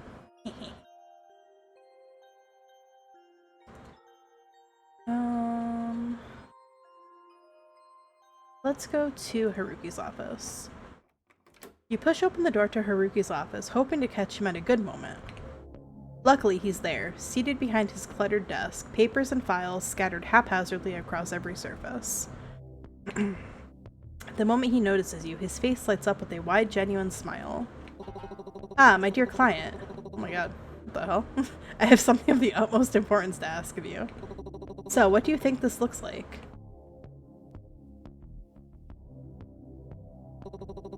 It's you? I know this drawing is very cute, adorable, and well drawn. But really, it can't possibly capture the same level of me. Honestly, it's far too cute to be me, though you really think I'm this cute? Anyways, how may I help you, my dear client? Have you ever encountered something really strange before? Like a curse causing a person's memories to be affected, or they can't seem to talk about certain things? Well, sometimes I listen to an album so horrible I immediately forget it. It might be cursed, or maybe just bad mixing. But aside from cheesy commercialized albums, I suppose I have heard of that kind of thing. He's so real for that. There are cases where spiritual interference, curses, attachments, whatever you want to call them, can mess with memory or speech. It's actually not that uncommon, really. But breaking it can be tricky, depending on the strength of the binding, the person's own spiritual resistance. Or, you know, how many good deeds they've stacked up in their karma savings account. He pauses just for a split second. Of course, it might also be psychological. Trauma can twist things just as much as any curse. That's a little outside my pay grade, though. So what should someone do if they know a person like that? Be there for them. Sometimes the curse doesn't matter as much as making sure the person doesn't crumble before it's gone. Lingering effects fade eventually, but people don't if you lose them first. What if there's something you really need to know from them? Something that might affect how you see them, and you really need them to talk about it. Then what? How do you break that kind of curse? Haruki leans back in his chair, expression softening as he studies you for a moment. Do you think they're a good person? I don't know. And maybe that's the answer you're looking for. Whether or not you know everything about someone, does that really change who they've been to you so far? He folds his hands together, his tone unusually calm, almost gentle. People hide things to survive, to protect themselves. Sometimes even to protect you. The question isn't what they're hiding. If it's you still trust who they are now. It's if you still trust who they are now. You can spend your whole life digging for the truth, or you can decide that what you've seen is enough. Though, you should technically leave the whole breaking the curse part to me. That's kind of what I'm here for, after all. You glance at him curiously. How do you always know what to say? Oh, you know, I'm omniscient. I can't talk today. I've got a sixth sense or divine enlightenment. Take your pick. I suppose I can answer a few more questions. You seem to have a few more on your mind. The revered medium of redacted. Wasn't that what they used to call him? Back in the day, he was admired by many. Him and his wife were a bit of a power duo. Even the upper sect respected them, and that's saying something, especially since they worked independently. Imagine my surprise when they moved out here to this small town. You knew about him before all of this? Of course, I respected him too. His readings were sharp, his presence commanding. It's a shame how far he's fallen. There's a brief silence before he adds, more quietly. People like him don't just lose their gifts overnight. Something must have broken inside him long before his powers began to fade. Can you tell me more about curses, just in case? Now that's my area of expertise. There are all kinds of curses, you know, from small simple ones to ones that lead to large catastrophes. The common ones cause misfortune, sickness, or ruin a person's life bit by bit. But the stronger ones can do things like bind a person's will, even stop them from speaking the truth. Stop them from talking about something? Indeed, it's a cruel kind of silence, one that eats away at you the more you fight it. Usually, the way to break a curse is to destroy whatever's anchoring it. Sometimes it's an object, sometimes it's the person themselves. The hardest part is finding which one it is. When you find it, don't hesitate. Sever the connection fast, because the moment you do, the one who cast it will know. How's your investigation into the organization been going? It's meh. Okay, it's going well. He hesitates for a moment, like he wants to say more, then flashes a small, reassuring smile. Don't worry, I've got everything under control. I even have a new idea that might end everything once and for all. And the priest was helping me just now too, whether he likes it or not. You want to press him further, to ask more questions, but something in his tone tells you he won't answer. Some things are better left to him. Haruki, have you seen my mom anywhere lately? I know she tends to disappear for a while, but I don't know. Something feels off. Now that you mention it, she hasn't been sending me messages either, nor have I seen her around the commune. But don't worry, I'll keep an eye out. I've got a few sources I can ask. If something's going on, I'll find out. I'll handle things on my end, alright? You don't need to worry so much about the organization. And as for the spirits, they're only as strong as you let them be. You've done really well so far. Just keep pushing forward. You've got this. Thanks, Haruki.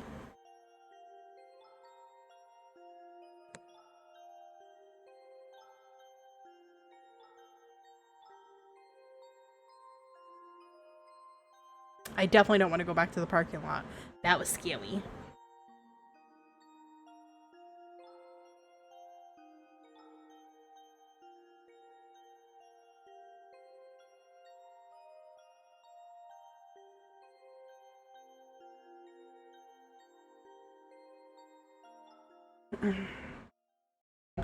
As you approach the house, you notice the door wide open, swaying slightly with the breeze.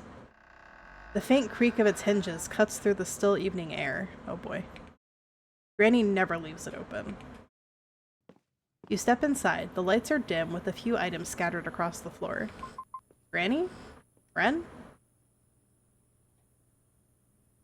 No answer. Granny, are you here? Oh. Great. A sharp crack echoes behind you. Pain bursts across the side of your head before you can even turn. The world tilts, your vision swimming with light and shadow. The last thing you hear before everything fades is the faint hum of the wind chime by the door. Its gentle sound twisting into something distant, almost mocking. Then, darkness. Great, I'm being kidnapped. You wake up to the sound of dripping water. Your wrists ache, bound tightly behind the back of a chair. You try to focus the haze in your head, but your thoughts won't line up right. There are two shapes in the dark. Granny? Ren? Neither of them answer. A voice from somewhere behind you speaks instead, hoarse and trembling. You're awake, finally. Great. This fucking old guy again. You flinch, the shadows shift, and Harasan steps closer, his eyes glint like wet stones in the dark. I didn't want it to come to this, you know, but I had no choice. You wouldn't understand. None of you would. You try to move, but the ropes bite deeper into your skin. What did you do? Where's Ren? What is this? Ren, my dear Renjiro, such a promising one, wasn't he? So obedient, loyal, but that's what ruins him in the end. Devotion without direction. You people think faith is pretty words and prayer, but faith demands proof. Proof through sacrifice. Sacrifice that I'm willing to make. You're not making any sense. He cuts you off with a sharp slap that stings across your cheek. If he hits me one more time, I'm gonna freak out. Don't speak to me of sense. You think I don't know what I'm doing? I lost everything. My strength, my faith, my wife. I had a chance to get everything back, but that stupid boy had to ruin everything. We were supposed to monitor him and then bring him back, set things right. But Renjiro, that boy, had to ruin it. He wasn't supposed to kill him. The vessel must be intact for the soul to return. Foolish boy, he couldn't even follow one order. He stops suddenly, turning toward Ren's slumped body. But it's not too late. No. The spirit still lingers. I can feel it. That man's essence, pulled apart but not gone. Hiroshi no Kami will forgive me when I restore what was broken. Oh boy.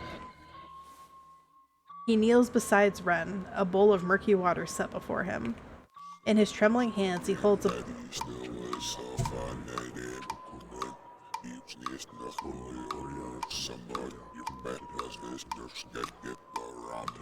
I don't like that.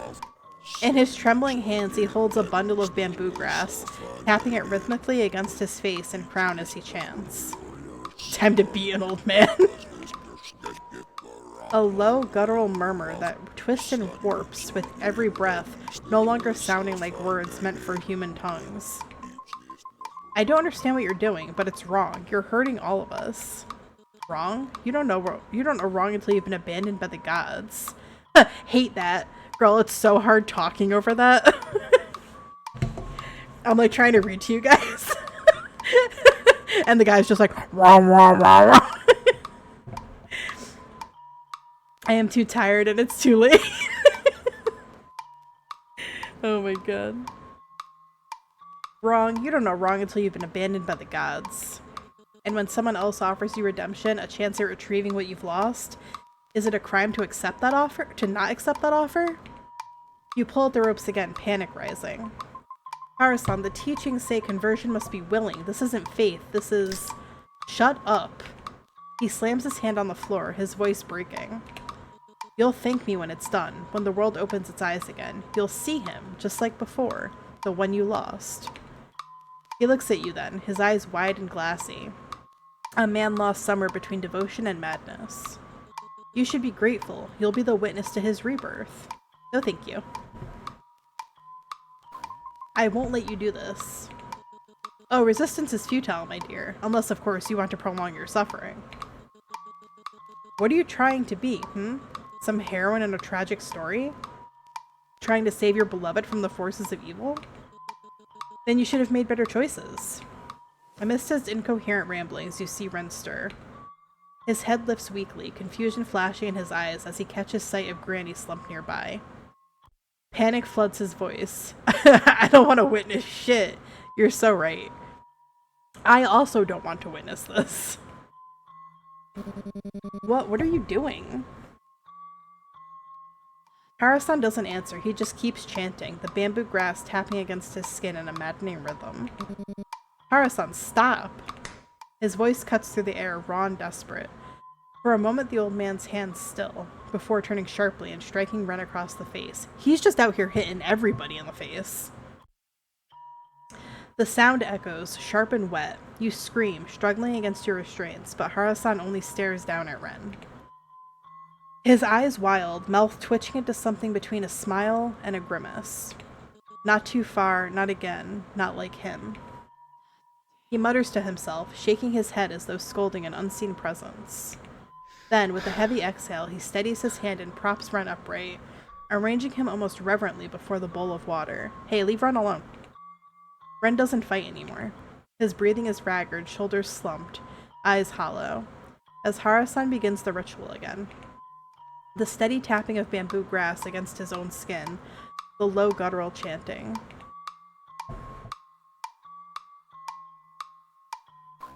Ren, you have to snap out of it. Hara-san might think he's strong, but you're stronger. You can't keep making excuses for him. Someone strangled this old man. You see Ren stir slightly, his fingers twitching against the floor. Hara-san pays no mind, his chanting growing louder, his voice thick with zeal. This is religious psychosis, everybody. Just so everyone's aware, this is what it looks like. His chanting bleeds into the air, syllables twisting into sounds that no longer resemble any language you know. Hi, Harali, welcome in, welcome in. He's trying to make you lose your cool. You try to think, but your thoughts slip like sand through trembling fingers. I'm having PTSD.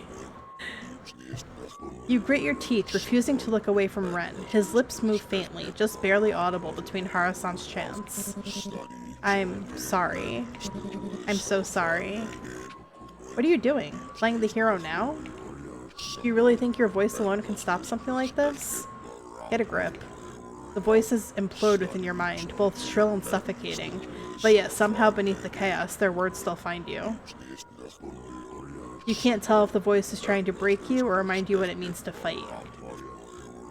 But you already know your answer. If you're really sorry, then fight back, Ren. Prove it. Don't let him control you. Hara-san, he's not the person he used to be. What's this game called? This is called Lover's Enigma. He's using you for his own sake. He doesn't want redemption, he wants power. But you're different. So don't lose to him. Don't let him take you.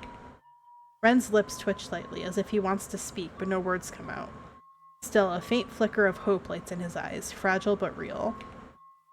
Ren tries to focus on your words, straining against the haze of paralysis and Hara-san's ritual. Do you really think they'll take you back after all this, after everything you've done? No wonder you lost your powers in the first place. You were never worthy of them. Hara-san falters, his chanting stopping for a brief moment.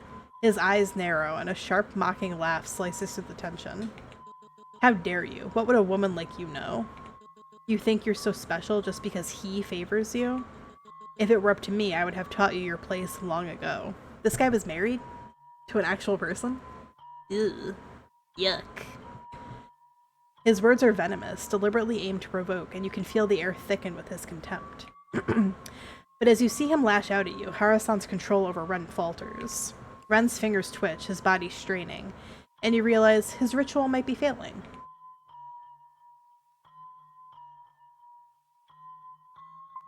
You're nothing but a washed-up failure of a medium. I may know nothing about spirits, but even I can tell you're way past your expiration date. Hara-san's eyes snap toward you, his chanting faltering. What? How dare you? His voice cracks with fury, his focus broken. You see Ren's fingers twitch, his legs straining against the paralysis. A flicker of determination crosses his eyes. Slowly, almost painfully, he shifts, trying to push himself upright. Now, Ren, don't let him control you. Keep moving. Ren grits his teeth, a small, stubborn nod affirming that he's listening. The ritual seems unstable. Hara-san's chants waver, his aura flickering like a dying flame. Oh. Suddenly, Ren collapses to the floor, his once tense body going completely limp. Hara-san's chanting abruptly stops, leaving the room in an eerie, suffocating silence. Ren's slumped body slowly turns toward you, every movement heavy and unnatural. Uh-oh. His breathing rattles through the silence, and then a voice emerges. Lilia? Familiar, but not his own. It's you? No, it can't be. It can't be. It can't be you. Kazuki? Yes, finally, you see. The organization will welcome me back. I didn't fail. I brought him back. All of this, it's proof of my worth. You'll all see, everything falls into place now. Ren's body twitches violently on the floor, his voice grating and strained. A mixture of his own and something else reaches your ears. I have to do this. Lilia, don't let him do this. I have to do this. It's my repentance. You stare at him in utter disbelief, your breath catching in your throat. The figure before you, he's Ren, but he isn't. The sight sends a chill crawling down your spine, twisting fear, rage, and helplessness into something unrecognizable. And yet, beneath the panic, something else stirs. A quiet, treacherous relief blooming deep in your chest. He's here, Kazuki. After all this time, he's right in front of you. All you have to do is free Ren, and then Kazuki, he'll be back. That's not how that works, girl. Yes, leave Ren. All you have to do is leave Ren. You'll be free. You can be free. Let me be free.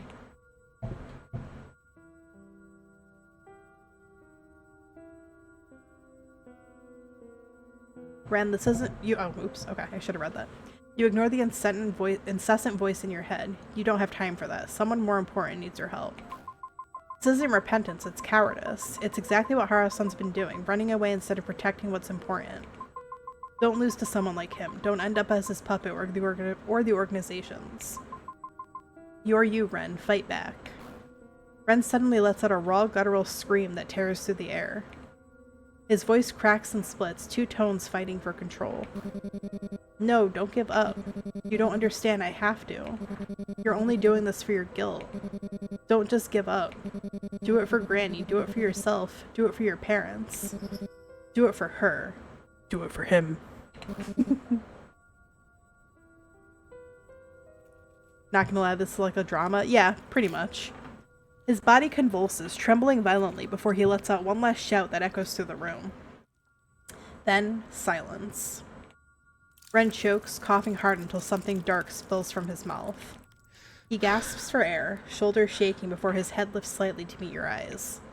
An unmistakable gaze, one that takes you back to the alleyway when you first met him. His eyes, wide and almost fearful, lock onto yours, echoing that same raw, hesitant intensity. For a moment he just stares, blinking, as if searching for words that won't come. You exhale, your voice breaking. You put up a good fight. I'm glad you're back, Ren. Your interaction with Ren seems to have alerted Harusan. His head jerks toward you, his eyes wide and unhinged. Now I need to settle things with you. He moves towards you with slow, deliberate steps, his hand outstretched. You try to pull back, but he's faster, his hand locking firmly on your shoulder. The moment his fingers brush the edge of your sleeve, you scream. Raw and instinctive, there's no point holding back when you know whatever comes next will be worse. But just as your voice pierces through the air, a loud smack follows suit. You grip your face in shock, waiting for the stinging sensation to ring through your cheeks, but the pain doesn't come. Harusan stumbles forward, clutching his face. You force your eyes open, your breath trembling. Granny stands between you, her posture steady, one arm outstretched. Hell yeah, Granny. She's a real G. In her hand, a familiar yellow talisman glows faintly in the dim light. Its paper edges fluttering from the burst of energy that just struck him. That's enough.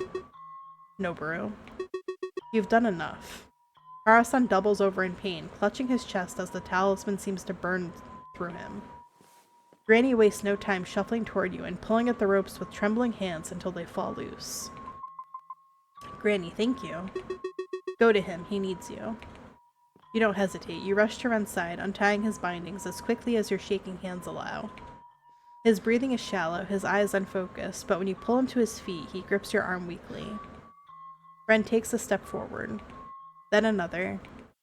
Harusan's voice wavers, growing more frantic, but Ren doesn't stop. He keeps walking, his breaths coming out uneven, trembling with something between fury and grief. I trusted you. I looked up to you. You were someone I respected. You gave me a purpose. Break something on his skull, Ren. You saved me. But somewhere along the lines, we both lost ourselves. I can't blame you for it either. We were both trying to survive. I won't forget those years. I won't forget the good you did. But that doesn't mean I can forgive what you did to me either. I trusted you. And you You did this. It wasn't my fault. This isn't my fault. It's yours. He raises his hand suddenly. You flinch, expecting him to strike Hara-san. But instead, his fist crashes into the wall just beside him. The sound reverberates through the room like a gunshot. Silence follows. Dust drifts down from the cracked plaster. Hara-san's lips part, but no words come out. Ren's shoulders tremble. His fingers uncurl slowly from the wall, leaving streaks of blood against the cracked surface. For a moment, he just stands there, staring at his blood-stained hands. Then the strength drains from him all at once. His knees buckle as he sinks to the floor. I just want it to be good. I thought if I listened, if I obeyed, maybe it would make me whole again. But it just hurts. Everything just hurts. His voice breaks, the last word dissolving into a sob. He presses a shaking hand to his face, trying to stop it, but the tears come anyway. I'm not gonna lie, this fucking idiot bitch standing here like that makes me so mad. Get him out of here. I hate him. I didn't want this. I didn't want any of this. What do I do? The sound of him crying fills the room. All the tension, the fury, the guilt spills out with every breath. He curls forward, his forehead almost touching the ground. I'm sorry. I'm so sorry. I really want to do this, but I should really do this. Computer, delete that old man. You freeze mid-step, the anger still burning in your chest. Hara-san's words echo, but they start to fade beneath the sound of Ren's quiet, ragged breathing. You turn, not to Hara-san, but to Ren. He's trembling, his face streaked with tears, eyes distant and unfocused. The anger in you wavers, softening into something heavier. It's okay. It's over now. You don't have to listen to him anymore. You did enough. You kneel beside him, your hand hovering near his shoulder before finally resting there. His skin is cold, his body slack, but he leans into the touch just slightly. You don't need to prove anything. Not to him, not to anyone. Ren doesn't answer, just shakes his head weakly. His voice cracks when he speaks. I thought things would get better. We could go back to how we were. I thought I could fix it. You did your part, but Hara-san, he did nothing to it but exploit your kindness. You can't fix what he doesn't think is broken. For a moment there's nothing but silence, heavy but no longer suffocating. Then a firm voice breaks through the air. That's enough for tonight. You turn to see her watching quietly. Her expression unreadable, but her tone resolute. Renjiro, you've done more than enough for one lifetime. You both have. She walks closer, placing a gentle hand on Ren's shoulder, then on yours. Go on, take him to bed. I'll handle what's left here. Crazy choice of words, Granny. You hesitate. But he's my responsibility, too. You nod slowly, helping Ren to his feet. He leans against you exhausted, his tears damp against your sleeve. Together you walk out, leaving Hara-san in silence behind you. You both head back to the room in silence. The floorboards creak beneath your steps, the faint hum of the night air filling the gaps between you. When you finally sit, each on your own bed, the quiet lingers. Neither of you says anything. You open your mouth, trying to think of something, anything to break the stillness. But Ren beats you to it. Thank you, Lilia. For everything. I just did what I thought was right. And I'm glad that what felt right to you was choosing me. Don't say things like that so suddenly, it's embarrassing.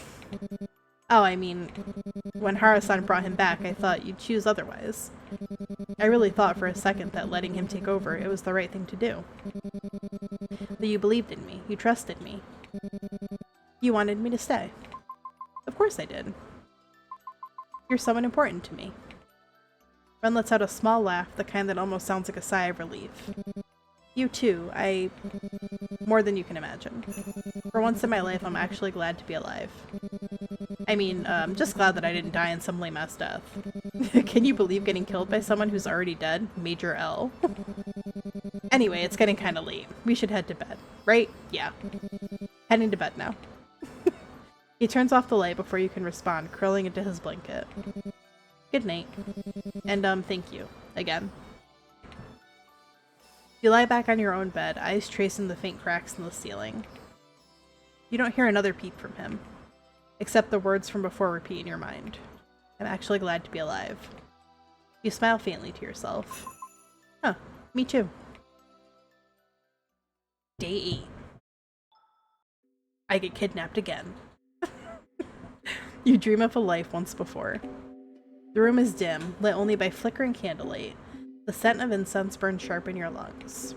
You're standing barefoot on a tatami, the silk of an unfamiliar bridal kimono clinging to your skin. You look around, the room is old, tattered. You try to run, but your limbs have both been bound. I have been waiting for you for centuries. If you marry me, everything ends. The curse, the suffering, it all stops. We'll finally end what we started. Who are you? Where am I? Where is my mother? You really don't know me? You don't know any of this? I was taken here in the middle of the night, dragged out of my home, and dressed in this ridiculous outfit. I know you people are part of my mother's group, but I didn't consent to any of this. So please, let me go.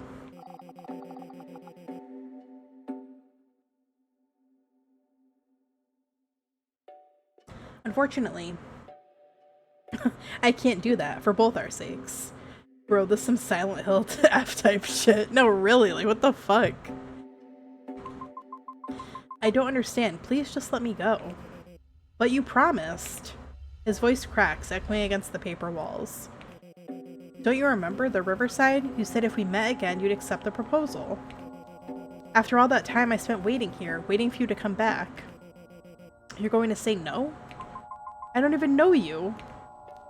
I don't know you, old man. He grips your shoulders, trembling. You will. You have to, or I'll make sure you do. That's a threat. This ceremony, this marriage, it's the only way to end it. The only way to end the cycle. Marriage? To who? To me. For a moment, he looks almost broken. His voice drops to a whisper. Please, please just say my name once more. He kneels before you, his hands trembling as they hover just short of touching yours. So that all these years of waiting, of this endless torture, would mean something. I don't know you. His eyes flicker with disbelief, then something far darker. You don't know me? A bitter laugh escapes his lips. Is it because of this look? Is it because I don't look like him? I was once... No. He pauses, his voice faltering, caught between grief and rage. I am your everything. He reaches towards you, desperate, unsteady.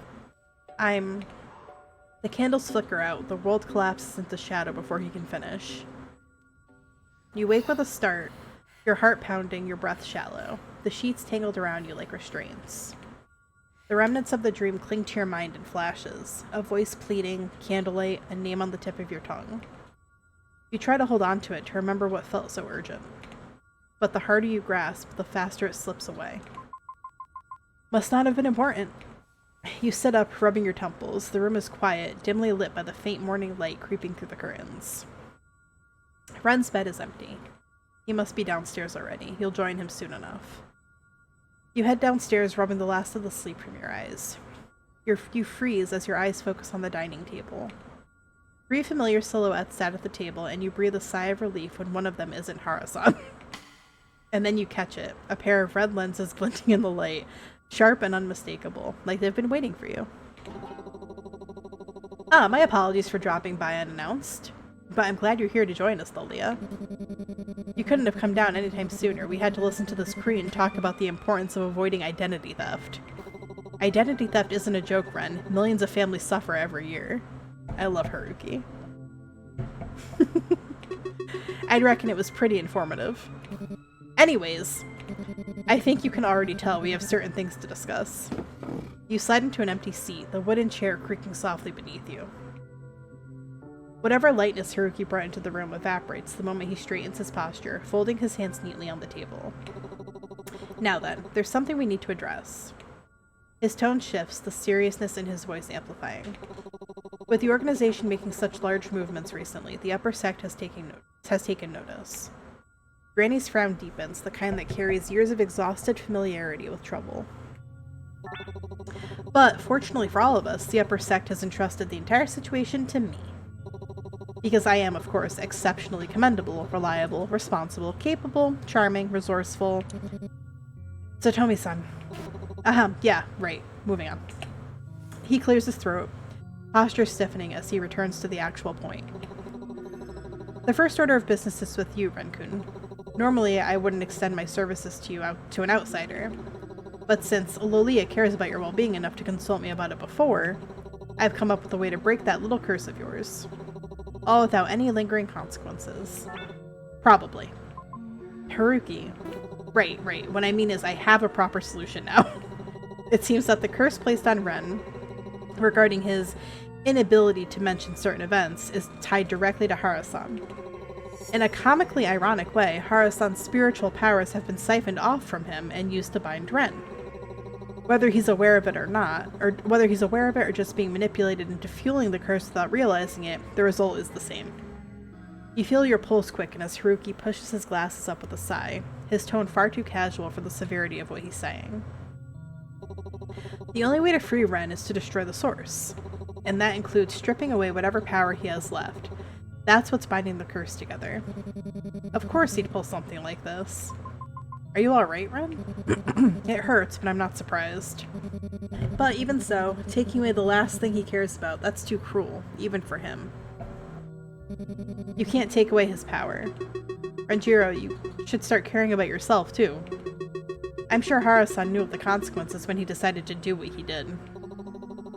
Granny's right, and honestly, this is only the tip of what he's done. What's a little revenge in the grand scheme of things? Ren's head snaps up, eyes narrowing. And what would you know? Haruki doesn't flinch. I know when someone with evil intentions toward me deserves to be punished. And I know when to stand up for myself. I don't have to take this from you. He turns on his heel and storms out, shoulders tense, footsteps sharp against the floorboards. Granny watches the door close and exhales softly. I knew Ren would disagree. Maybe we should proceed without him. It's for his own good. Wait, let me try talking to him again. I think it's expected he would be against hurting the person he cares about. But if we were to do something like this, it's better to have Ren on board. I agree. And not only is it better, it's necessary. Unfortunately, due to certain intricate nature of things that I unfortunately don't have enough time to explain, Ren has to be the one to pull the trigger. Of course he does. Isn't it insanely cruel? Making him take away the one thing Hara-san actually cared about? Unfortunately, that's just the nature of life when you're a pawn on a higher being's board. Mortals like us get toyed with, used, moved around, and sometimes we're forced to play roles we never asked for. Even so, it's still something Ren has to face. You should talk to him. It feels like that's all I ever do lately. Well, the pen is mightier than the sword. And you, Lolia, he gestures dramatically, seem to have an exceptional talent for it. I don't think having the ability to talk my way out of things is really that impressive. Impressive, Lolia, it's extraordinary. Change is only as grand as people make it out to be. And you have quite literally shifted destinies with one. Anyways, leave the ritual spiritual work to me. That's my job. What you need to do is get Ren to agree. That's the only thing you can do. I'll come back at midnight to perform the ritual. Just make sure he's ready. And with that, Haruki leaves as suddenly as he appeared. You turn to Granny. She watches the door for a moment longer, her shoulders softening with a sigh. I do hope Ren will come to his senses. He's a good boy at heart, just lost. Yeah, I hope so too. Granny pats your arm gently, forcing a small smile. Oh well, you'd better head to work soon. The trains will get too packed if you leave any later. I think I'll stay home today. The events from the past few days have left me a little more drained than I expected. You nod, but deep down, something twists in your chest. Unsettled. Restless. Work? With everything going on, why should you even bother going to work? Because life doesn't just stop because the world wants to fall apart. Your mom's voice echoes sharply through your mind, cutting through the haze. For once, maybe she's right. It's unfair, but she's right. You'd rather not get an earful from your boss, especially now when things are so volatile. Right, I'll head off soon. I guess talking to Ren will have to wait until after work then. I'll be here when you get back. Stay safe.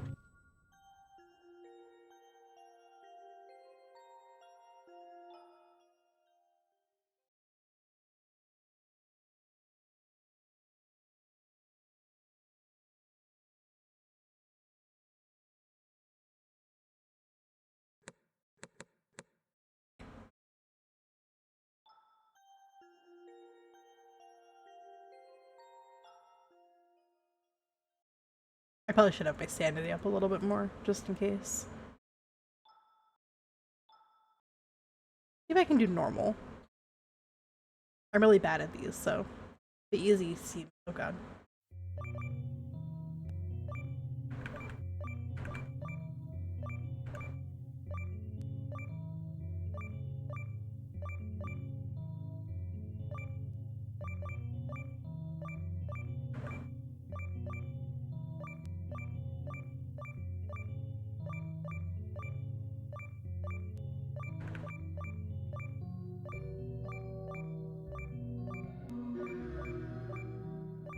Okay. Pretty good, pretty good, pretty good. I hit 92% of the total notes. Hell yeah. There we go. Sanity increased. That's good.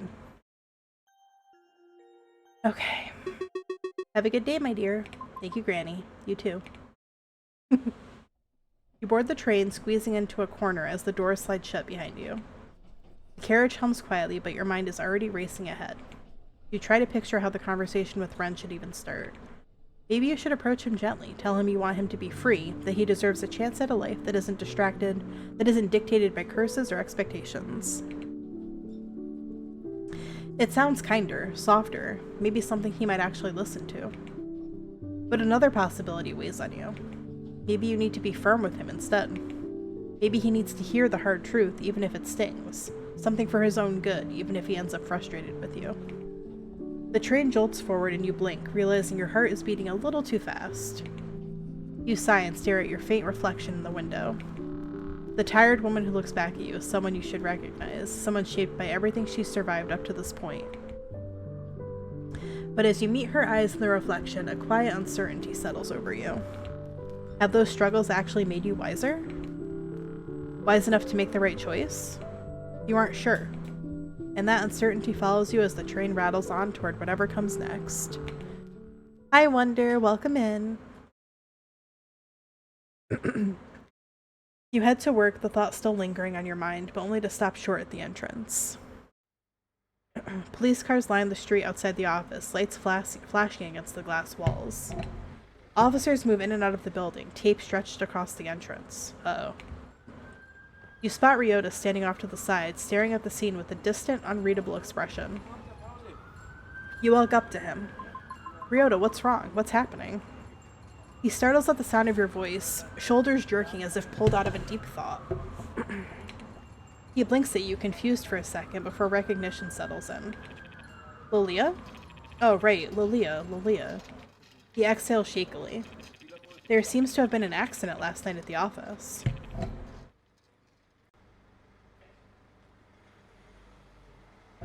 Our boss. It looks like he was attacked or something. You glance toward the cordon entrance. Attacked? The police won't say anything yet. But they've let us use the other buildings for work, fortunately. Or unfortunately. He swallows hard, eyes drifting back to the flashing lights. Well, we'd better head to work. He says it, but something about him is off. There's a heaviness clinging to his voice. Something strained and far away. He doesn't move. Instead, Ryota keeps staring at the police cars, at the flashing red and blue reflecting in his eyes. They look unfocused, glazed over like he's seeing something far beyond the scene in front of him. You wonder if he's hiding something from you. Ryota suddenly turns to you, his shoulders tense and his expression unreadable. Forgive me for the sudden question, but do you think our boss deserved it? To be attacked, that is? I mean, he wasn't a good guy anyway. Always looked down on people. Predatory practices. And I heard some uncomfortable rumors from the accounting department, too. He wasn't a good person. But do you think he still deserved to be hurt? No matter how terrible he was, he didn't deserve to be attacked. If he needed to face consequences, that should have been done legally. Even if he hurt people? Even then, hurting him back just creates more harm. The authorities should have handled it. Right, that would have been the proper way. Then how about this? If someone did something they thought they had to do to survive, but ended up hurting someone because of it, do you think any reason could justify that?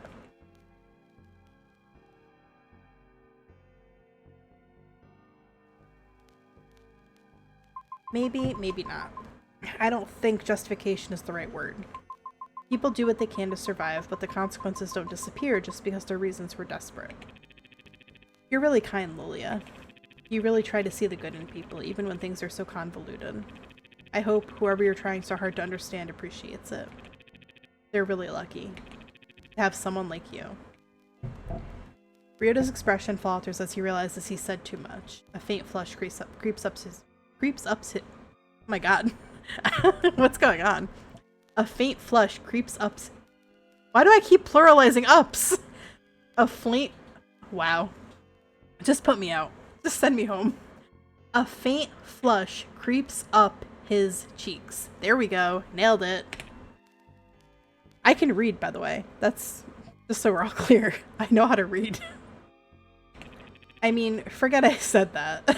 Ups. But I did mean it.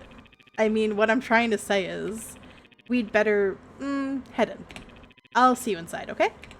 He gives you a tiny, awkward nod before quickly walking ahead, as if accepting his own embarrassment. Escaping his own embarrassment. What am I reading? The day passes surprisingly smoothly without your boss's constant nagging. But the office isn't quiet.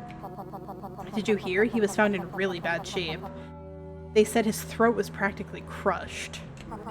Guess someone out there really hated him. Honestly, maybe whoever did it is kind of a hero. At least we get one peaceful day without his yelling. Before anyone can add more, a loud screech cuts through the office, the sound of a chair dragging sharply against the floor. Everyone goes silent. A figure walks past your gossiping coworkers with slow and deliberate steps, not even bothering to look at them. Ryota? He stiffens slightly at the sound of your voice, but doesn't turn around. It's strange. He's normally so composed. You never imagined your boss's attack would shake him this much. Especially when your boss was a terrible person to begin with.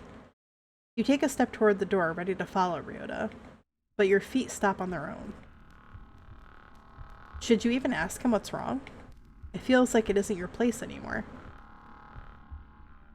Things between you and Ryota are still strange. There's a wall there, one neither of you seem willing to cross. As if going back to the way things were when you were younger would break whatever unspoken rules you both live by now. But even so, he's still someone you care about, someone whose pain you don't want to ignore. Asking him how he is, that's the least you can do. Or maybe the one thing you should do. You follow Ryota out. He weaves through your colleagues without a word, shoulders tight, jaws set. You slip after him, keeping a careful distance, until he pushes open the door to the back stairwell. You stop at the small square window in the door. Through the glass, you see him sink onto the steps, elbows on his knees. A long, heavy sigh leaves him, shoulders deflating as if he's been holding himself together all morning. Then he reaches into his jacket pocket and pulls something out. You gently push the door open, but it still creaks loud enough to make him flinch. Ryota jolts, eyes wide, and the things in his hand spill across the stairs. Tiny pastel 𝕋𝕙 candies scatter, bouncing and rolling between the steps. He stares at them, then at you. Lilia, what are you doing here? I came to find you. What are you doing here? He leans down to pick up the candy one by one, quietly, carefully, like he's buying time rather than cleaning up. It's nothing. It's just been a busy day. I just needed to clear my mind in a place where no one's talking. He doesn't look at you when he says it. He just keeps his eyes on the tiny candies in his palm, as if they're the safer thing to face.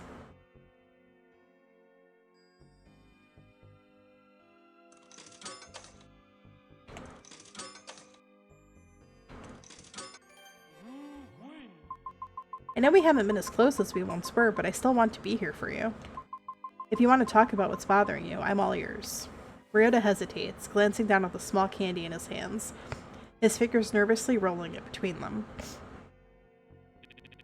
Something happened last night with your mom. She called me out of the blue and offered to help me with a big problem I was dealing with, but she said that I had to do something in return. He hesitates, looking away. She always does this. I'm grateful for her help all these years, but it always comes with conditions. I can't say, but I don't know the significance of what she made me do. But I know that knowing her, it's something tied to that organization. I don't know if I made the right choice, but I'm relieved the problem's gone. I've never felt so free. But it doesn't feel right to be happy about it. Not after what it cost. I can't tell you all the specifics, but I don't want to feel so miserable about it anymore. You hesitate, unsure what to say. Hi, Wonder. You know your mom still holds some sway over Ryota, and it's clear he's struggling under that weight. Also, why is my mom contacting Ryota and not me, her daughter? Very strange. Still, you want to reach him. You say something that might give him the strength he's too afraid to claim for himself. Something he needs to hear. Ryota, it's okay. You can think, you can breathe. Just take a moment if you need it. I can't. I can't calm down right now. It's too late for that. The regret's already in my chest. It's been eating me alive long before today. His voice cracks just once before he forces it steady again. He swallows hard, like admitting it hurts almost as much as feeling it. I'm trying, I really am. But I can't pretend it's something I can just breathe away. Not anymore. I'm sorry. I didn't mean to snap at you. He runs a hand over his face, finally letting his shoulders slump, the tension slowly seeping out. I just needed to say that. I'll try to calm down now. Sorry. What am I supposed to do now? I know I've already made my choice. And if I think about it, logically, it is the right thing to do. But then why do I feel so miserable? You feel miserable because you're a good person, Ryota. There's nothing wrong with having empathy and/or regrets. You're trying your best with what you have. From my point of view, it just looks like someone took advantage of your kindness. That is pretty insightful, Lilia. Ryota lets out a slow breath, the edges of his expression softening. Thank you. For listening to me. Really. I think talking about it helped me more than I helped more than I expected it to. It's still a mess in my head, but it's a little clearer now. If you ever need to talk, I'm here. Anytime. I know you are. And that's why I don't want to overstep. You already deal with so much on your own. Thank you, Wonder. You have a great rest of your night as well. I don't want to add more to that. I don't want to be another thing you have to carry. I just need more time to think. To sort things out properly. His voice quiets, steady but tinged with something you can't quite pinpoint. I wish there was an easy way through all of this. But there never is, huh? Still, thank you for being here. It means more to me than you think. He reaches into his pocket and offers you the last of his candy, his fingers brushing yours briefly. Here, consider this a thank you, for always being so kind to me. Oh, thank you, but it's nothing, really. I'm just doing what I think is right. Though you're making this sound like some sort of dramatic goodbye. Don't be ridiculous. I'll never leave you alone. We should probably head back soon before they go around looking for us. Let's head back together. You nod, and the two of you walk back, side by side.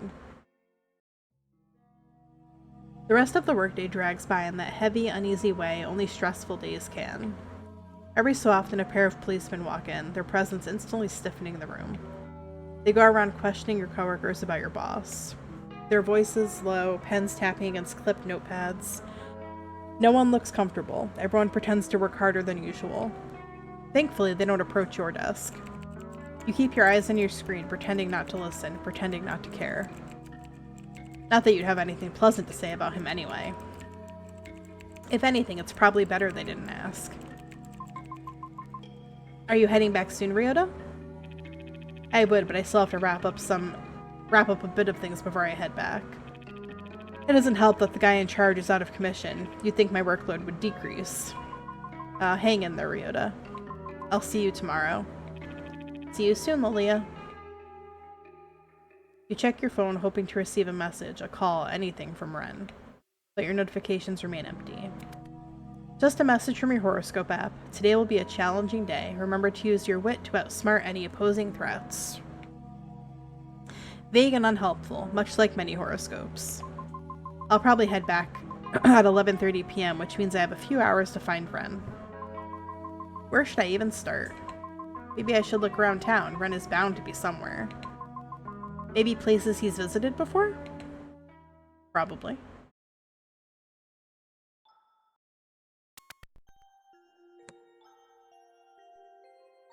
Save. Okay.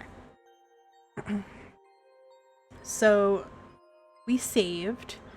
I am going to stop there though because it's getting late. It's like 12:30 already. So Mama needs to sleep at some point. And if I don't stop now, I'm going to keep playing until I finish this, which is, I don't know how long it's going to take since it's my first playthrough. So as much as I would like to continue, I need to stop, otherwise I'll be sleepy tomorrow. But before we head out, I'm gonna send a little raid out so we can spread the love as usual. Thank you for hanging out, Gray. I hope you had fun. Let's see. Where are we going?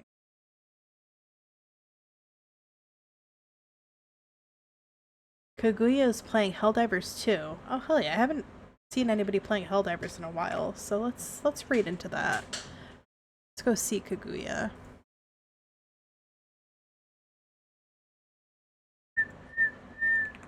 Kaguya is another member of the SmHEARTies team. I don't know if I've rated them before.